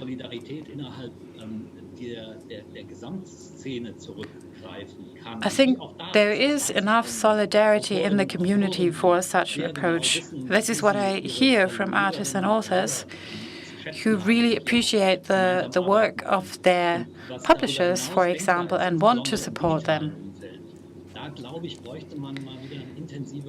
Perhaps we need a more intensive debate among the industry. It's nothing that we can dictate. It needs to involve all of those who are affected. And then we can find out what is reasonable and meaningful. May I please say a last sentence or statement before I leave? Yes, we've had this debate before on intellectual property rights, and the question is always who benefits. Doesn't it just benefit the big players because they can afford it, they have these big licensing departments, and the small players don't? So the protection of ancillary rights is not a good example. At least there are now arrangements to have the authors participate. But, it hasn't worked. Nobody has benefited. Which is why I believe that we need different solutions. Yeah, but this is a comparison that doesn't work for all different media. I mean, not for books, not for music, and so on.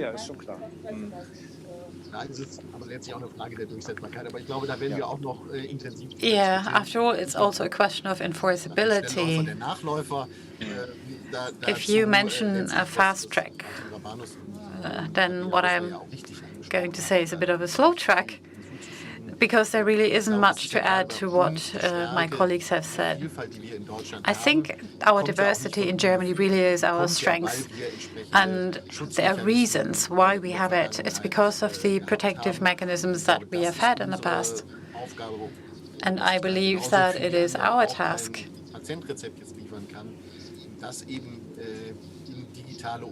to translate this to the digital world, so that this diversity that really distinguishes us can be preserved. Thank you. Unfortunately, we have to come to an end of this discussion. Thank you. Actually, I'm leaving here with quite a good impression. Because very often I try to explain to my colleagues that the politicians are not just lazy bums who don't do anything and don't understand anything. Some of my colleagues think that. It's not our topic today, but if you were to come up with a somewhat better solution for us now with the corona pandemic, we would be even more pleased. But in any case, I saw today that you are very much involved and very knowledgeable about this topic. Thank you for joining.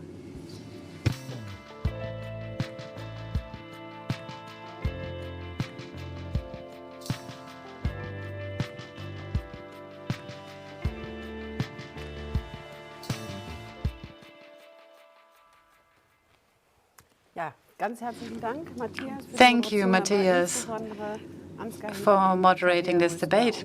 And many thanks to Tabea Rösner, Martin Rabanus, and Ansgar Heveling for this very instructive discussion. And I'm really looking forward to the next few months where we will have further conversations. I'm also very curious about the results and also about the timetable.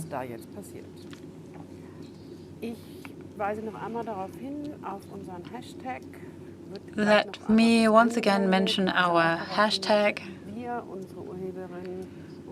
And let me also say that our authors, our artists, our lawyers are always very happy to be your interview partners. You can also have a look at our website. We publish news and opinions on a regular basis. And now I will shortly hand it back to Matthias. You hand it to me. Wow. And now I don't really know what I should be doing, because I thought I would only be speaking at the very end. Perhaps I do the words of thanks, right? And this is a very nice obligation.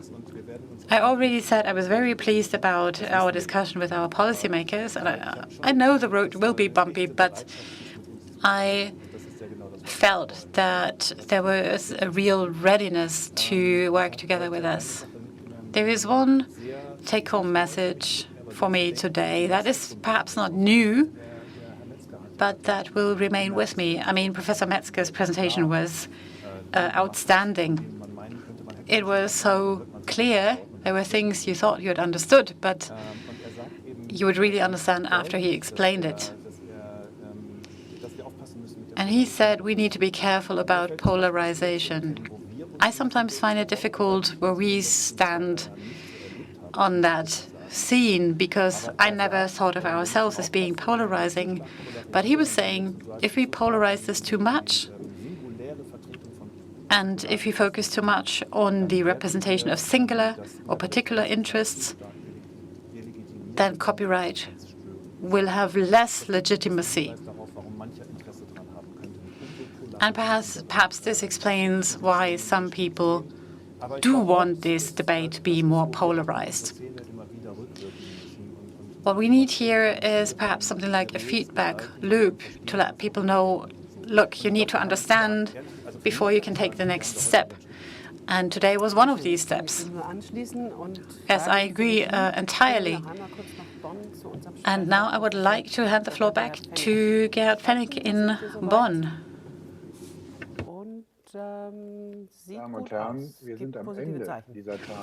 Ladies and gentlemen, we are at the end of this conference, which I think took a bit of a surprising and very pleasing turn.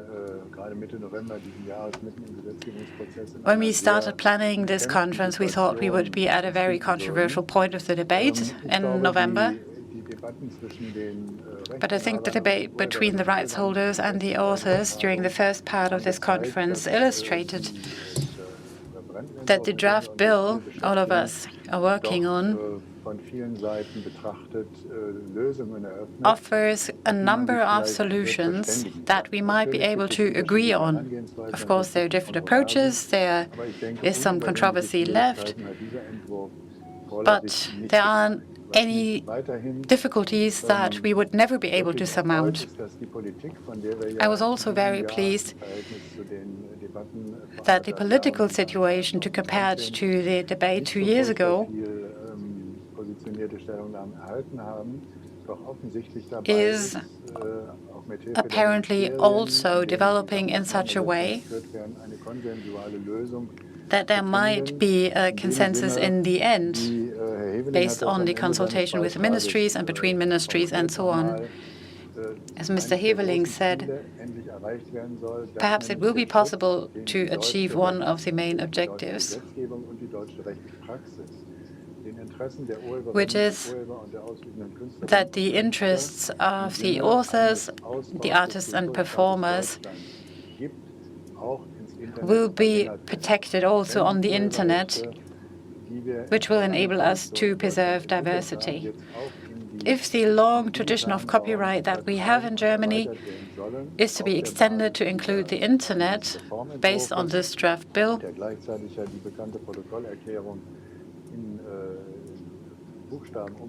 which is also acting upon the statement to the minutes, then I think we can expect a result that would be acceptable to all of us. But perhaps it's too early to be as optimistic as that. In any case, I would like to thank everybody for this very balanced discussion we had today. This includes written opinions provided by the Federal Ministry and the statements made today. And I think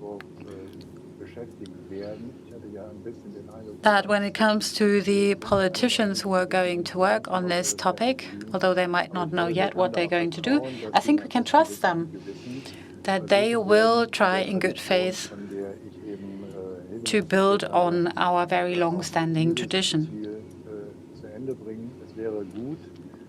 It would be good for all of us if that were to happen before the next election campaign starts. In that spirit, I would like to thank everybody who's participated in our discussion, and I would also like to thank our politicians for joining us. My thanks go to Felix Schnetzer, Katharina Uppenbrink, and Matthias Hornschuh for making this digital conference possible.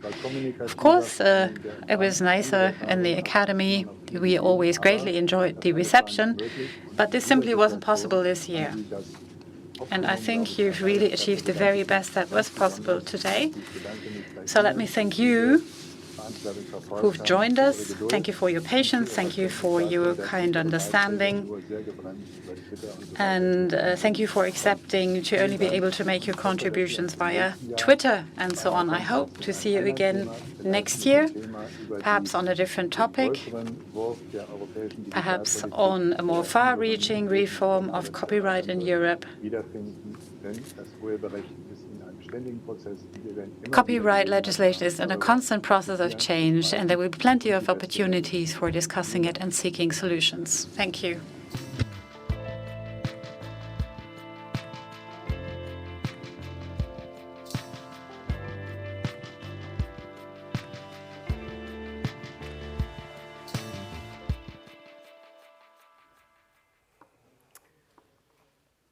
Vielen Dank. Vielen Dank, Gerd Pfennig nach Bonn. Thank you. Thank you, Gerd Pfennig. Ganz schnell, und ich lese sie ab, dann geht's noch schneller. And now I would like to conclude here in Berlin as well. I also have some words of thanks to everybody who's helped organize CRAC, our agency and their team, who've worked on the new CI and also enabled this conference within only a few days. Fabulous work. The Academy of Arts. And special thanks to our sponsors, the Senate Chancellery, the FFA, VG Bildkunst, VG Wort, GEMA, and Initiative Musik, with funds from the Federal Government Commissioner for Culture and the Media. And all of the member organizations of this initiative here is simply great, and we wouldn't exist without you.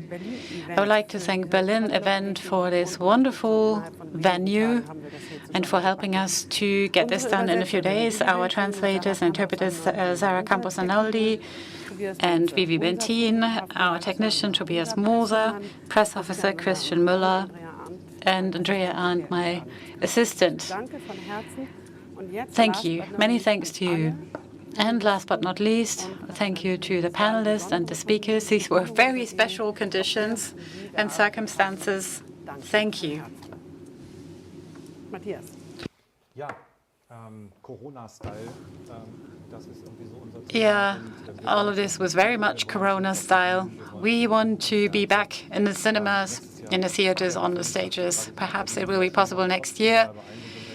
And yes, this is not the Academy of the Arts, but I am really impressed today.